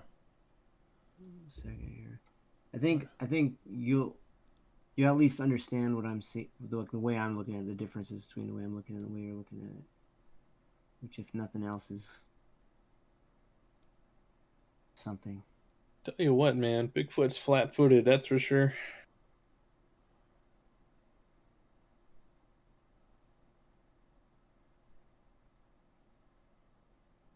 There we go. That's how I see it.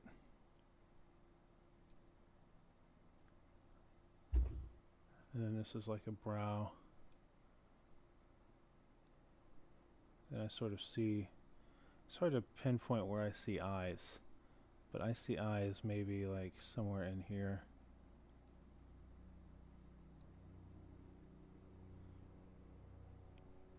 And then maybe this is like an ear.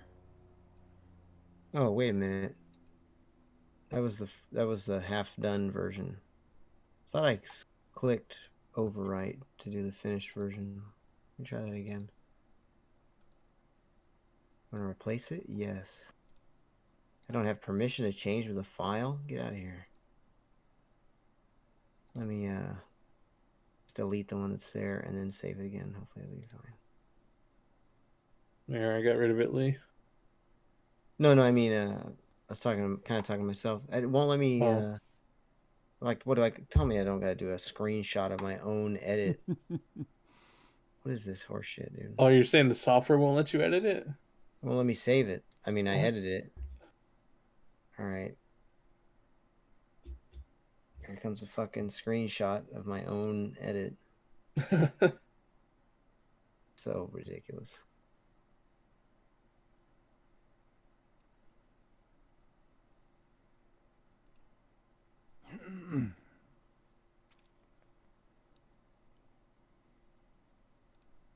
All right. Now, one thing, and I think this is what you were having a hard time with, was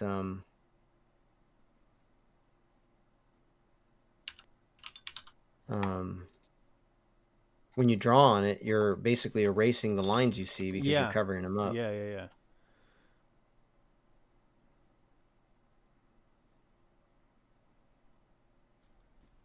Okay. Let's see here.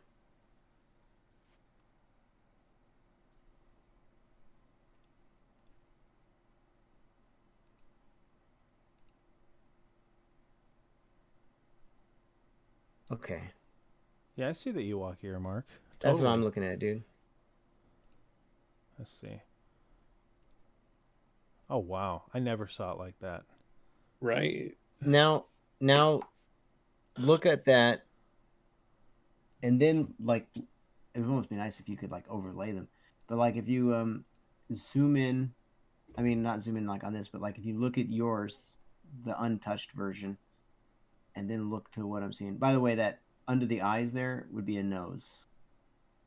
Yeah, I figured. Yeah. Oh, wow. Yeah, you're seeing totally. That's hard for me to see because I've seen it my way for so long.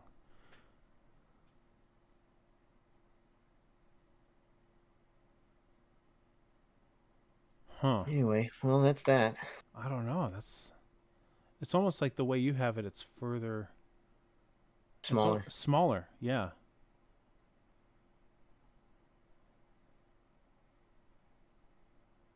It looks so weird. It looks, I don't know. I don't think I would have ever seen it like that.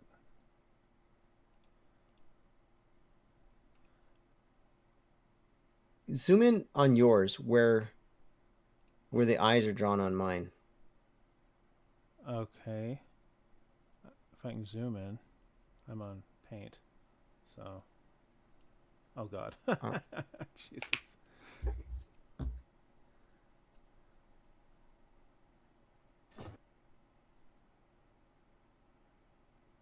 Like that? You know what's a bummer? What? Well,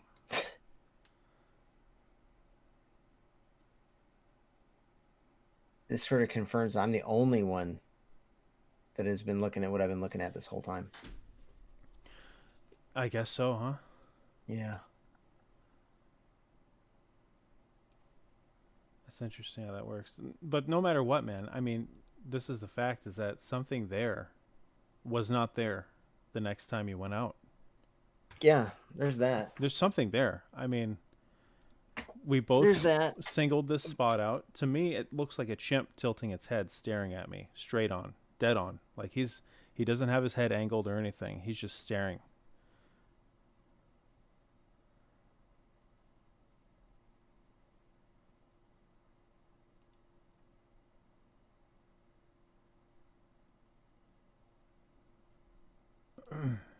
Um. Yeah. So anyway, and then beyond that, the the proximity of it, the size of it, the tracks in the ground, and that's that. I wish I could go back and follow it.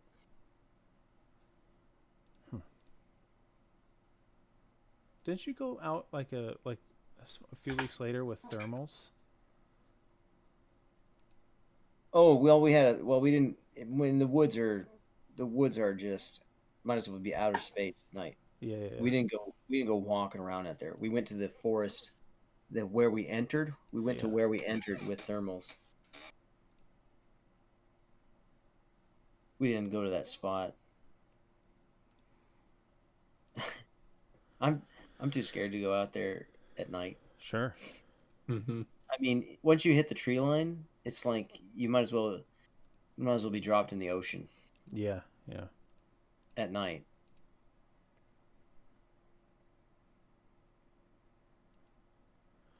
Yeah, I saw it fire. I saw it. I mean,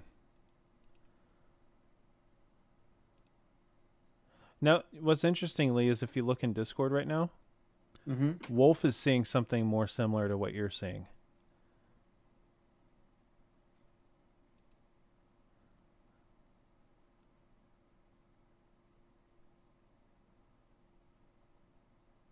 Yeah, that's more similar. Okay. All right.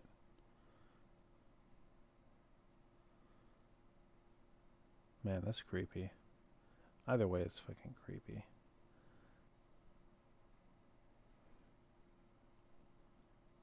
Huh.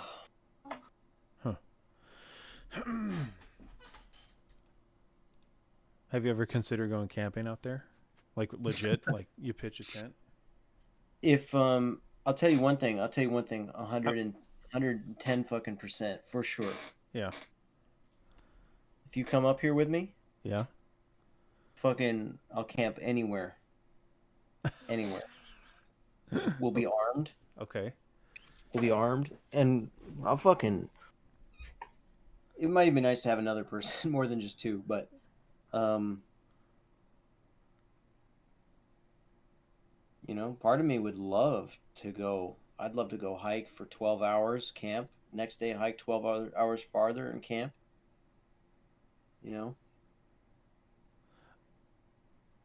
Oh, ew. Hmm. I just looked back at the picture without anything drawn over it, and now I see it as you see it. Really? Yeah. It's like my mind is readjusted, and it's a lot more gross. It's like way more gross the way that you see it, how you view the world. Oh man, Small. small. I mean, not small, like an actual human baby, but like. Yeah, you like maybe like a 6-year-old or an 8-year-old. Yeah, That'd be it. yeah. But if you can zoom in closer on the original image I sent, I mean,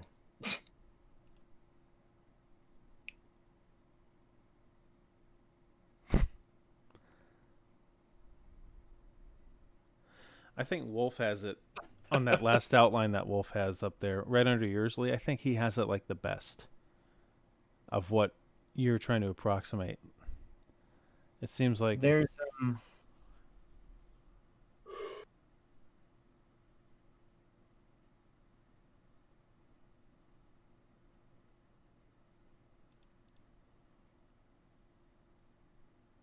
here we go. Best place for me to look at it actually at this point is on the Discord on the one I cropped up at 128 because everything else is like too bright, like yeah. the the dark background from Discord. Anyway, so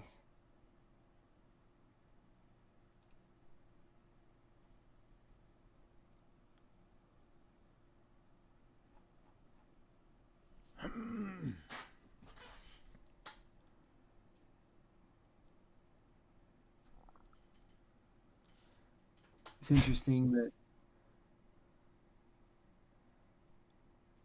never mind. No, what's going on? Oh, just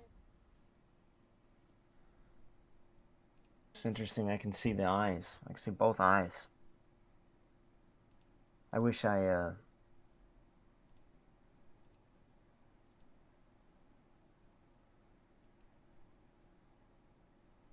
wish I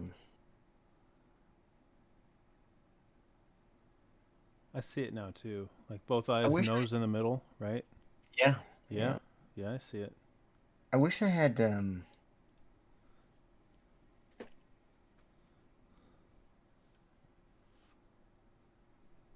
don't know what the word is I'm looking for. I wish I had been less cautious. And I wish I had been more like okay, I'll put it like this. If I could go back there and instead of me thinking like normal, instead of me thinking like, you know, the rational explanation, so to speak. Yeah. Instead, if I were just thinking like what I'm talking about now is an entirely 180 totally polarized approach to the situation from where I was then, you know. Where I was then, I mean when the thing was crashing through the woods, Oops. I was just listening to the sound and then it was done by the time when I saw the track, you know, the print and everything else, and I don't know, it was just too. I felt like I don't know. Part of me felt like here's a weird thing too. I kind of felt like after it had stopped and we were taking a picture of the footprint, it felt like we were already kind of like taking a picture from the past, like it was done. Yeah. And kind of felt sort of like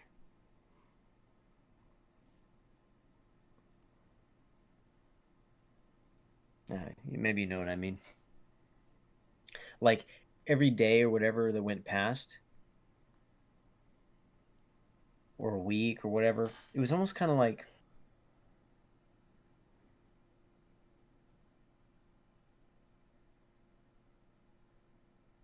as time got farther away from it, it became. I kind of felt I don't know if "remind" is a word, but like, oh yeah, it was not really in the past the day after it happened. It was the day after. But the day after felt like it might as well have been years. You know what I mean? Like that experience is long over with. You know? Yeah. It's like it's done. Like, yeah. Yeah. Yeah. But if I had been, if I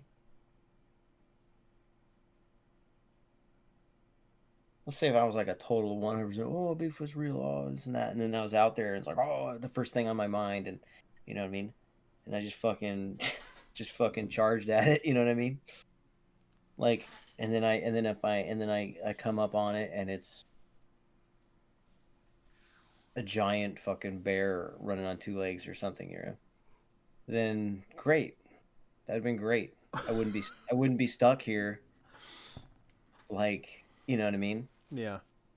Like if I were to have been in the woods a believer,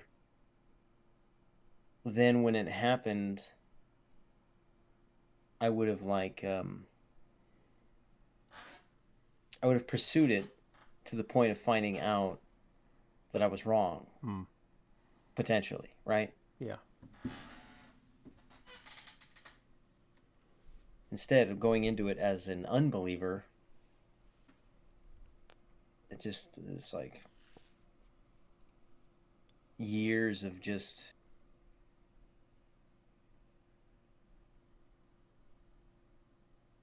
not admitting what it looked like.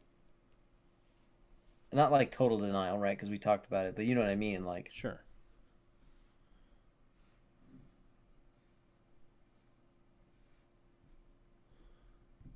I mean, my whole Bigfoot thing is 180'd, you know. I don't know what to think other than there seems to be some weird things out there and I don't know what it is. I really don't. Yeah. I mean,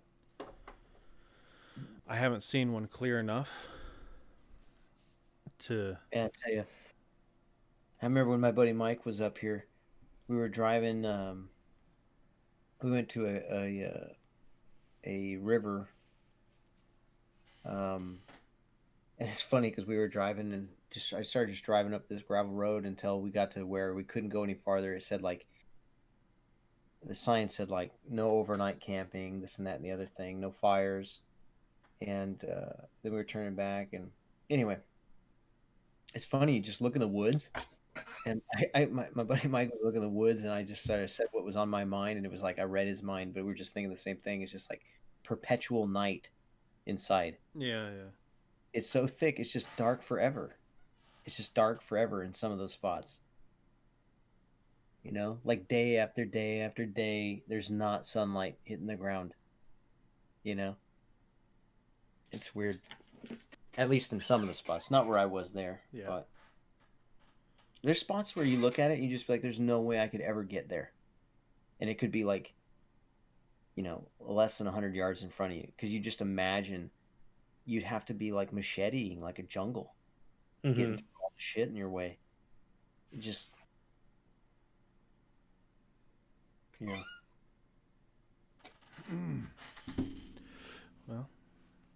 Well, man.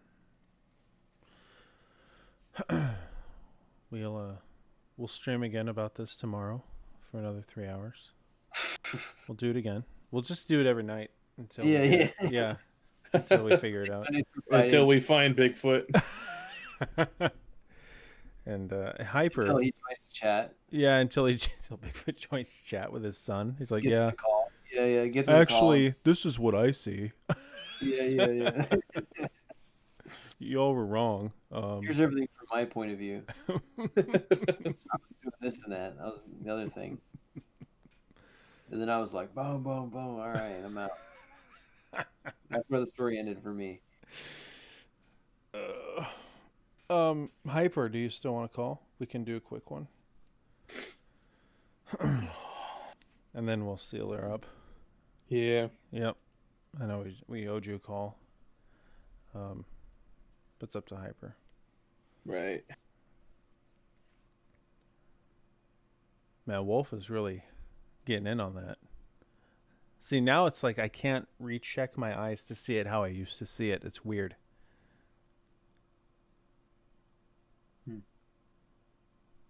I don't know, man. Something's there. Something's totally there.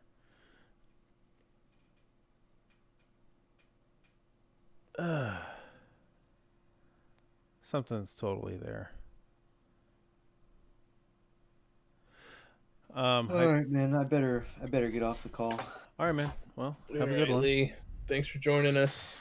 Have a good night, everybody. Yep. Yep. Okay.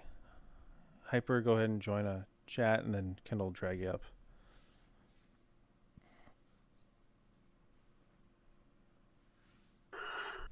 Yeah, those are interesting pictures, man.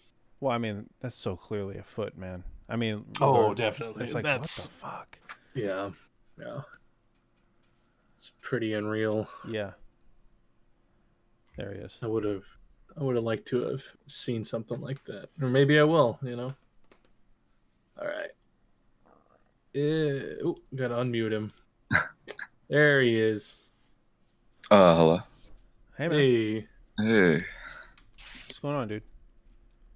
not much. Just here in my basement, scared shitless, but you know, Oh, cool.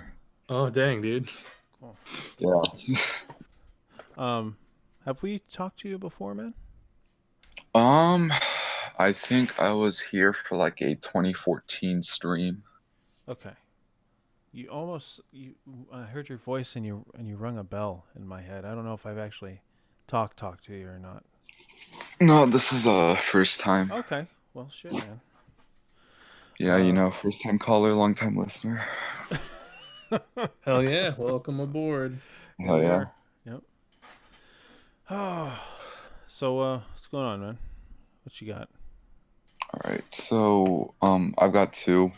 I have the one about the potential home invasion that happened like last Saturday. Oh, there we go. Okay. Oh, Jesus. Yeah, Okay. that one's scary. And then I have the one that happened last year around November about like my mom thinks that I heard this laughing witch. Ew. Mm. Okay. However you want to tell it, man. It's all yours. All right, I'll start off with the laughing witch one because, yeah. Okay, so I was on my way to my girlfriend's house at the time. Yeah. It was about 9:30 when I started my trip.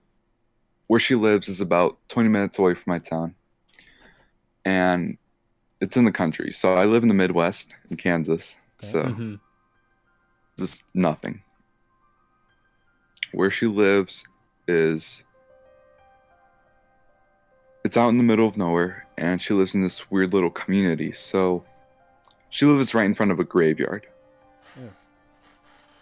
And beside the graveyard is a Catholic church surrounded by like, sprinkled in with like 5 houses. And that's literally it. And you won't find civilization for another like 15 minutes. Oh, jeez, man. It's, yeah. So for some reason, I decided it'd be a good idea to come over and hang out with her at 9:30.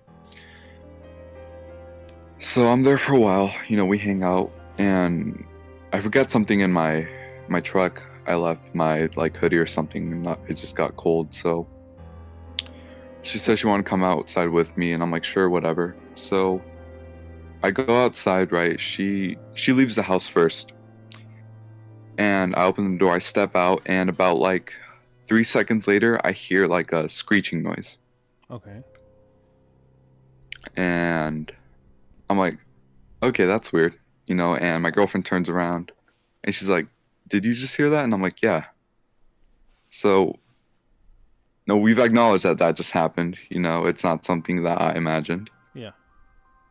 And about 2 minutes later, we hear this screeching again. And it doesn't sound far, or not too far, because we have this like little tree line, like about a football field away. So, and it sounds like it's high up in the trees. It sounds like screaming almost. Hmm. Is it like how long is it going on for? Like, what's the duration of each? It's sound? consistent. There Oh, are jeez. between each screech is a 2-minute interval. We counted. We looked at our phones. Okay. I'm like, okay, maybe it could be a mountain lion or a cougar, because they're known to make like woman screams. Yeah. Yeah, they'll do that, and it's really terrifying. But I'm like, well, there aren't really any mountain lions or cougars in Kansas. No, how could there be? It's like, how would they travel from patch of wilderness to patch of wilderness when there's nothing but open fields, right? Yeah, Yeah. and it seemed to have come like from above, like high in the tree line. Okay. And I was like, maybe it's an owl, Maybe. Yeah, sure, maybe. What else? but I can't. Human? I don't know. Okay. They're very loud. Okay. It seemed very effortless. I asked I asked my girlfriend if her neighbors had like any animals that like maybe could make those noises, and she said like no, not at all. And I'm like, okay. So we go inside. We're just like, fuck it, whatever. Maybe it'll just go away. Maybe we're just hearing stuff. Yeah. So then it's about 10:40 something. You know, I'm tired. I want to go home. So I get my stuff. I get ready to leave, and I open the door. We get to my truck, right? You know, we're saying our goodbyes, and we hear the screeching again. And we're outside for 10 minutes, and the screeching's going on every 2 minutes, So just happens- nonstop. Yeah, yeah, yeah. And we it's hard for me to think about what could make those noises. I know this story sounds very feels lame to tell because there's so little to go off of, No, but Well, I don't know. let me hit you with a bunch of questions, okay? Yeah. Okay, so each time you would hear it, they'd be spaced 2 minutes apart. Now, each time you'd hear it, how long would the scream last for in duration?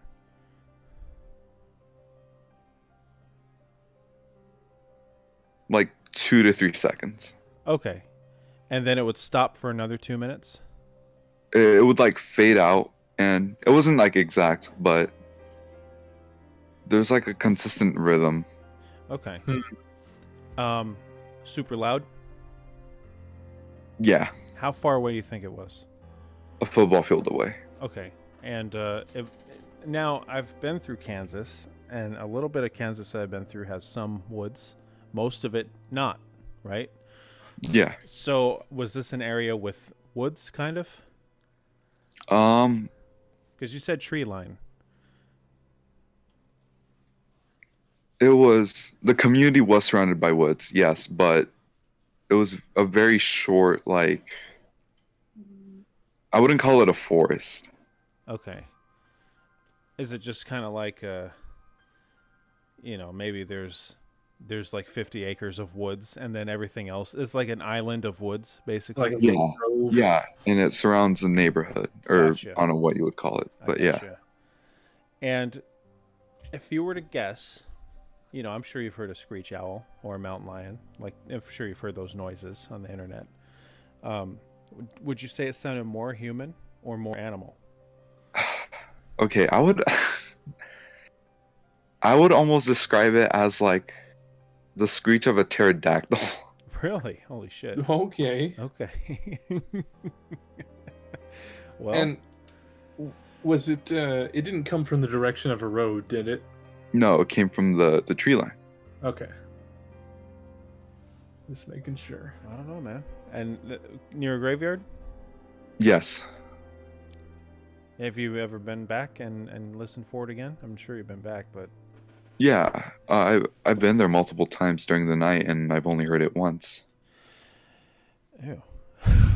You think if it was a bird, first of all, it's Kansas. The bird would have to live in those woods, right? So Yeah. if he's doing that, it'd be regular. It'd be not just one night, And I asked my girlfriend, like, have you heard like these kind of noises before? She's like, no, this is like a first time. So Did you ask her parents? Or I don't. I'm assuming you're younger than me. Maybe you're adults and she owns her own house. But no, I'm like, so used I'm to asking 17. that. I'm a Okay, child. okay. There we go. So did you ask her family or anyone else around there? Like, what is this? I asked her sister about it. Yeah. Hmm. She said she didn't really, like, she doesn't really hear that kind of stuff at all. Jeez, man. Interesting. Yeah, so I talked to my mom about it, and she told me that, I'm Mexican. Okay. So, and my mom's relatively superstitious. Okay. And she says that it's like bad luck to hear like owls in the night, Yeah. and that every time the owl like coos or makes a screaming noise or whatever, it's like wishing like harm upon you or like bad luck and Yeah. stuff like that. Yeah.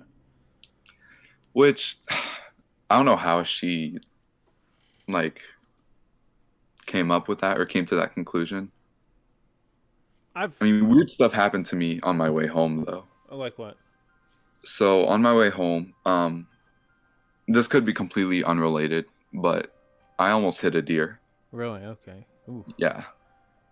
Just out of nowhere, just I don't know. It was super close. I braked and then just kind of ran off. And then I think I remember seeing there are a lot of dead animals, like roadkill, Hmm.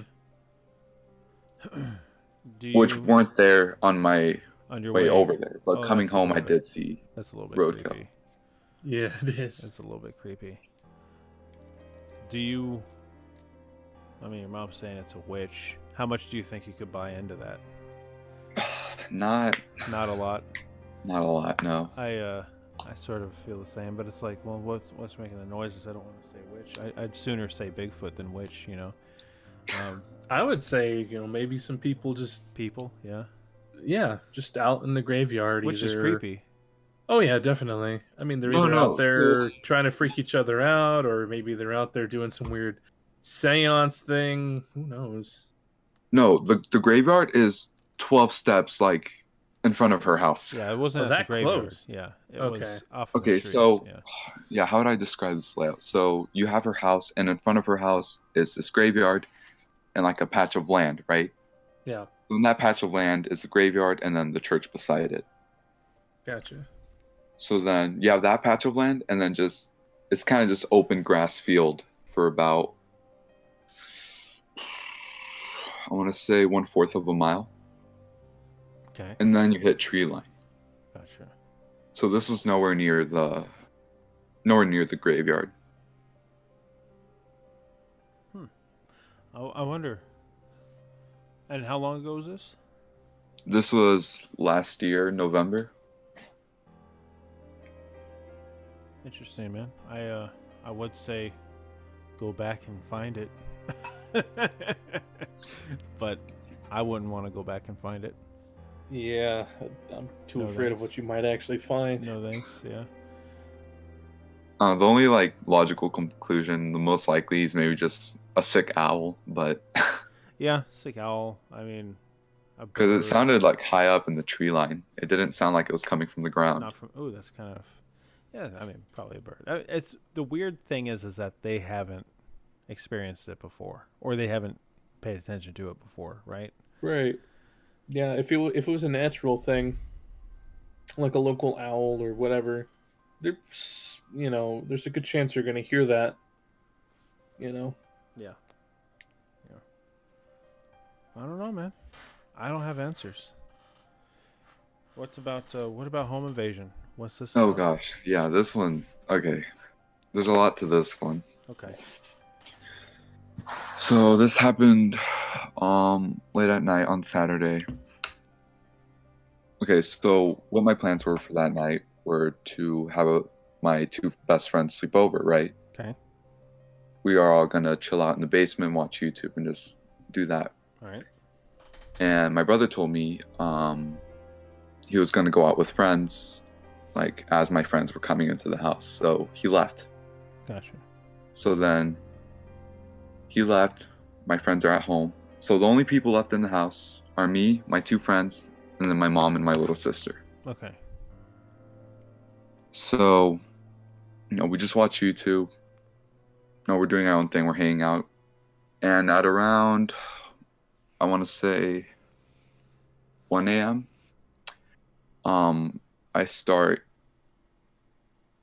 I hear like the door open. I go upstairs and it's my brother coming in. I'm like, oh, okay. So I know my brother's home now. Yeah. So I go back downstairs and it's around like 1:40 a.m. I hear footsteps upstairs in the kitchen. Oh.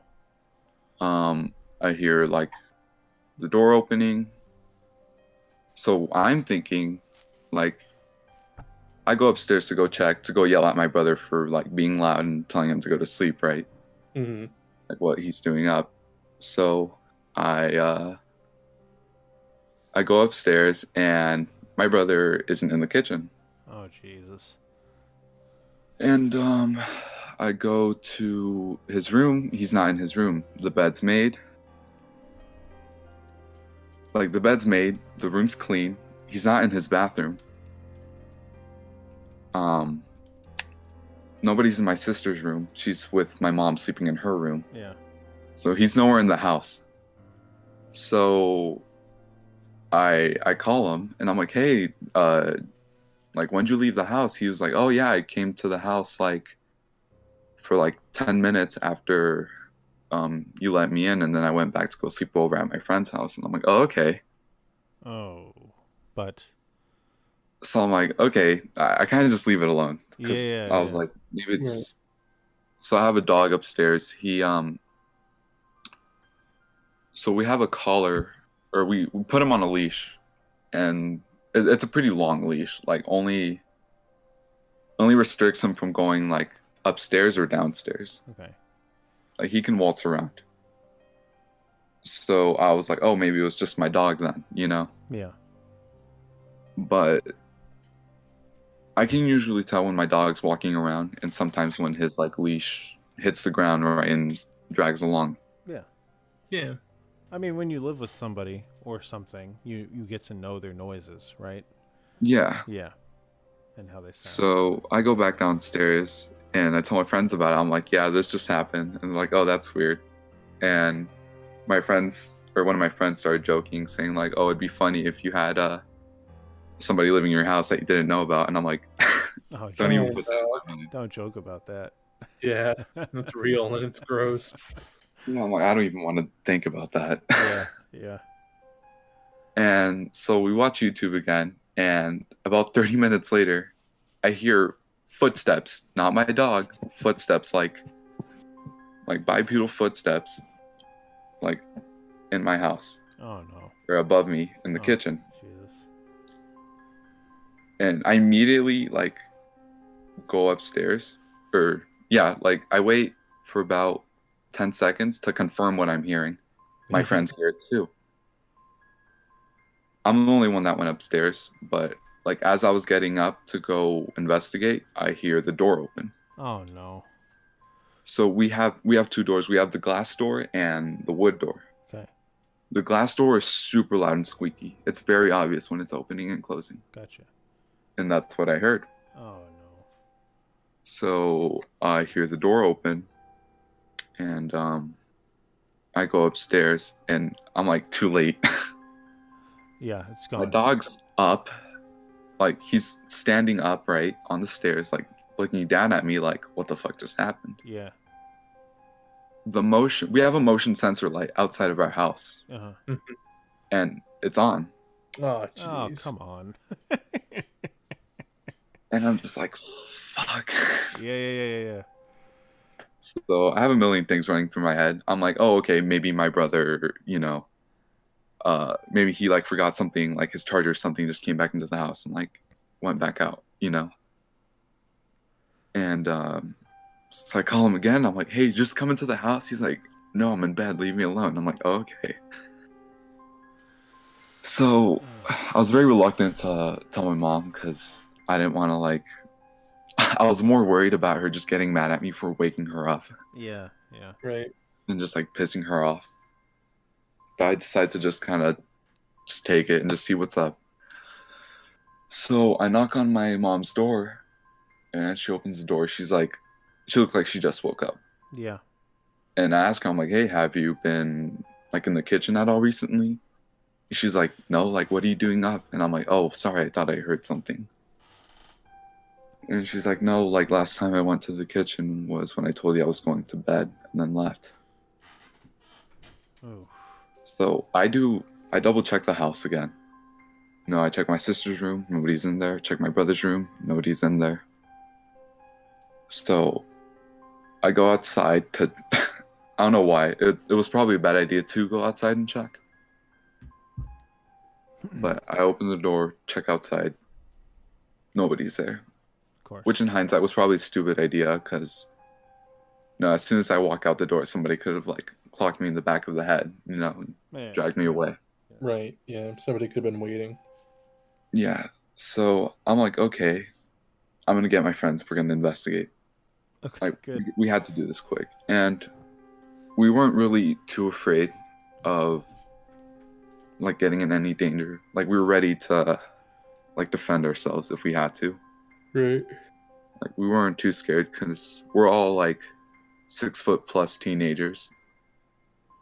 No, I'm 6'1". My friends are one 6'2", and the other's like 6'3". So Okay. Yeah. And- What did Zudi and I used to joke about? Like couple hot 6 foot tall dudes. Yeah. Yeah. Okay. yeah, so you have that, and then just years of pent up rage. So Yeah. There you go. so we had that going for us. So we put on our shoes, put on our clothes, and quickly just walk out the door. And we like just walk around the house and just look around. There's like nothing. And I don't know. It just And they, we stay there for a good 10 minutes just watching. yeah, and listening, nothing. watching. Are you Yeah, we hear nothing. Are you in an area where there's like also nothing around you, or are you in a neighborhood? I live in like a suburban neighborhood. Okay. All right. It's a Anyway. very like break-ins aren't common. Yeah. We don't have a lot of that over here where I live. Okay. All right, go ahead. I'm sorry. Yeah, so but the idea of somebody breaking in and like stealing stuff is important to me because earlier this year we had somebody break into one of my parents' cars and steal shit on like Valentine's. Yeah. So which is why we got the camera and the motion detecting light. Hmm. So I had that running through my head, like, oh, is somebody gonna like break in this time? But yeah, so basically we kind of just made as much noise as possible. Like we let our presence be known. Yeah. So instead of just staying in the basement, we turned on all the lights in the living room, in the kitchen, and just kind of turned on the TV and just got loud. Yeah, yeah, yeah. Yeah, and then we scoped out the place again, kind of just like looking out windows, like pausing the TV every now and then, just kind of sitting there and listening. And nothing happened. Nothing happened, and that was the only time that happened. Yeah, Man. Yeah. Sounds like someone was in your house, man. Yeah. Was the door that led to the motion tracking light, was it unlocked when it should have been locked? no, I think both were left unlocked. Oh God. Hmm. And now I bet you lock them, huh? Yeah. Yeah. Yeah. Okay. Yeah. Dang, dude. Yeah, that's no good. It's weird because you have to be really close to the motion detector for it to go off. Yeah. Well, they came out of the house. Right. Yeah. It's right under the light, I would assume. Um, My mom keeps telling me, tries to convince me that nobody was in the house. It was just late, and that we were just hearing things. Well, no. We haven't talked about it since I woke her up to bother her about it. Oh, okay. Yeah. She doesn't like it when I bring stuff up like that, around my siblings. Yeah. So Yeah. Yeah. Somebody was in there. You're just gonna have to accept that, dude. Yeah. Have you gone through your? It's been a year. Have you gone through your stuff to make sure nothing was taken? yeah, Okay. Yeah. Nothing was. Weird. A few of my favorite break-in stories are, of course, Avery's.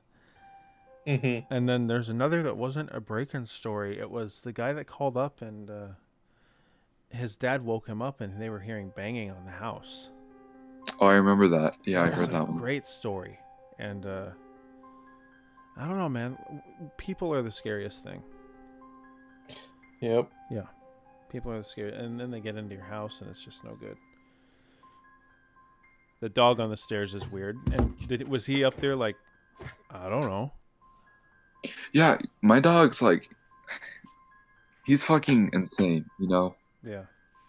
Like, I expected, like, if there's a stranger in the house, no matter, like, even if it's a friend that he's seen before, Yeah. he barks like crazy. Yeah. Yeah. But That's pretty weird, man.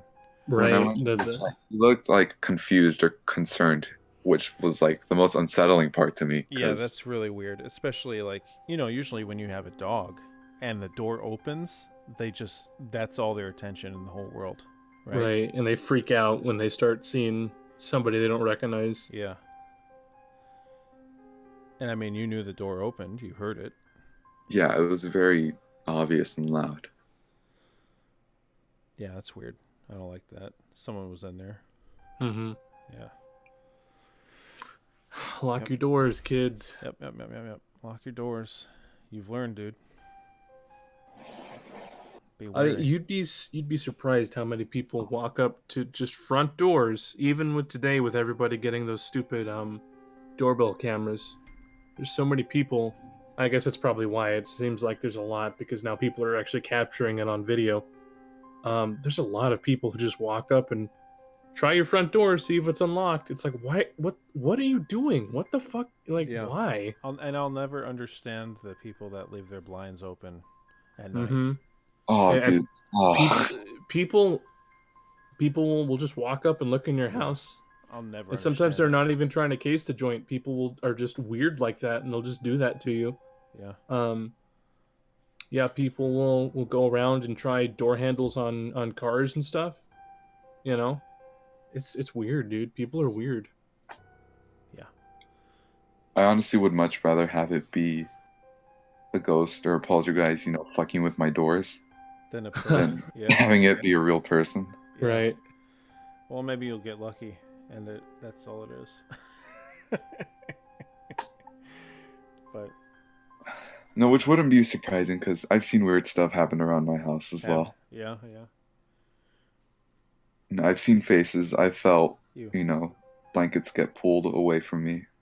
Don't like that. Yeah, so it was weird because the blanket wasn't like uneven. It wasn't like dragged to one side farther than the other. It was centered. Yeah. And I'm laying down and I feel what's it called? I feel the corner of the blanket just kind of slip away from me. And at first I thought it was my dog because sometimes I let my dog sleep in my room. Yeah. And that night he was. So I get up and I'm like, what the fuck are you doing? And my dog's kind of just looking at me like I'm stupid. And it just clicked in my mind. So first of all, my dog has hip dysplasia. So it takes him like some time to get up Gotcha. Mhm. and I'd hear it. So I guess when I jolted up, I kind of woke him up. He's a very like light sleeper. So I thought maybe I just pushed the blankets away far enough to where they would just kind of sag to the ground by themselves. So I thought nothing of it. I went back to bed, or tried to. And then I felt like a weight at the edge of my bed. Almost as if somebody's like sitting at the edge of your bed. Oh, you. Yeah. And that was going on for like a good 5 seconds, but it felt like it took forever because I couldn't move. like- Well, here's my question now. Do you think it could have been sleep paralysis? I don't think so because it's not my family. I've never had a sleep paralysis episode Yeah. That you know of. that I know of. Yeah.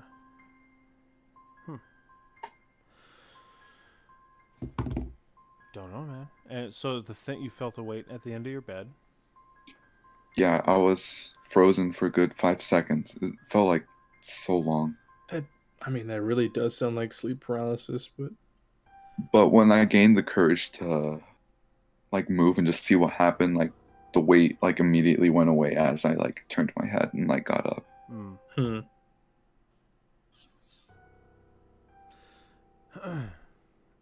You said you've seen faces, which I don't like.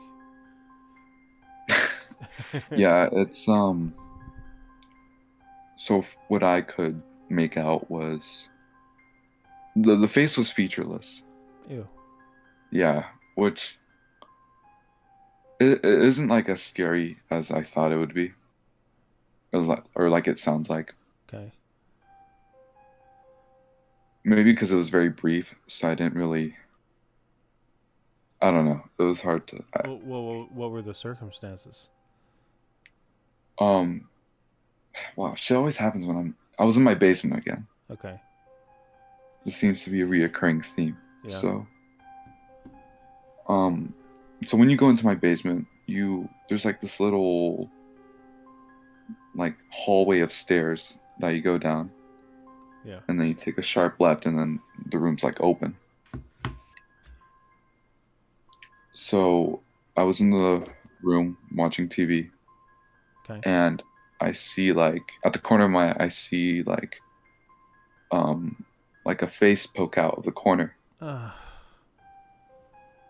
And I thought it was like my mom to come bother me, so it was like a faceless shape, or shapeless face.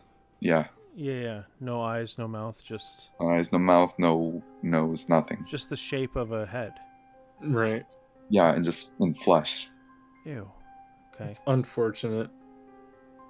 It had short hair Okay. with bangs. Oh dear. Okay. It had like a woman's hairstyle. Okay. And it kind of looked like my mom's hairstyle, but not really, because her hair is longer and she usually has it up. Yeah. So I like quickly turn and it just goes away. So I kind of like go upstairs to check, because this isn't broad daylight too. Oh wow. Okay. So I wasn't too scared. Yeah. So I go up and check, and my mom's upstairs doing dishes. Yeah. You know, she can't get up there that fast. Sure. Yeah, so that happened. How far away were you from the face?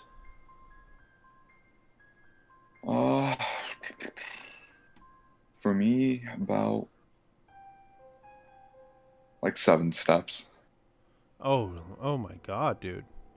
Right there. Jesus. So like just across the room. Right. Let me count my steps real quick. I can walk there right now. Okay. Oh, that's nice. He's right there where it happened. That's cool. Yo, dude, your house be haunted. Yeah, man. Yeah, I don't want it to come through the internet and get me. That's how it works. Yeah, so being 6'1", it takes me 6.5 steps to get there. Yeah, it's just like across the room. Fuck. Yeah. That's nice. How long ago was that? Like, I want to say, like this summer. Oh God. Yeah, it sucks. That just happened. Okay, that's cool. And it just looked at you for a second until you turned, and then it went away? Yeah, it was very quick. Like, it wasn't like very. It wasn't like watching me for a long time. I saw it happen. I saw the head poke out, and then I looked, and then it went away. Oh God.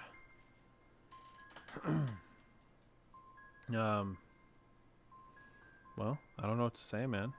Your house be haunted, just like Kendall said. Yep. Yep. Calling it, man. Yeah. I think you need to get the people in there that do ghost stuff. Yeah, you gotta get them ghost questers. Yeah, Zach Baggins and company. I don't think they're in business anymore, are they? Oh yeah. Oh yeah. Zach Baggins? Shoot! I thought Dude, they. He's not going anywhere, man. No, I thought he gave up the TV series Zach to Baggins focus. did not give up the TV series. All right.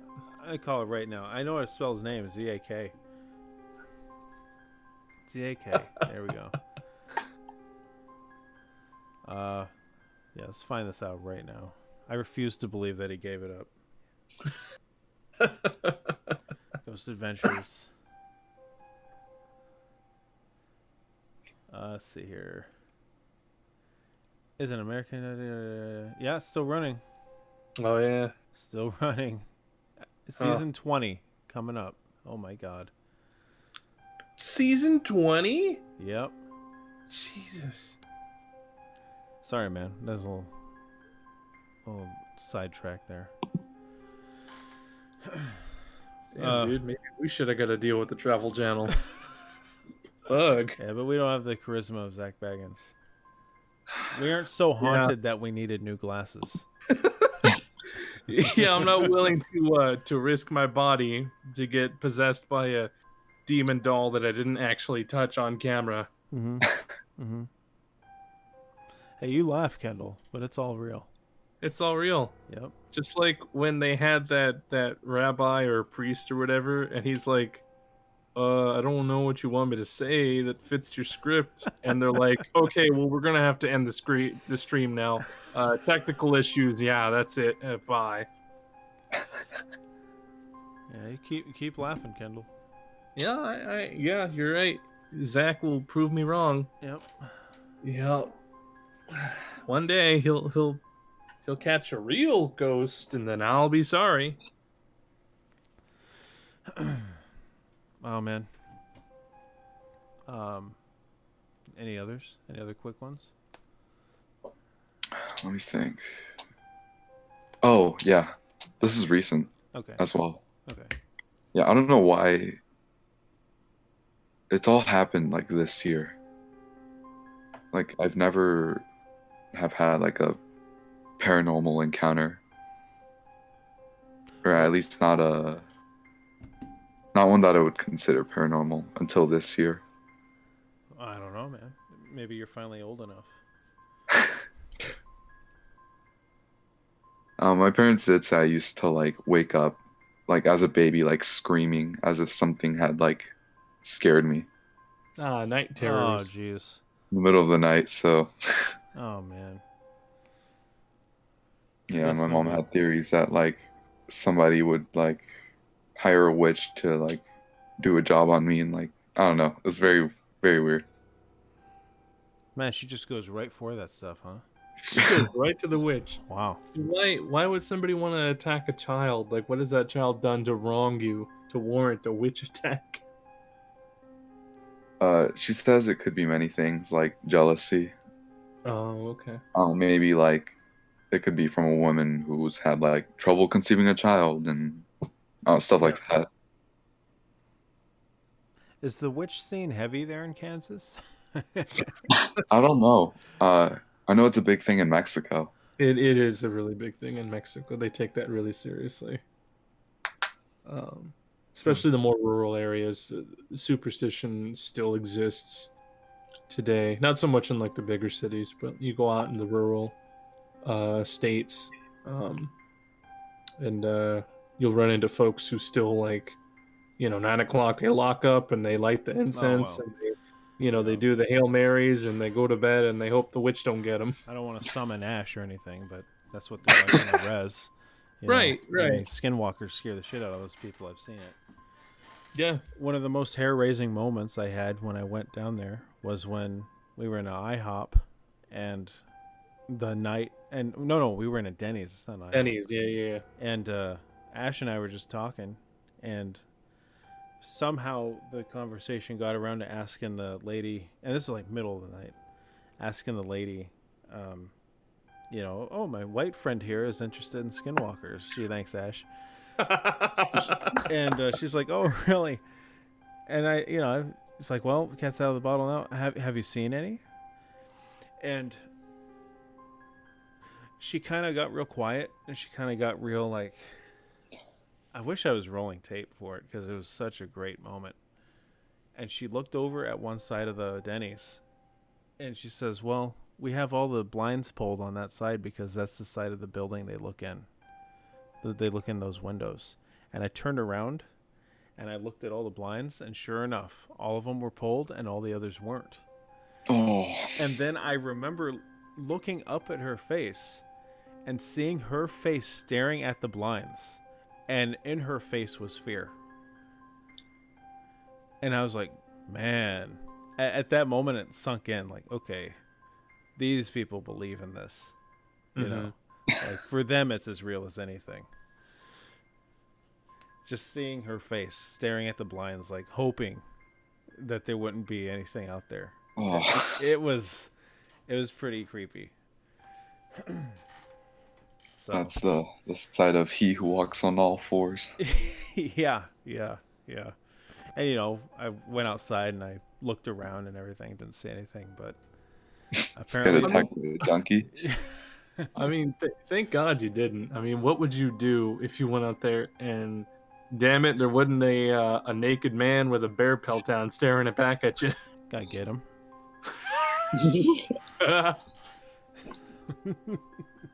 Fair enough, Take man. him to witch science and dissect them, see how they work.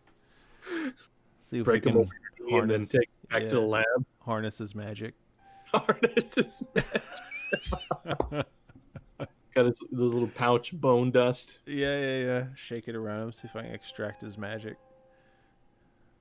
Well, no, you use the bone dust to put like curses on people. You like put it on things or blow it on people. And... I thought the bone dust was when you wanted to protect yourself. No, I thought it was the opposite. I thought that you're not supposed to touch anything that's related to the dead.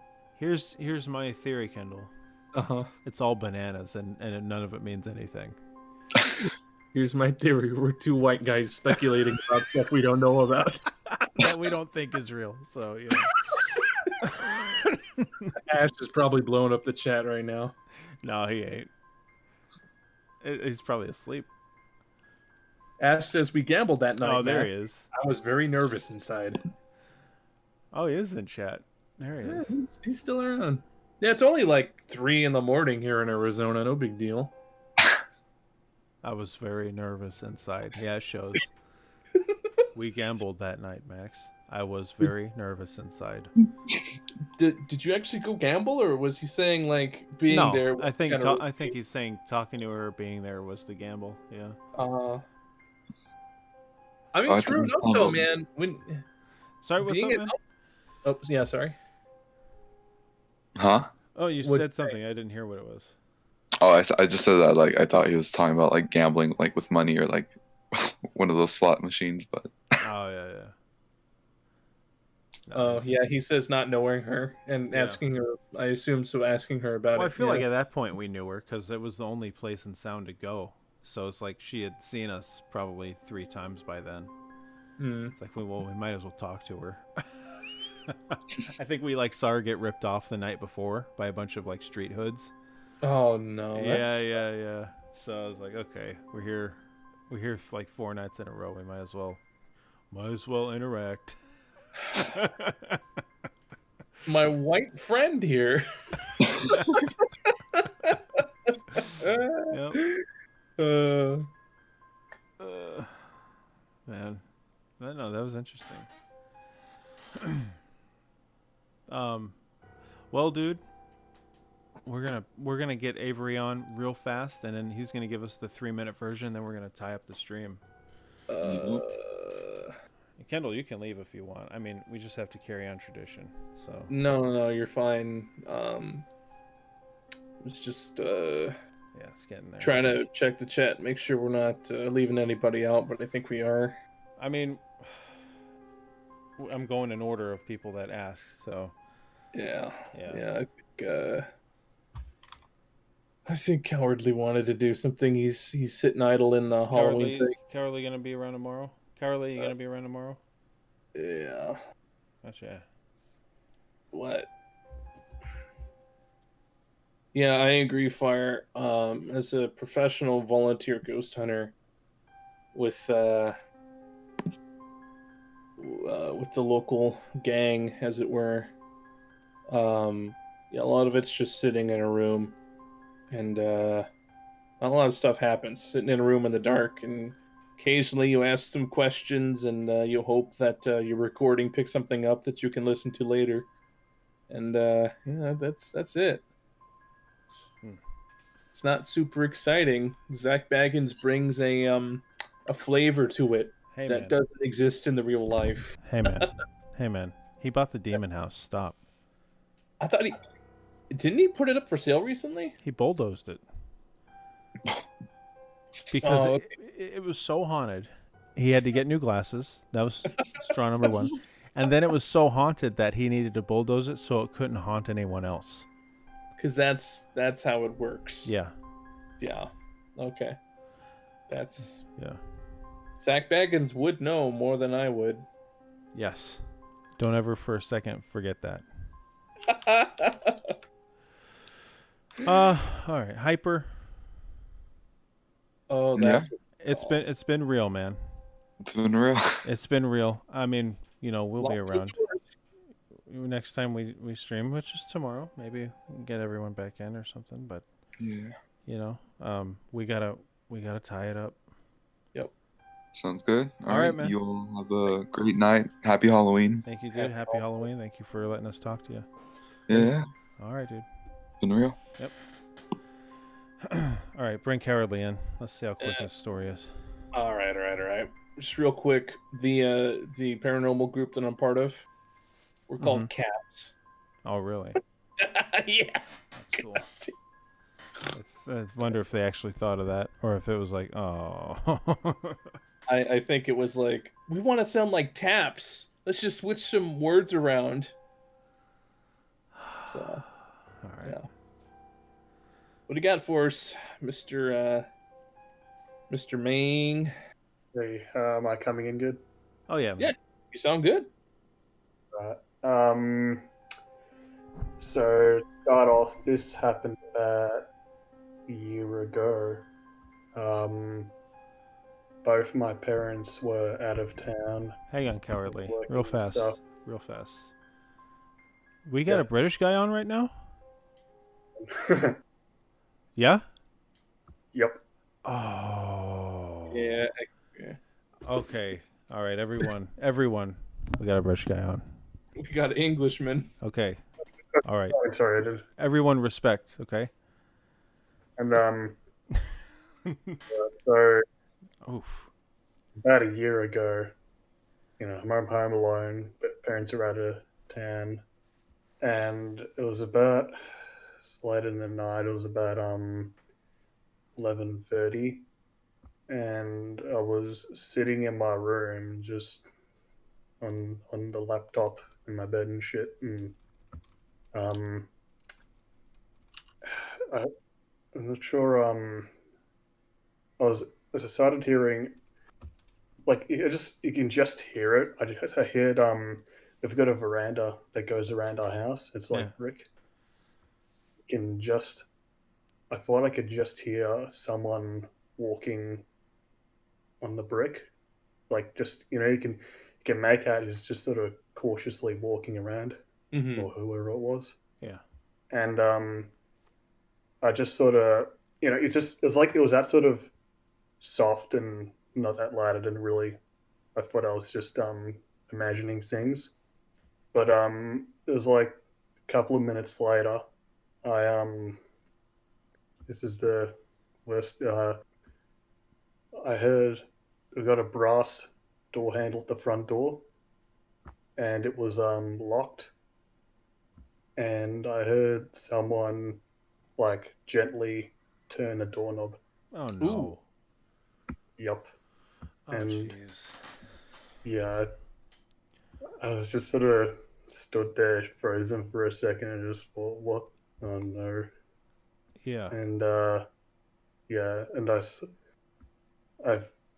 decided to call my parents Yeah. and just tell them what I should do. Mom, help. Yeah, because I wasn't sure. I was a bit nervous about calling the police or something. I didn't know whether it was warranted it. Yeah. But yes, I couldn't. Yeah, she said not to worry about it. Well, what? How did She it? probably wasn't. How did it resolve? Did it just go away? I just that's all I heard for the rest of the night. Oh God. Yeah, so that's my quickie story. I wouldn't I be able sorta- to. I wouldn't be able to have a. I'm sure you stayed up pretty late worrying. Yeah, sort of did. Yeah. I know I would have. That ain't no good. I had the curtains closed and just hunkered in my room. Yeah. So yeah, it that's that when was pretty scary. next time it happens, when the doorknob starts to turn, you grab the doorknob and you fling the door open as hard as you can, and you just Yeah, scream. just Yeah. get it over and done with. Yeah. I mean, you frighten them. That's what you want to do. Right, you Yeah, he wouldn't ambush them. He wouldn't be expecting it, wouldn't he? No. He's hoping that he creeps you out, and if you can get in there, fling the door open, maybe break a finger or two. You fling it open so hard, you can get him. You got him. If it's a peeping Tom, what you do is you go right out the window and just do a staring competition with him until he goes away. Face right against the glass, right, like, yeah. Yeah. You want him to come up to the window, and it's so dark in your room he can't see in. But then it's like after his eyes adjust, he realizes he's just staring at your face right at the window. Yeah, exactly. And he's like, "Oh." You give him a little muffled, "Hey," from behind the glass. Yeah. Oh, I might. Because you're British, And then you just reach through the glass and grab his neck. Right, because Yes. you're British and you can do that. Yeah. Just punch right through it, grab his neck. Sadly, that power was lost to us colonials. We don't know how to do that, but But that's no good, man. yeah. You don't want the handle shaken. Nope. No. Anything No. else? Anything else like that going on? Is like, how regular is this, or is this just the one time? It was just a one time. Yeah, that's no fun. You live in a city? That country. Oh, really? Oh, interesting. This kind of stuff would happen in the city all the time because of more people being around. Mm-hmm. It's a little creepy when it's out in the country. Yes, it's my house isn't sort of like constructed in a typical. It's not in an urban area. It's you have to go out of your way to get to the door, and that's what makes it so unsettling. Oh, man. It's not like someone just casually went up to the door and just actually had to go out of their way, come to the front door. Yeah, that's pretty creepy. No thanks. Right. Like what? Why? Just what do you expect to? He wanted in there, man. The it wanted in. If the police or anything that go by, like just what they generally say is that they just reckon you're not there or something, or just opportunistically go around seeing if they can get in. Right. Yeah. I think what would be especially scary is, it's not there to just steal crap. It's there to get you. Yeah. That's always the big worry. Yeah, I feel like anybody out in the country, they're serious about it. They're kind of banking on people being far away from civilization. Anyway, that's my story. Yeah, always up for that. We've kind of been setting up the home invasion stuff, so it's always good. Nothing scarier than people, unless it was a demon that did that. Or Bigfoot. Or Bigfoot. They don't have that. They don't have that there. Do you guys have Bigfoot? No, they got werewolves. Immediately, no. No, they have werewolves in jolly old England. Do they? Probably. I suppose. He doesn't sound too solid on that, Kendall. I'm gonna have to call shenanigans. Well, okay, listen. Have you seen Werewolf in London? That's my proof right there. What about what's the British thing? What the big cats and the moors, right? That's one. Oh, I don't like that. Isn't there been reports of like giant black cats running around the moors? Not that I know of. Oh well, never mind. Yeah, England's just got like just ghosts. Ghosts mostly. Jack the Ripper, but he's dead. Maybe. Well, Tom Hanks isn't dead. Jack the Ripper's not dead. So They probably got something weird going on over at the Isle of Man. yeah. Yeah. If it were Tom Hanks's island, it'd be the Isle of Children eating. So, well, all right, man. Yep. Yep. Very. So go head off now. Thanks for hearing it. Oh, dude. Yeah. Anytime you want to call, feel free. Yeah. It Sorry for depends on being- when we stream, but Yeah. never be afraid to ask. Thank you. Goodbye. All right, man. Have a good one. Thanks for joining us. All right, Avery. Drag him on in. Avery, join a. There he is. I'll do it. I got him. What's up, Avery? Avery. Of course. Avery, if you're talking, we can't hear you. Man, they gotta have other spooky stuff in England across the pond besides ghosts. Nah, just ghosts. Come on, man. I'm looking. Avery, if you're talking, I can't hear you. Oh. Hear me? Yeah, yeah. There you are. There he is. Okay, there we go. Buzz, buzz. Hello. Buzz, Buzz. Buzz, buzz. So what's going on, Avery? Not much back in America. Okay, good. Open up with that. How's it feel Yeah. to be in a country where Tom Hanks once was? You know what? I wish I was back back in the second world country they stuck me in. Where I'm safe. Jesus. All right, good. What's your story, Avery? Oh, you never heard of this one? Okay. Yeah. Let's get you some Oh, music. but actually, I have like a quick other short story. Oh, really? Okay. What is Yeah, it? so this is actually from my fiance. She told me this like a few days ago. Oh, look at Avery. All right. Oh no, We get it. We get it, man. I Okay. had to drop that off too. But Yeah. she was telling me when she was a kid. Her and she's asleep now, so I can't really ask her questions. But when she was a kid, her and her two sisters and her mom were living by themselves. Uh-huh. And like in the middle of the night, they saw some guy like the door had like a window where you can see through it. Yeah. And there's just some guy in the middle of the night like just trying to get in their door. Oh God. Yeah, like Come on. yeah, she was. I think she said she was like 13, and like it was just her two sisters and her mom. And this guy was just trying some stranger just trying to get in there. She's like fidgeting with the door handle. Yeah, and they can see him. She saw him. Oh, come on. That ain't no good. Yeah, yeah, it's just gross. That's terrible. And how did that resolve? Like they call the cops, but before the cops got there, like the guy ran off on his own. I think when he realized like the whole family was like saw him, he probably ran off. Yeah. Yeah. Huh. Interesting. All right. And what's this other one that you want to tell so badly? Oh, so just because it's tradition. Back when I was probably 16. Yeah. It was like spring break, and me and my buddies were all like staying out with my friend's house because his mom was gone and his like family was pretty much all gone out of the house. Yep. So we were planning on like camping outside, like by like the wood line,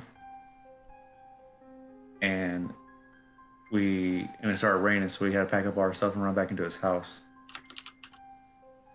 And on the way in there, I noticed that the front door was unlocked and it had been unlocked the whole day.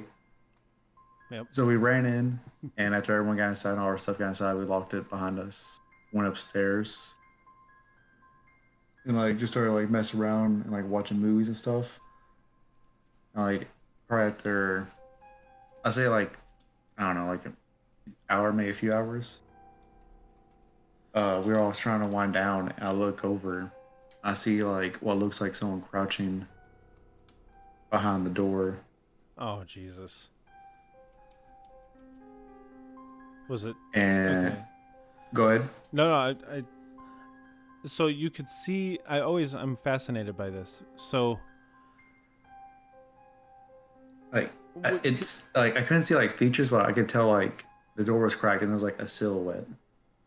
Okay, so you Like, saw something that was darker than the, yeah, Okay, and because like the hallway lights were off, but like yeah, there was something else there. and I it can only tell went up that. to a certain point, so you could clearly tell it was crouching. Yeah, Gotcha, I gotcha. Okay. like but it was like definitely like an adult crouching because like even crouching was like at least head high at the doorknob about that. Okay, gotcha. And so I go on my phone and I type, I see something and show it to my buddy. And when he asks where, I point at the door and immediately like the door slams shut and you hear someone like run down the stairs. Oh, jeez. And that wakes all of us up, of course, real fast. For like a good like minute, we all argue about what to do. My friend says we can't call the cops because then his mom would know we were all over there.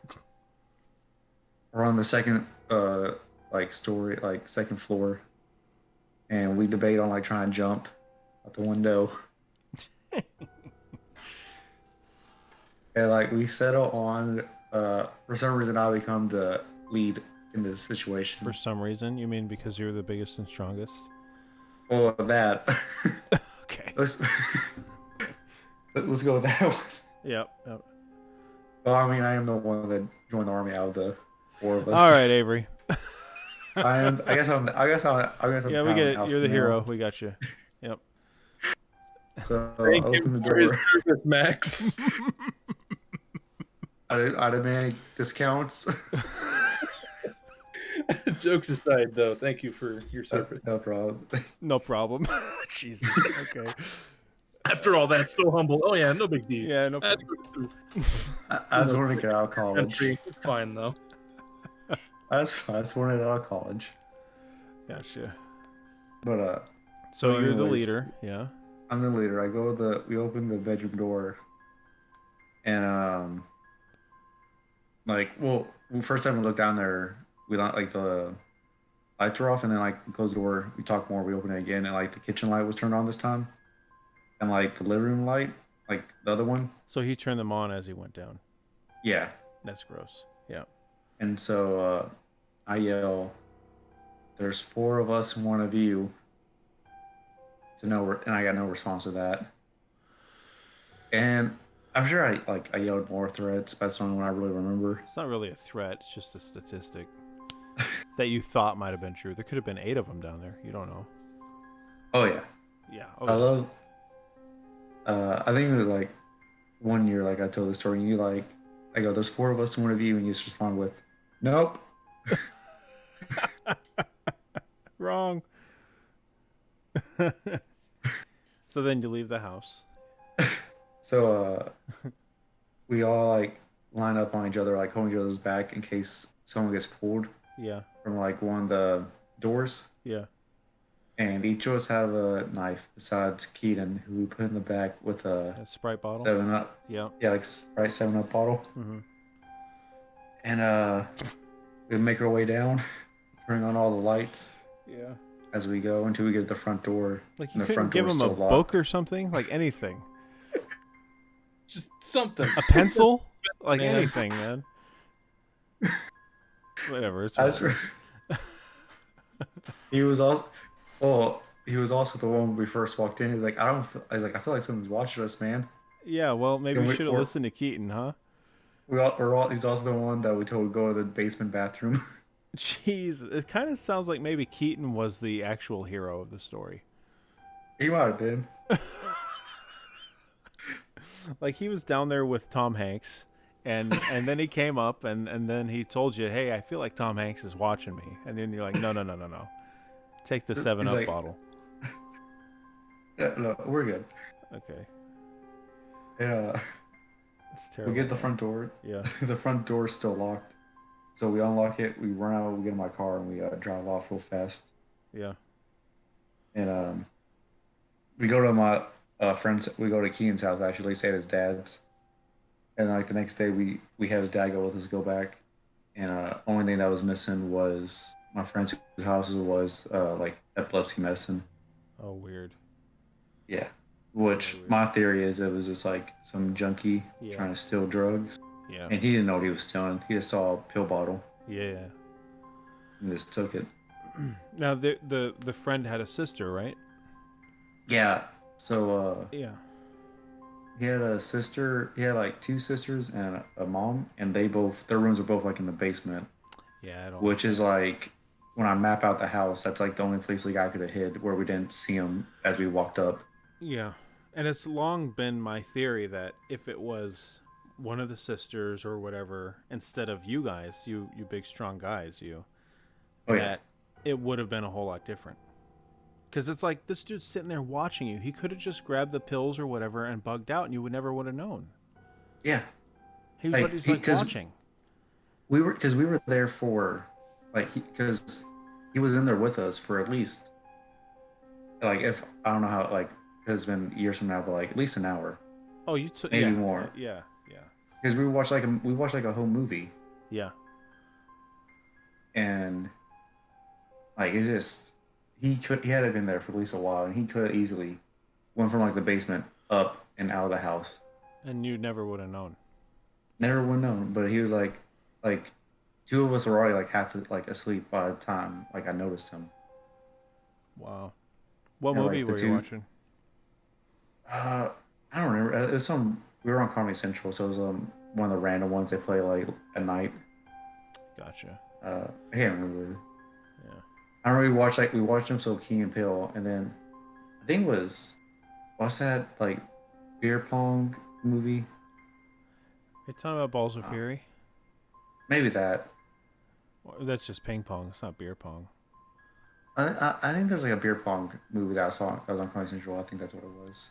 Well, I have no idea, Avery. Oh. But anyway. Anyways. Hmm. That's my tale. So what are I was Go ahead. no, you good. No, please. I was just saying, like, I've noticed, like, because you guys were talking about, like, all the strange stuff, I thought it, almost all my stories, there's, like, only one supernatural one, and everything else I've ever had is, like, people Well, it's the scariest being thing. creeps. Yeah. Yeah, people are creeps. I have, like, 3 stories about people. Yeah, they are the scariest thing, that's for sure. What are the chances that this guy was Tom Hanks?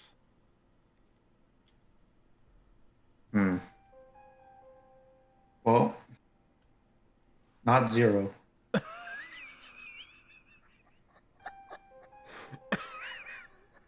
Fucking got me. Oh man. I guess he's right. I mean, it's not 0. That's for sure. Yeah. Yeah. Never saw his face, so I don't know. Yeah. Well, thank you, Avery. Yeah. Nice to talk to you. Yeah, you're back. We gotta go Bigfoot hunting, man. Yeah, I know. Gotta get you a Squatch, man. Yeah. I know. Like, so I'm out of the Army next year, so All right, we'll do it. I'll be moving back down to Kentucky. We'll meet up. All right, we'll do it, I man. did feel bad because literally, like, we made like a deal to meet up and hunt for like Yeah, cryptids, several years and ago. like, literally like a week later, I enlisted in the Army. Yeah, I know. You really kind of ruined that. Yeah. You know where I've had a few Bigfoot things happen. It's kind of close. It's like 20 miles south of the Kentucky border. Really? Yeah, pretty close. Yeah, Yes. So we can probably like meet up there. there we go. Like, I don't know where in Kentucky you're at, but you know, Kentucky's not huge. I'm pretty close to like Tennessee. Oh, okay. Well, there we go. I think it's like, because whenever I go home, I leave at 5 in Nashville and then drive home. Oh yeah. Yeah, so I think it's like 2 hours from my home, Oh, that's Nashville. not bad. That's not bad. Yeah. Yeah, we'll have to go Bigfoot hunting.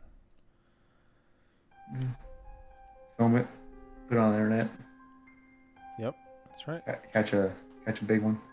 Get a big one. Shoot him with a truck. Like if it's a baby squash, we're putting it back. Well, if there's a baby squatch, we give it to Tom Hanks. He knows what to do with them. Yeah. Avery's silent. It's okay. It's Yeah. all right. We know. I made a joke saying you guys can't hang anymore, Max, but I'm the one getting tired at 5 in the morning now. No, don't worry, Oh. Avery. We'll you know what? Yeah, it's time to shut it down. We're done. just like that. All right. All right, Avery. Thank you for calling. Thank you for telling us your stories. Always a pleasure. If I ever have anything new happen, I will be sure to let y'all know. But There we go. Buzz, buzz. Buzz, buzz. Buzz, buzz. All right, man. See you later. See you. All right, guys. This is 5 hours, man. That's 6 hours. Excuse me. Okay, yeah, that's. I think that's good. Yeah, I'm good with that. Yeah. All right, Yeah. guys. I'm just gonna let this one get posted. I'm not gonna edit it or anything. Screw What's that. there to it, you know? Yeah, I'm just gonna let it go up. So, guys, thank you. Happy Halloween. It's 5 a.m. Halloween. Happy Halloween, everyone. And Kendall will see you tonight, and I will do my best to also see you tonight. Yeah, we'll see how that works out. Yeah, you might want to set it up ahead of time. Yeah. So, Well, I'll set it up beforehand. Way beforehand. yeah. So. There we go. All right, guys. We'll see you next time. Peace.